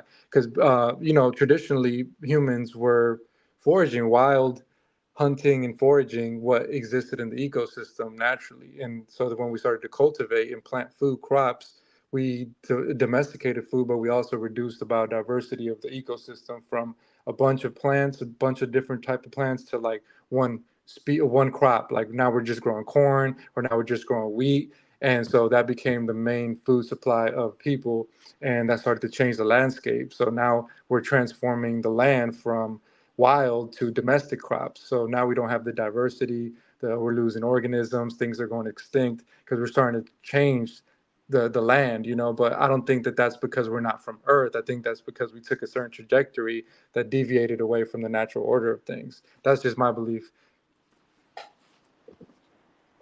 Hey, that's a strong argument, and I can see you have many valid points, and there's no wrong or right. I'm just saying that we are here now, right? And you can look at some places like in Angola or the Philippines, or you can look at other places where they actually didn't deviate far from the path and see how much they struggle today. And we are where we are today. And you can have, if people want to do that, that's fine. But we have created this thing running downhill, and you got to stick with it. And the only thing that's going to keep us here is technology and stuff, because it's for every 15 people that die, 45 is born. We're plaguing the earth. You see? So well, they're saying that's now why that we actually have an opposite problem, right? They're saying that the reproductive rates, at least in countries that are doing well economically, like they're going down because the more money people make, the less kids they tend to have. I agree. The less people, yeah, you're right. When they start to come up, but there ain't that many places coming up like that, and then when currency changed from the mark to the euro and from the franc to the euro, that they put a lot of people on the street and made it rough for them. Their rent went up by $400 and stuff like that. So it's not just so cut and dry, like, oh, do people need to make good money? Because then you have other problems, right? So you raise up It's always something. But yeah. one So thing if we you can agree on, overpopulation can be destructive, right? yeah, Too I many mean, people on the planet. yeah, for me it goes further than that. It's just having too many of one organism. Like, so like I was saying, like domesticating the wild organisms. When humans grow, it's not just humans that grow, it's also their domesticated animals. So you get more cows, more pigs, more chickens, more the plant crops that we live off, soy, corn, wheat. So you start to like change the terrain of the earth from wild into domestic crops, and before it used to be a shitload of different wild organisms. Now it's just a handful of domesticated crops. So like what that does, one of the mechanisms that nature uses to ensure survivability is biodiversity. Because when you have biodiversity, you can have one organism that might be plagued, but then you have a slightly different variation of that organism that isn't affected by that disease. Therefore, the organism can keep living. Even if the disease plagues it, there will be a variation of it that still survives. So when you homogenize organisms, or you homogenize the earth, you start to reduce the biodiversity. It's just going to mean that when you do get plague and disease, it's going to wipe everything out when it could have just wiped a variation of that organism out. That was dope deep. conversation. Dope conversation. That was Yeah, deep. this is dope. Well, I put it like this. Cars kill 5 million people a year, right? Car accidents kill about 5 million people a year. If I introduced a new technology that would, I gave the punchline away. If I introduce a technology that makes people be able to travel from continent to continent within an hour, but it kills 5,000 people a year, would you promote it? And you're not supposed to know the statistics about cars. And most people say no, but then I go, but if cars kill 5 million people a year, this system will only kill 5,000. Mm-hmm. Right? Now, another person would say, we don't need transportation. We don't need cars or stuff like that anyway, because we can just stay in our own area, in our own environment, and live off the land in harmony with nature. But that's a hostile way. That's a very violent, hostile way of living. When we have tornadoes, hailstorms, tropical storms, hurricanes. We have to use whatever we can take to survive, and that's how we got to this point. It's unfair to the people who came across America with covered wagons and stuff. I came across America by Cadillac. I'm so happy I didn't have to travel in a But damn, you know what I'm saying? And yeah, but I can see your point. But there are some cultures. I get what you're saying. I get what you're saying. Like, I just think it's like you can't like, people did what they did, but you can't hold like people to that. Like, there was somebody in the past that did X, Y, and Z. Therefore, you got to keep that going. It's like, I get it, but it's But still then like, every invention came from someone tired of struggling to do whatever they was doing. When a slave had to always open the door for someone because most of the houses had French doors where you slide two doors open. The slave invented the door stop and the doorknob because he got tired of getting splinters in his fingernails. You know, we invented the umbrella, the broom, because they made you sweep the ground. So we got some straw together and made it easier to sweep the ground. All we trying to do is make it easier. I don't walk anymore. I ride an electric unicycle. I won't but even walk across the street. there's also detriment to things being too easy. Like, people are suffering now from too much abundance, too much food, too much entertainment. We just have access to too much shit, and people are not happier or more fulfilled because of it. Like, there's a Then you got to total. run your house. You got to regulate. I got rid of cable when my son was born, and he mad at me for that. He's still mad at me for getting rid of cable, and he couldn't listen to commercial radio, only public radio, and only jazz and classical, and anything that was targeted to him, even hair grease. If it said African pride or something, we didn't buy it because black companies don't put African or black on their products. If you want to know if it's a black product, it'll have the Proud Lady symbol on the back. If it don't have the Proud Lady symbol, it might be a good chance it's not a black product. Black products use words like influence and Nairobi, but they don't use the word black or African on their products. That's just an example. But what I'm saying is, some people who believe deeply in what they believe in, they try to create a solution. There's a guy named Jacques Fresco. He invented not only a city, he invented the buildings, the train system, the politics, the government, even the equipment to build the city. And he believed that the water in your sink, when you wash your hands and stuff, should run into the toilet and then it be used as toilet water and then go out into the system. He believed in a monorail system. He believed that a central government where they control the heat and all that stuff, and you just got to worry about other stuff.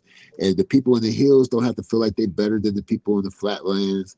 Everybody's on the same level, stuff like that. So I can see where you're coming from, but this guy actually sat back and invented the whole city and government and how things should be in the future. You see? So for you, there's so much past evidence for you to make a decision on how you want things to be, because some things didn't go so well. And some societies still live that way because they don't know no better and they never met civilization. And Well, I do believe, I disagree that things didn't go so well, because if things didn't go so well, we wouldn't be here. Like, we've made it thus far, and we've been prolific on the planet Earth. I think that the worst things that because have of our happened, inventions. no, the worst things that have happened have been a byproduct of us building up civilization. Like, you wouldn't have slavery if you don't have civilization. Like, you wouldn't have civilization without slavery. Every civilization that has ever existed has utilized forced human labor to build it, because people that are already subsisting off the land don't have a need to build civilization. You have to force people to do that, because otherwise they will just live with the land and do their day-to-days, go hunting and spend their spare time building crafts and whatever they're doing. But it's like that's something that you had to force people to build what we have now. So it's like, if you're saying that was, I mean, it's amazing. Obviously, we're enjoying technology right now, but also it came at a big cost. That's what I'm saying. Like, it came at a big cost. It wasn't like this. We just had technology out of nowhere and everything's all good. That's And true. like, that's not how it goes. That's the irony of it all. We're on technology talking about how well it is to live in harmony with nature, but there's different levels. Like the movie Ex Machina, that home way out in the middle of nowhere was designed to be in harmony with nature, even though it had windows and a heating system and a robot or whatever. It still was designed. You can get around it. You can do things to balance, but you can't. There are some places in America where people live in tree houses because it's safer to have the house in the tree than on the ground level. You got to worry about whatever, floods, bears, I don't know what the hell. But you adapt to, as long as you live in a metropolitan fiber optic T-line society with steam engines and electric cars and stuff, you're going to have to adapt to that environment. And I can go and see how it is on the other side, but after a while, you're going to want to, I don't think you can do it, but some people can, but I just don't see it. Like, I don't see living like that. I don't envy the past. I don't even envy the 70s or the 80s. I want to go forward. I want to know what 2025 is going to be like. You know what I'm saying? For me, like my main thing is balance, and what that looks like for me is like I want to embrace the technology. I like being on the internet, and I also want to have a relationship with the land. So like I learned to hunt. I'm spear diving, spear fishing. I'm just more access to nature because I feel like that's something that a lot of us lack, especially if you came up in the suburbs in the city. Like I think there's a benefit to have a relationship with the land and have access to more natural spaces. And I think that balances you out, especially if you're exposed to so much, I can rock technology. with that. I can Yeah. rock with that. I can't argue or take away from that. That's a good, like what you said is like I can relate to that. Now, I personally know a lady who had a husband and a boyfriend. The boyfriend came over. I'm changing the subject to polygamy. The Okay. boyfriend came over across the street to hang out and smoke or whatever. 8 years into their marriage, he never left. They moved to another state so their neighbors and friends and family wouldn't trip. They stayed together 42 years until the lady died, right? They never promoted polygamy. They never used the word polygamy, and they didn't try to recruit other people like swingers to get into polygamy. Mm-hmm. Okay? They just moved somewhere where it wouldn't stand out as much. Now, she kind of looked like Aretha Franklin. She was a little heavy set, but she looked like I didn't know what her secret was. They hold two men down like that. Usually you see a guy holding two ladies down. All right. And I was mad because after 42 years, they had about 3 girls and 1 boy. They couldn't buy the house that they were renting because they couldn't lease to own the house. I'm like, you got 2 men and still couldn't buy the house? And after she died, the family split. And when they had their funeral, the babies by the boyfriend sat on one, well, they're adults, grown adults. The children with their boyfriend sat on one side of the funeral place, and the children with the husband sat on the other side. And they had their own separate room in the house. But when they first started, they were in the projects. They didn't have that much space. All the people living in one house. And so whatever Carbon Nation was promoting as polygamy, I've never seen that before. It was not something that you advertise, especially in America where bigamy and polygamy is not favored, but bigamy is actually illegal. You see? Yeah, I think the thing with carbonation was like the self-righteousness that we had when we did share a lot of things. I think that's what people didn't like because, talking about like, oh, they were off in the cut, they weren't really promoting it. I think if you live in that lifestyle, it's easy for you to kind of carry on with that. But as soon as you start trying to preach it to the world and bring spotlight on it, and then you make people feel like that's the only right thing, and then like you just start getting conflict, So, well, you are even if you feel that you're a descendant of an indigenous American or a descendant of African slaves, you have to consider that you came across the Middle Passage. You are a survivor. A lot of people didn't survive. You are somewhat of a refugee, and you're not going to be able to regain whatever you Whatever you lost is an idea, it's a dream, it's a fantasy.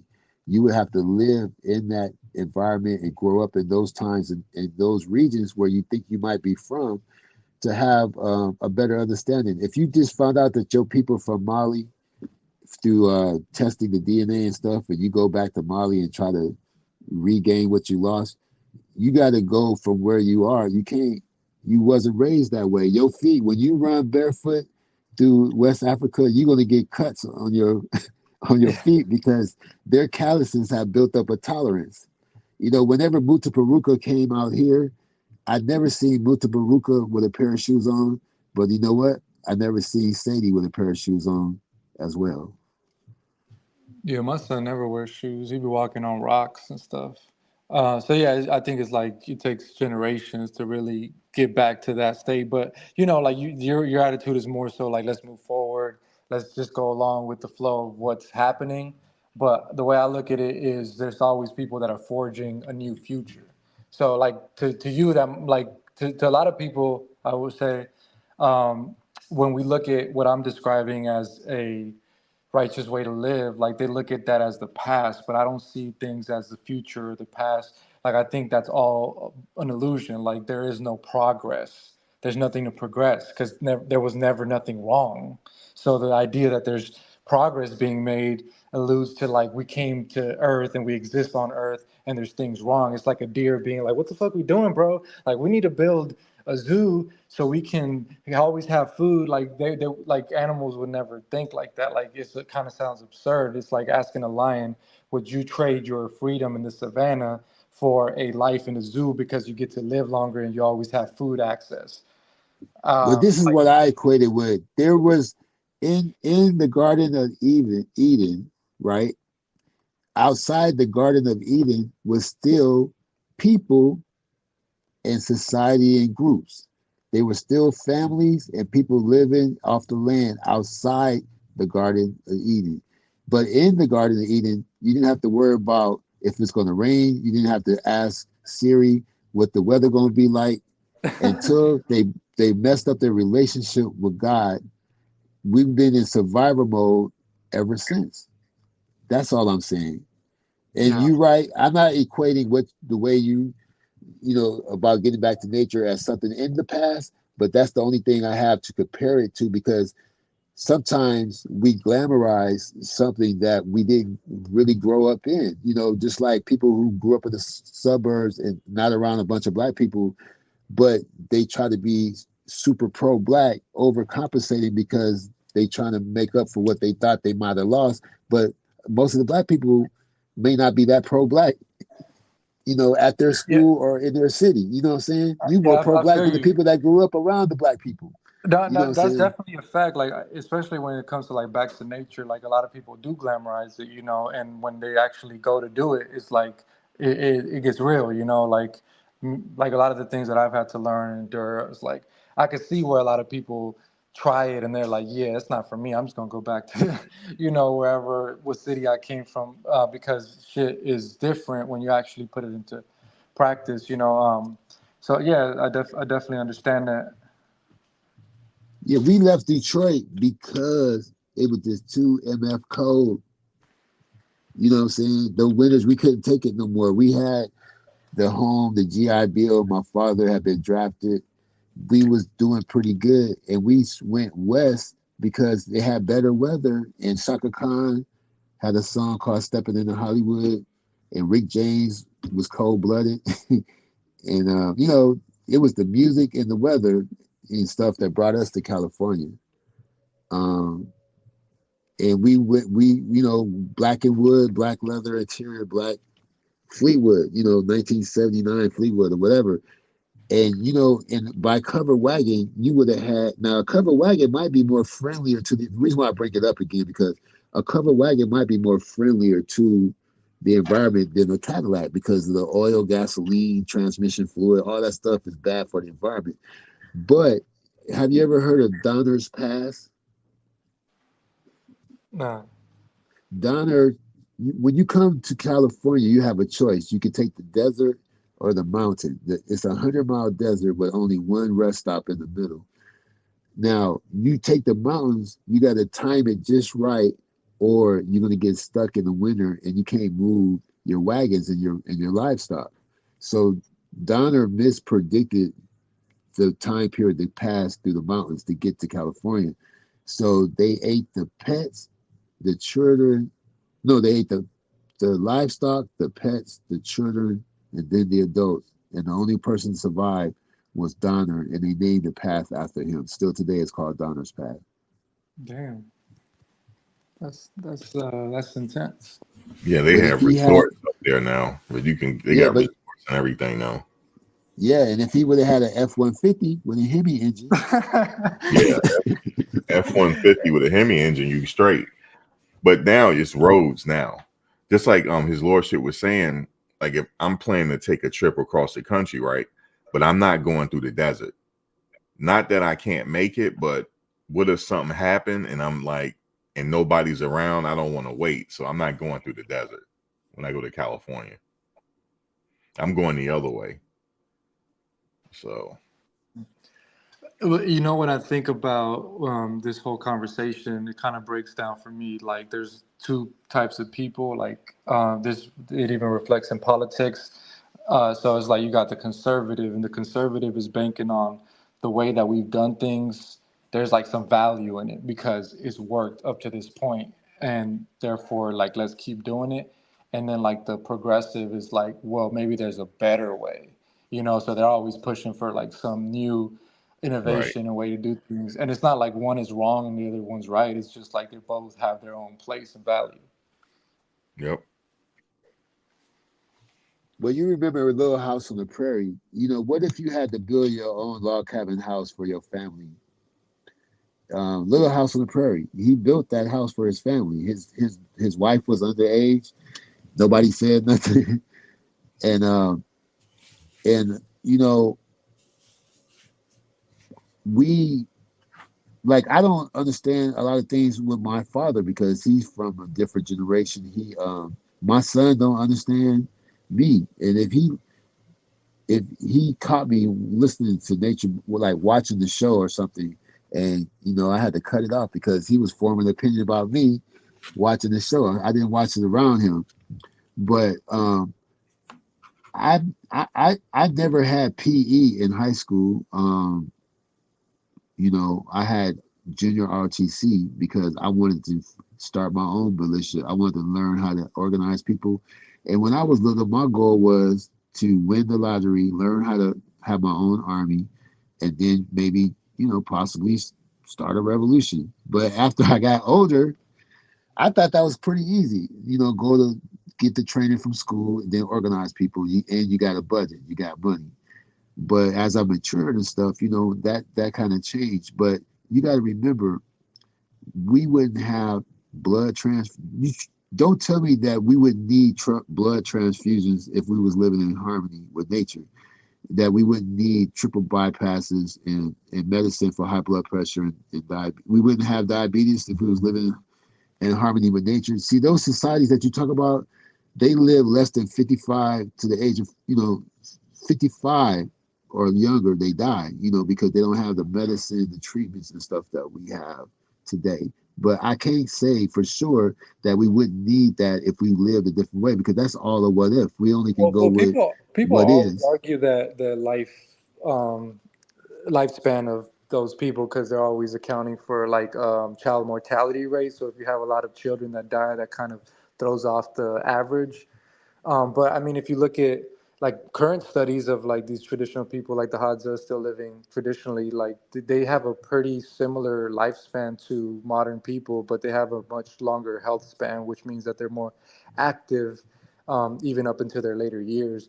But I mean, and then you could also ask yourself, like, well, do you prefer a longer life that is less fulfilled or filled with like, you know, more immersive experiences in nature and on the land, or are you just counting the years, or are you, you know, like, are you counting the life in the years, or are you just counting the years? Like, is it just Well, about living longer? who has a better life, the chirpers or the people that pay $80,000 to climb Mount Everest? That's subjective. Yeah, it's a lot of that. I respect the chirpers, like, but they don't get no credit. They've been to the top many times. They put up 64 ladders and ropes for these rich yuppies and CEOs to climb. But they family, they have children and everything. They risk life and limb. They have to carry the manure back down, and the snow is yellow, and a lot of bodies up there from rich people climbing, but you know, who gets to see the world, who has, you know, a lot of conveniences, who has medical care, and who's just work. If you're just working to help the man out anyway, you might as well become the man. But isn't that You know what I'm saying? interesting that people that are very well off are still seeking to have these experiences? Like it's like their life is not fulfilled enough. Like they're looking for something else. That's true. I mean, the suicide rate for a person that makes the iPhone, they had to put up barriers on the roof to keep people from killing themselves. But everybody creates your mind is where your heaven and hell kind of, you know, you will create a bad place for yourself. It's where your mind is at and how you feel about things. I always felt that technology was here to help us, but my wife thinks every time something come out, it makes it more difficult. Like if her bicycle got a touchscreen, I would go, damn, it got a touchscreen, that's cool. She would like, oh, now I got to learn the touchscreen.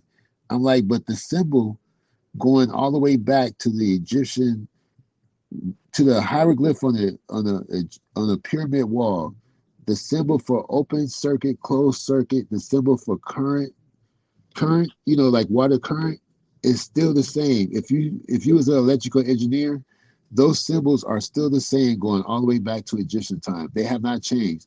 On an 8-track or a reel-to-reel, play is still play. If play is on a DVD, it's nothing different. But like with my wife, the buttons got to be different. But on a cassette, a CD player, an MP3 player, an iPhone, the play symbol is still the same. And if you take a conventional light bulb and break it on the ground, and you look at the metal that lights up inside the light bulb, that's an Egyptian Ankh. It's the same metal that the Ankh had on it during Egyptian time. And the light bulb is a heater. It's not a light bulb. We didn't get a real light bulb until LEDs came out. Yeah, a light bulb they lied to you. A light bulb was never a light bulb. It only puts out 10% light and 90% heat. And when you break it on the ground, you're going to see the same metal components as a Ankh, which I pronounce E. So sometimes the technology is there, we don't embrace it, or we don't have access to it, or it's only in limited places, but you only can be a part of your environment. And I'm not talking about the ghetto or nothing like that. I'm just talking about living in nature and stuff like that. You might need technology to continue to live where you're living, you see, but that doesn't mean that you're against nature. You're just using these tools so you can maintain and stay where you are. Because there's so many people here. If you go to the places that are like paradise, you're going to end up spoiling those places. Yeah, you see what I'm saying? Technology is imitation and replication of something that already exists in nature. Like if you look at the sun, like nuclear fusion, you know, electricity, all these things that we've created or learned to harness already exist in nature or in the universe within some capacity. So, but then we can't leave out the thing that created all those things. Unless you are, you know, like an atheist or whatever, you cannot deny the main creator. So when we create, we're just imitating what the creator does because he made us in his likeness. We just want to do what he does on a smaller scale. You see what I'm saying? So I'm not a Bible thumper, but in the Quran, in the King James Bible, and in the Torah, they do speak of technology and biology, especially the Quran. And there was a time when doctors didn't wash their hands during childbirth, and the doctor that said you should wash your hands, they made him the laughingstock of the medical industry. And then later on, they realized that was a good idea. So in Right. this situation, you could be that doctor. You could be that person that's telling us, hey man, I'm not saying don't have school buses and ambulances and stuff and phones. I'm just saying we need to not forget where we came from and what's was so simple and easy to get to and that we ran away from because the land has been terraformed and stuff like that. But there is a thing where we used to have no lights at all when the sun went down, and then we went to kerosene lights, and we had no irrigation, no bathtubs. All you got to do is look at Europe before the Moors came. No cameras, no books, no street lights, no irrigation, no bathing. That's why the plague came there. So So the things that Nature Boy was teaching about taking baths and all this, and it wasn't winning that many arguments, especially showing Elena standing barefoot on top of the toilet, squatting over the toilet. That's the most iconic photo in history. But I understand the intention, but somewhere it went after you left, you and the other brother and your wives, shit went left. You know why? Because we were the only ones that really put resistance to Nature Boy when he had like wild ideas. Oh, okay. All right. So it's like I remember even Flower Keys, he would be like, I don't know about that, or I would just be like, nah, I don't agree with that. Like I'm about to leave. If you about to do this and be that, like I'll just leave. And so like, yeah, I think that's like the difference. There was probably because they were younger too, the dudes. But yeah, I always felt like I had an option. Like I always knew in my mind, in my heart, what was right and what I felt was okay and what wasn't. And it just depended whether I was courageous enough to vocalize it or not. And Well, we so, saw it on your face. We could see it even on the bus when y'all. I was We not. mad. I was mad. Yeah, and we could tell that if he would have just got off and signed the papers, everything would have been fine. So people are mad at little things like you got a pregnant girl with you. Why don't you just comply because they might beat up the pregnant girl? Right. You know what I'm saying? Yeah, exactly. And for me, it was even like more annoying because I had to translate. So I had to translate shit that I didn't necessarily agree with, like from him to them. And so, Yeah, so they looking at you sideways too, like, what are you doing? Y'all can have your own conversation that they don't even know about. But I get it. I mean, that's book worthy, and it's not a made up story. And you survive. I think you one of the few people. I don't know why Civil got to make a book first, but you're one of the few people that can really have an authentic book about the whole situation. Yeah, and I just like to write, and I would like to articulate myself in writing and just share my story. But I guess I don't look at it like I'm not trying to really capitalize on it, and like I would just want to share it. I mean, I want to share it like authentically, like not like this kind of like scandal thing to try to like get people. Like I want people to actually learn something and take away something from this. So I want there to be lessons in the story as well. That makes sense. Right. It's your prerogative. Yeah, it is. Like you could share it organically, but it has a reach though for people that's interested in it. It could blow up. Yep. Yeah. But yeah, man. Yeah. Appreciate you guys coming on. But you should think about it. Are you thinking about writing a book? Are you writing a book now, or you thinking about it? I was just thinking about how I would structure it. I think it would be more so me telling my story of like before going there and like how I came upon him and like me actually making it out there and then like everything that happened while I was there basically and like all the lessons. Yeah, I think that'll work. Definitely do. But I think it would be fun for me to just you know, just to kind of put it on paper, like, because there was a lot of things that I had forgotten about that this trial kind of brought back a lot of memories. I was going back watching like that concert that we did outside, the Jungle concert, Right. and just like little moments like that that were so like maybe insignificant, or like I was annoyed at him because he was having us dance and stuff. But now looking Right. back, sometimes I'm like, man, I wish I would have just had more fun, you know, because Yeah, now it's the over. artwork was great. The music was great.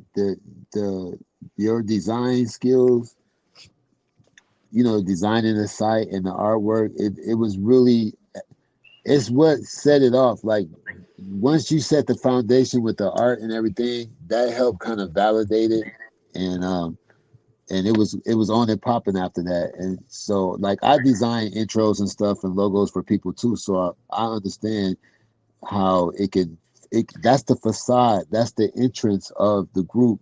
You kind of seen how your facade is, just like a building. It could be just a regular square building, but the facade is so nice, you think the building is nicer than what it is, when it's no different than the building next to it.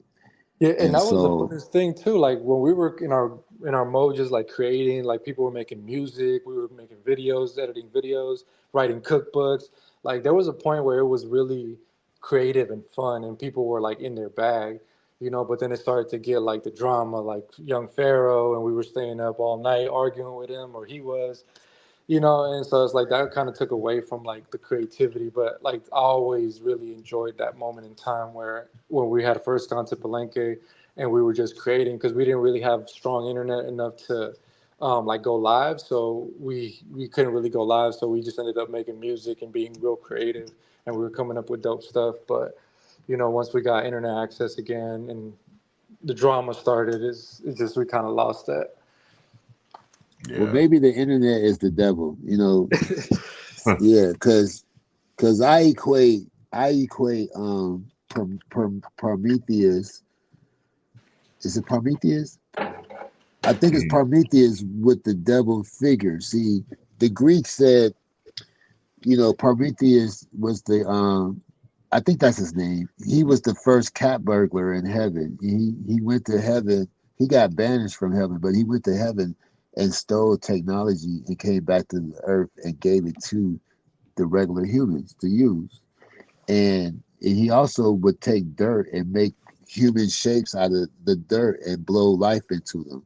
And for his punishment, he he's on a mountain tied with chains. A bird comes and eats his liver and stuff, and he dies. And every morning he wakes up, and the same thing happens over and over.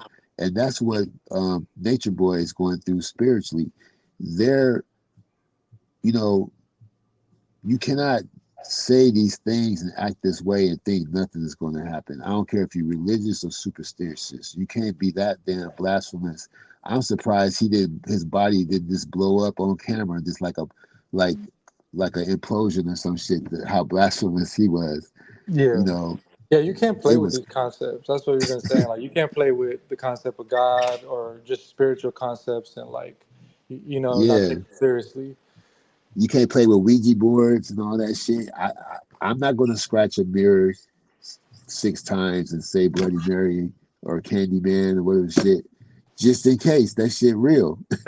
and I'm not going to play with God. I'm not going to play with God either. Yep, me You neither. know, I'm not going to make a pentagon on the ground, a pentagram, and put candles in it and stand inside and wish bad on people. I'm not playing with it. You know. Yeah. Definitely And it's not. interesting that the U.S. government plan their wars from inside the Pentagon, which is shaped like a pentagon, the architecture. Mm-hmm.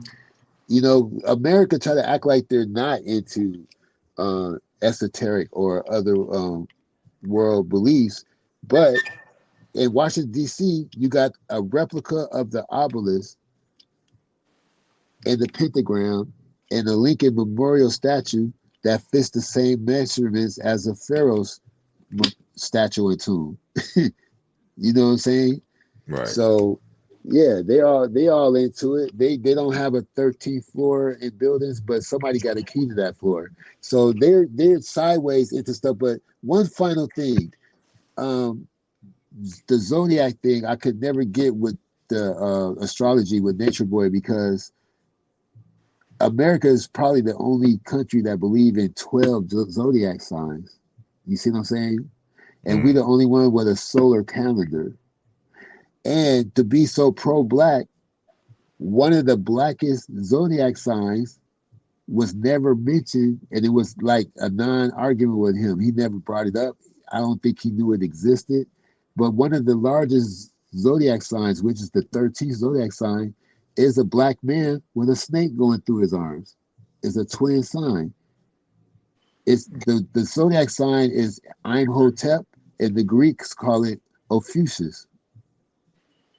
And you can't see it from this side of the equator. You have to be, so that makes it even worse. He's on the other side of the equator. He still doesn't mention the 13th sign, and then all this astrology teachings and all this stuff he said about people. He only used the 12 signs, and then he even later said, I was wrong about my own sign. And he still His didn't own lose chart, credibility. yeah. He had his time wrong. Yeah, because the Ophiuchus actually overlaps the Scorpio sign. So when you look at Ophiuchus, Scorpio is mixed in there with it because the sign is so big that it overlaps that sign. And so if you're born between November and January, you might not be the sign that you think you are. Yeah. I've heard about that one. I mean, there's so many different types of astrologies.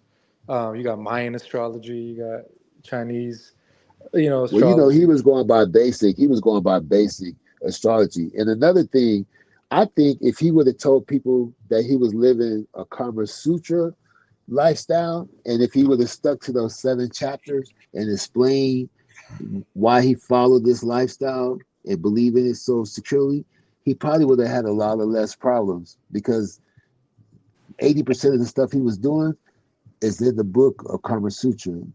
And there's only one chapter about sex, so it's not a sex book. But Well, in India, though, like a lot of the things he was talking about and practicing are a lot more common. Like even the concept of being God. Like if you go to India and you say I'm God, they're gonna be like, "Oh, cool, welcome to the club. We got a couple 100,000 other gods," So it's yeah, like it's like almost like their version of like enlightenment, like is coming to the realization of that you're God and being this entity on the earth. yeah, And they but have they can't they have even build. gurus. But They have they can't even gurus. build an apartment building without collapsing, though. Like they don't have oversight. When somebody's a carpenter like Jesus, when somebody's a cement mason, when they say somebody's a mason, like that means that they at the top of their skill level. Mhm. Jesus wasn't broke. He wasn't homeless. He was hiding out, but he had a career and a skill. You know what I'm saying? Osama bin Laden's family, his father built the dome over Mecca. You see what I'm saying? The only reason why they had a problem with America is because when Jimmy Carter was president, there were some people in Mecca that was using money with faces on it and putting pictures on the wall with their face on it, and they don't believe in that. So they invaded Mecca and they gassed everybody. And the ones that lived, if they were old enough, they beheaded them, and the ones that was too young, they went to jail. And they had to borrow the French army because they had the best killing group, whatever they mercenaries or whatever they call them. So Israel had they had the equipment, but they didn't have the pilots and stuff and the drivers. So Carter sent the military over there to work the tools so they could take Mecca over. Ever since then, that's when we had beef with Osama bin Laden because of that situation. It was Jimmy Carter's fault. Everybody likes Jimmy Carter. I like Jimmy Carter. Everybody hates Reagan. But what Jimmy Carter did back then influenced what happened with Osama later on. I still don't think he bombed the Twin Towers. Man, but I'm about to get flagged again. Damn. Oh, my bad. Man. All right. Well, look, I man, just got off. I'm at work. I'm surprised I ain't got fired. It's slow today. Thanks for having me on. And And Oh it's no, you nice didn't have to talking get to off. you. You good? Oh, okay. Yeah, you didn't have to get off. I'm gonna try to be better at that. I'm rusty. I haven't went live in months, maybe 8 months. And you know what? Where it say Quetzal, Capsule. how you pronounce it? Pretzel? Quetzal. Instead of you looking at my videos about carbonation, I'd rather you look at my videos about doing remixing and intros, like production videos, because I know you into production. I have tons of production videos. The What other channel is stuff that on? it's still on his lordship. You just have to check the playlist. Yeah, I'll check it out. Yeah, everything is on his lordship. I used Cubase and Ableton Live and all that stuff. I've been doing this stuff for a long time. I went to Schoolyards and I made over 27 records and over 12 albums and worked with people in different countries and stuff. Did vocals for other people. I like all music, so I would never make one album that had the same kind of music from beginning to end. And I'll rap over other styles of music if I can catch the beat. So I'm kind of open-minded about stuff. So I did listen to you guys' productions, and it did sound good. But enticed a lot of people to feel comfortable, joining and stuff like that. Yeah, And I was going back recently and listening to some of those tracks. I heard you guys singing earlier too on here, "Shining Bright." That was probably my favorite track that came out of. Yeah, y'all made some dope music. You did. In My Tent was a hit too. Yeah, I did the video for that one. Oh, you did? Yo. You did the video for that? Yeah. Yeah, that was a pretty good one. Yeah, I was saying before, you guys had a lot of talented people over there at one time. Definitely did singers, everything. Zoka was very, very, very She could talented. sing too, yeah. She should have been out there as an artist. I mean, she could dance and sing and rap and do poetry, but now If she I looked put like she been. together a documentary, I'm gonna put the music from Carbonation as a soundtrack. There you go. Yeah. Because they got it for use. It's like royalty free. There you go. And don't be ashamed to use AI to help you. I'm debating on using this service that's going to cost $25 a month, but it just might work. And it's because I have a skill set, I can substitute anything that I don't like. If I don't like the music, if I don't like the narration, if I don't like the image, I can just take that part out and replace it with my own. You know what I'm saying?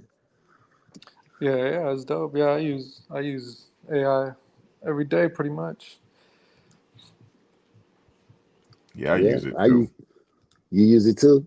ChatGPT, yeah. Mm-hmm. Yeah. Well, wait till you see the next video I post. It's going to be all AI with a Caucasian lady voice, because I feel like my Negronic Midwestern voice is holding me back. So now I'm just going to use Caucasian narrative voices on my videos. Why? I don't know. Maybe it have more credibility. I don't know. the same way they put them on tissue advertisements and stuff. Yeah. Every time a car, a coat, a jacket, pair of shoes, a briefcase, you see them. And but this one company I see, a few companies, I see us, but I'm just saying that. I'm just joking, but I just want to see, is it my voice? Maybe because OJ got a lot of work because he went to vocal training and got rid of that little hood twang he had to his voice. And look how When I much hear work he got. when I hear AI content like that has AI voice, like I tend to not like really like it or want to consume it because I feel like your own voice has more uniqueness than like some. Right. Yeah. So what you do is just replace it and you read the script and you can ad lib or improvise on the script. You don't have to use their voice. Or you could tweak it, but that's extra work. You could tweak it and add inflections and all kinds of stuff, just like producing a rap vocal. Whatever you do to a rap vocal, you could do it to the AI vocal. Just put it on the music software and automate the effects, whatever you want to do. But you could time stretch it and all kinds of stuff. You could make her stutter, all kinds of stuff. So it's just how much work you want to put into it. Yeah. Yeah. All right, y'all. This was a good conversation. I'm about to take Yeah, off. it was Hop pretty off good. here. All right, Kessel, thanks for coming on. Yeah, man. Thanks for Bye, having me. bye, Kessel. All right, Samantha. Y'all have a good night. Peace. All right, have a good one.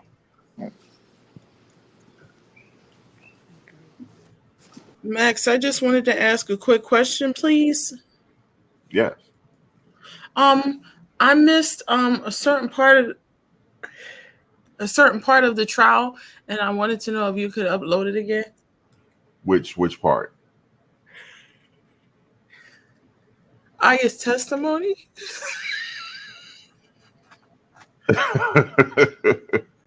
Yeah, let me see. Where is it? Y'all missed Aya's testimony. I need to see that again, man. Yeah, I think I have it. All right, can you upload that again? Yeah, I'll upload it. Okay. You just want her That part, shit or was funny. I want you, man. let me see.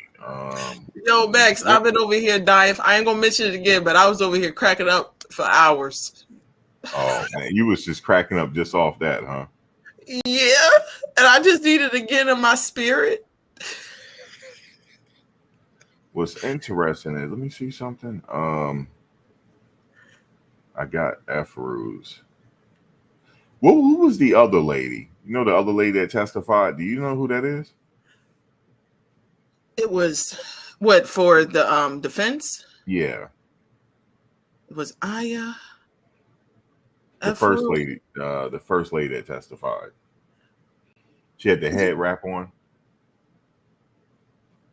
I believe that. She testified via Zoom. Oh, I don't know who that lady was. Yeah, she was on the screen. I don't even know her name. She was blinking a lot.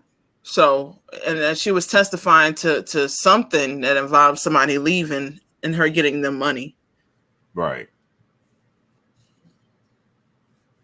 I like when she was called. Y'all said she was a Karen. She turned Caucasian.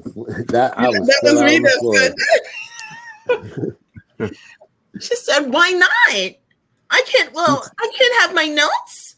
I said, "This shit is funny." Yo, I'm sorry, Max. I ain't gonna make fun of you no more. Phoebe Snow. Yes, she did. She said, "Well, first of all, I want to say that." I said, "No. Why not?" Max, I was over here losing it the whole time. I'm sorry. I'm looking for it. I think I got it somewhere. But I missed the first part of this, Max, so I'm gonna definitely go back and listen. This was a great live. Thank you. I love joking with you, Max. Oh man, anytime. Let me see. Trying to look. Oops. No, that's not it. I got it somewhere. I think I might have had it on another channel. Let me see. Let me take a look real quick, because I might just give you the link. You know. Okay, you could do that. Let me see. Next. I think it's over here.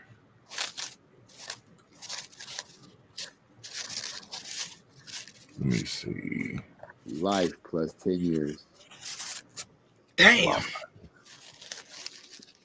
I couldn't imagine that. Yeah, for sure. I have it. Okay. Yeah, I have. I just let me make sure this is it, because I can give you the link to it. Okay. Yeah, it's like 2 hours. Let me see if this is it. Oh yeah, definitely, because I got Juju as well. Okay. I'm glad you got your commentary on, right? I got Jack, Juju, and here's Aya right here. Look, they all went on the same day, right, y'all? Yes. Hold on, let me show you. Let me see if this is it. I think this is. Let me see. Share it. Because I was looking for, I was like, man, where did I put it? It's right here. You buried it somewhere. Nah, I still have it. I was like, where is it? Because I was like, it wasn't on this channel. I have so many. I was like, I put it on another one. This is it right here. I have it. She was ready. Let me see. I'm gonna give you the link now. Let me see. Let me go. Oops. Damn, I just hit it again for myself. You put it in the private chat? Yeah. She turned into Cicely Tyson, didn't she? Yes, she did. Yes, you she want did. to see this part. Raise your right hand. Do you solemnly swear or affirm the testimony you present to the court to be the truth, the whole truth, nothing but the truth, so help you God? I do. State your name and spell it for the court, please. Porche Wade. Porchae. Last name Wade. Wade. Okay. Thank you, Ms. Wade. Ms. Wade, how old are you? Hold on. There you go, Samantha, with the notes. I want to hear. Wait a minute. What is the the one where you stopped everything? Do you have that one? No, I don't have that one. Max. That's gone. I just have the raw footage of the trial. That's gone. Max, man, I want to hear you, man. Wait, the notes part. Because you can't have notes on the stand. No, I never seen that before. But she didn't care. She was ready to go. But the way she looked around, and she gonna lean to the left and say, "Why not?" I know, man. It's crazy. She don't know nothing about the law. Nothing. Nothing but the truth, so help you out. I do. State your name and spell it for the court, please. Porche Wade. That's a pretty name. Rchae. Last name Wade. Wade. Okay. Thank you, Ms. Wade. Ms. Wade, how old are you?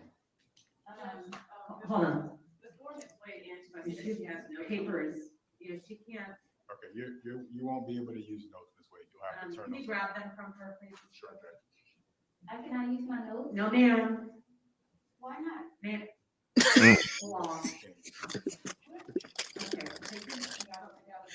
Go ahead, Karen. I ain't mad at her. Okay, thank you.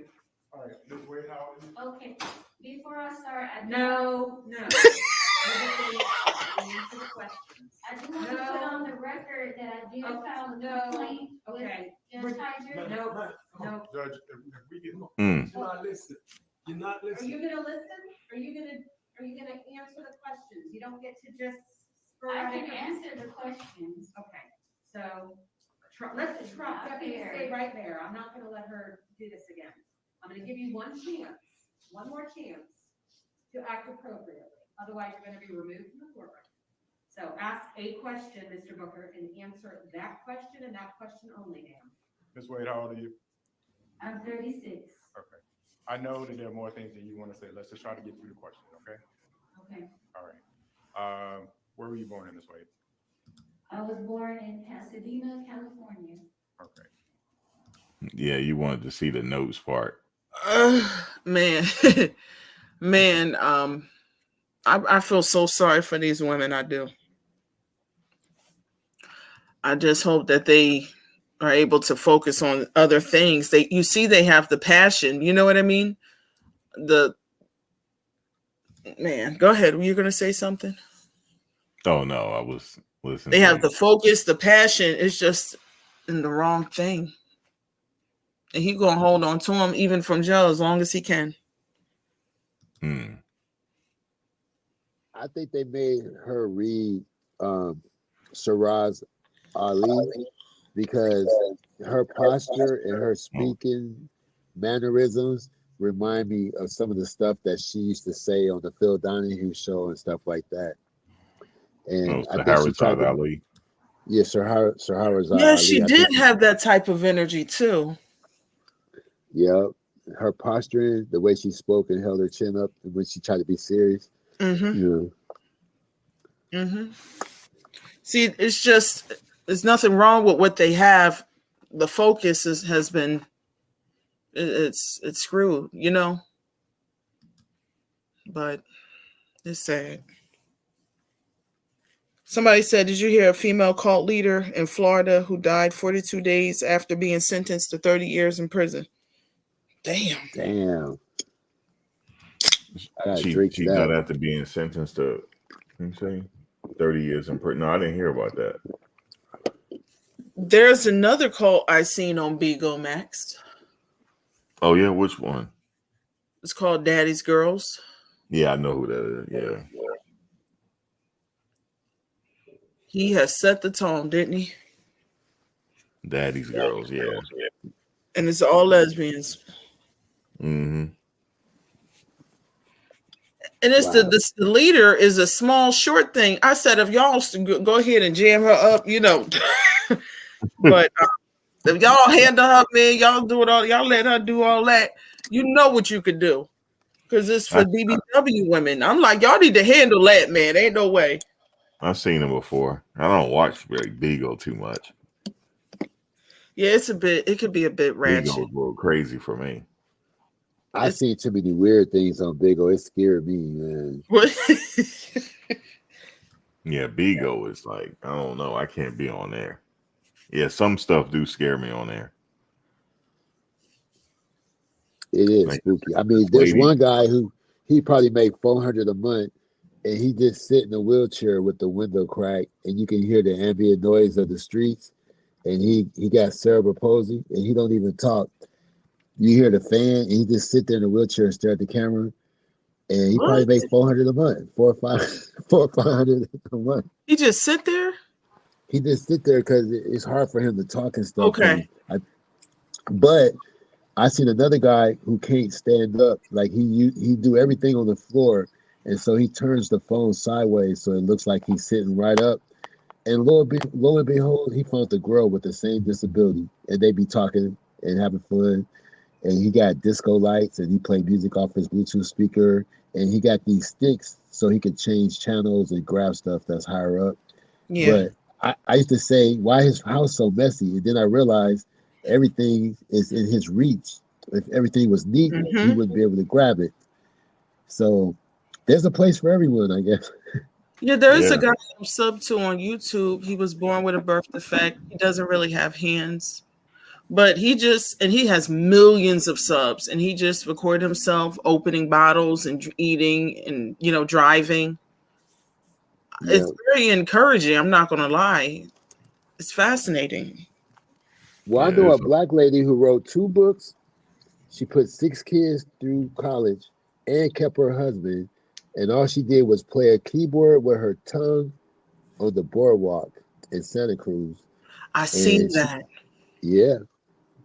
Kept her man. Changed diapers. Made bottles. Yep. So it's no excuse for the girls, the dusty wives. There's no excuse for them to get out there and hustle. What's up, Tommy? What's up, Max? What y'all got going on? What up? What's up? This is Max the World versus the World. What up, Max? Just hanging out. What's good with everybody? Not much, just hanging out. We just had a good build earlier. One of the former members came on the live. It was his lordship was building with him. Well, I just got in here. I just got back to the house for now. Yeah. I didn't see it. Somebody told me one of Sinetta channels is gone. Really?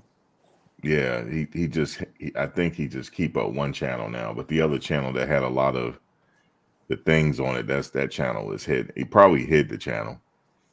They probably struck it because he had a lot of stuff for like people on there he probably don't want to associate with anymore. I don't know. I don't keep up with Sinetta. I stopped watching Sinetta like in 2016. Yeah, I haven't kept up with what he's doing. Somebody said that his channel is not there anymore. You know, we always was kind of like watch the fizz happen. He was on here the other day with Brother Phil Valentine though. I saw him on YouTube. He had jumped on afterwards. You know what is that? Is that my mic? No, that's me. I'm sorry. That was my mic. I'm sorry. Okay, for sure. You know, Brother Phil Valentine is? Yeah. Valentine Mel? Yeah. They was breaking this something down the other day. Oh, okay, yeah, brother Phil Valentine, yeah. Yeah, he was breaking it down. You know. He was breaking down a whole lot. He was a really young brother, Top Cat. He was talking about like the whole American thing and all this. And I don't want to go into that, but yeah, I Did already you covered some of it. what was the other guy? Do you know what's the guy that has a channel? He say that we're all indigenous. Which one? Seer? Yeah. The Seer Look at Tears? No, he has a really big channel. Dane Calloway. He an agent, bro. That's an agent. You Bro. think so? Yeah, that's an agent, bro. Anybody who come out of the woodworks like that out of nowhere, like he With a came in huge like following. Yeah, man, it's an agent, man. Because the real ones is underground. Like the real ones. I even question 19 Keys sometimes, even though he's from the Bay.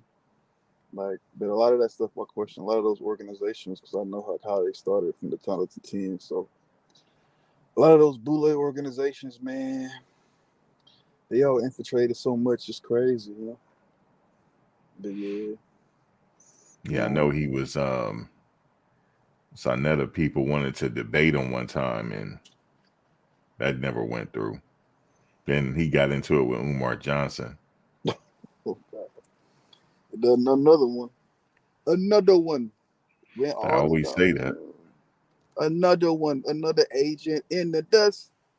There's a few real ones out there, but I've been watching. I've been watching from a distance, but I reached out to a couple of those guys, a couple of real ones.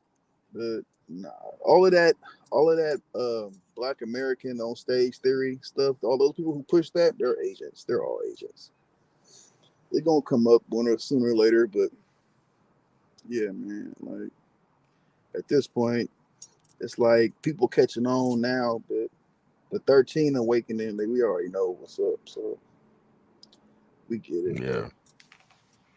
Like mostly everybody woke up and became conscious.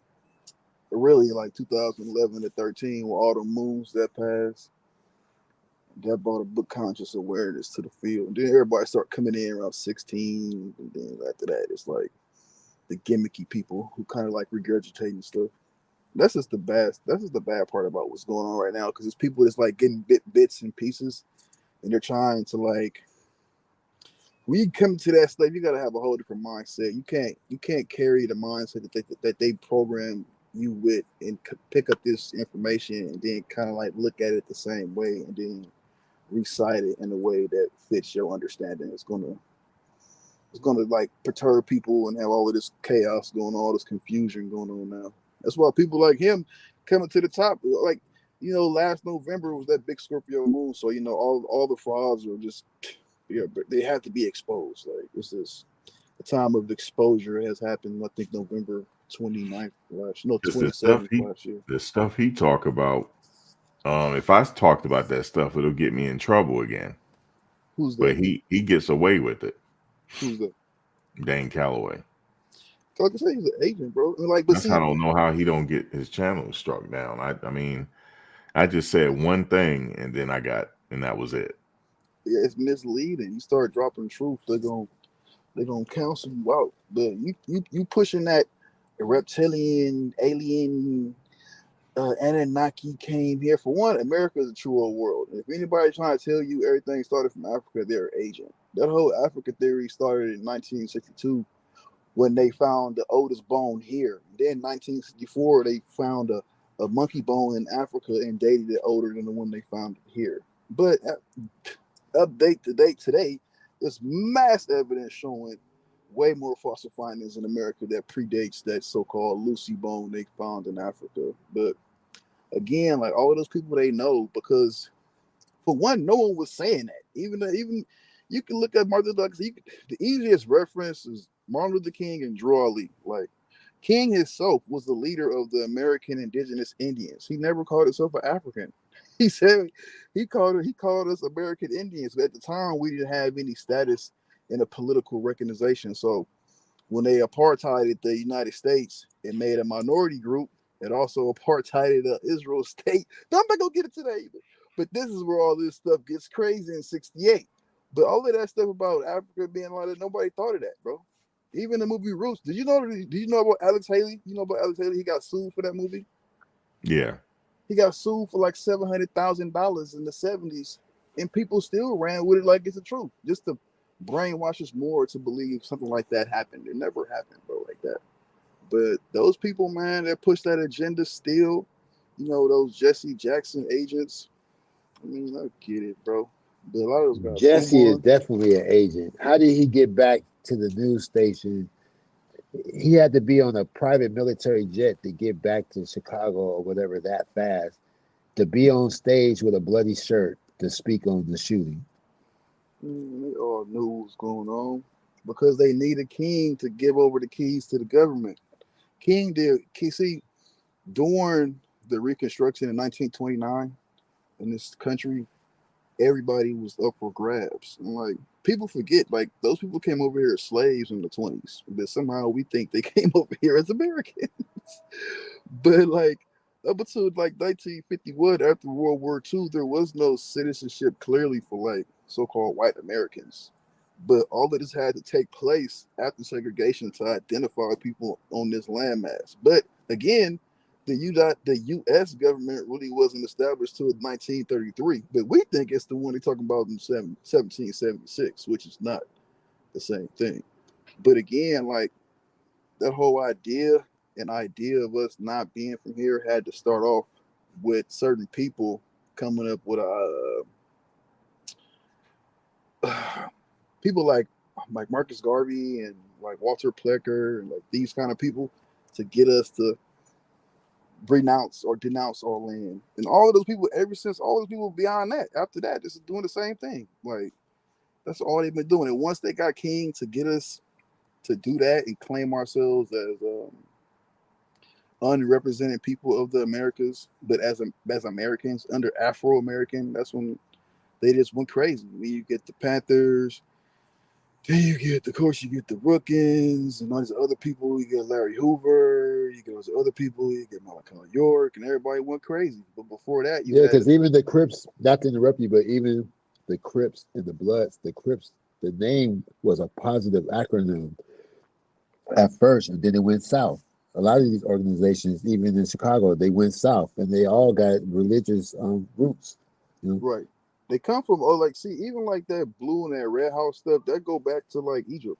But it's not Egypt because Egypt in Greek means bondage. So we're talking about Tamari or Tumari or Tamaray. But like the red, the blue, and the white, that goes back to the pillars of Ma'at, then Divine Mother, then you're going into like balance, and then Mason, and then son of Ma'at, and then we are all sons of the mother, and then you're going into being sun, then sunny, then that's Africa. Africa in Latin means sunny. But like, I don't want to get into all that. But like the stuff with the red and the blue, those are just the houses, bro.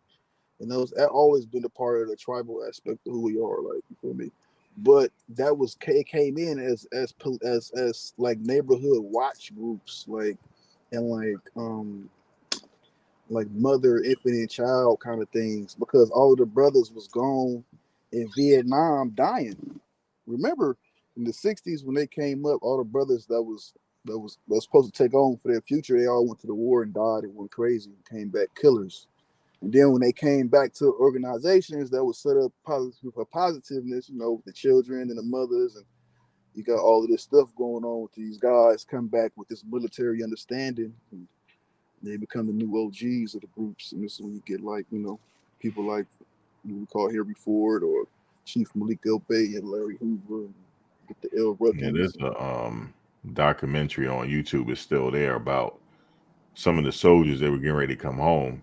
They were talking about their experiences in Vietnam. My dad happened to be there at the time, but he wasn't in that documentary. But right during that time it was taped, he was there. And he was saying how I remember he saying this when I was younger. I don't quite remember the whole story, but he said that a lot of brothers came home addicted, and that's why they lost their benefits. And he said he refused to get on that stuff because he knew something was up, because it was readily available. And and then some people got addicted and they came home and lost their benefits. Right. So Yeah, he was telling me that, and he said it was just everywhere. You could just, and it It was a wasn't big even setup. the damn show was almost given away for free. Look, you gotta look at what happened. Look, so right in 60, like 62, right?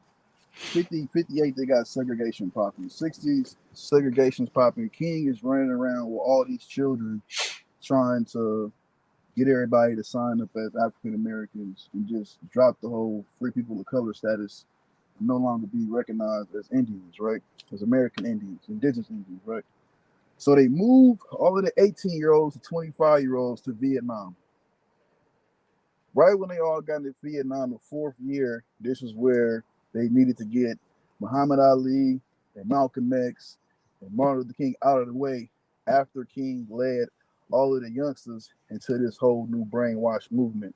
So by the time the other ones come back from the war, the people don't really know what's going on because they was at war, they older, and now these little youngsters out here pushing revolutionary stuff, and they're completely changing everything that they once knew into what the so-called, I don't even want to say it, Balfour Agreement people agreed for us to go through with the people that would sit up in the NAACP, who are, I even want to, the small hats and a couple brothers. But when they came back, the whole society was changed because then guess what? They implemented things like no man in the house laws, affirmative action, and the projects. When they came back, they used to stay on the farms. But when King initiated the Project Assembly Bill under the American Indian Bill of Rights organization, under the Housing Act, he housed all of the Indians, us, in projects instead of keeping the land protected under our citizenship. So when they came back, they didn't have nowhere to go. They didn't have no more inheritance because they kicked back in the fake miscegenation bill, which didn't really make us illegitimate or disqualified, but they fraudly claimed that we were. So people didn't go back and gain from their families' estates, which was getting like absorbed through the government because they were reclassifying a lot of things through the FHA in 59 and 51 because they were like how they do like with the drug codes. They say what can we use to farm, like what can we use for produce. That's when they start to do it. It's like take people land like that. It's like how Monsanto doing right now. How Monsanto is like saying if you don't got the seed, you can't grow the food. And if our seed is on your land, we get the patent and own your land, and now you got to buy our seed to grow food. The same thing that was happening. That's how they keep taking the land, stuff like that. So all of this stuff is happening right in the midst of Vietnam, Martin Luther King, Malcolm X, and the whole segregation thing moving forward, and us being reclassified. But they were getting people to take on leadership roles because they were destroying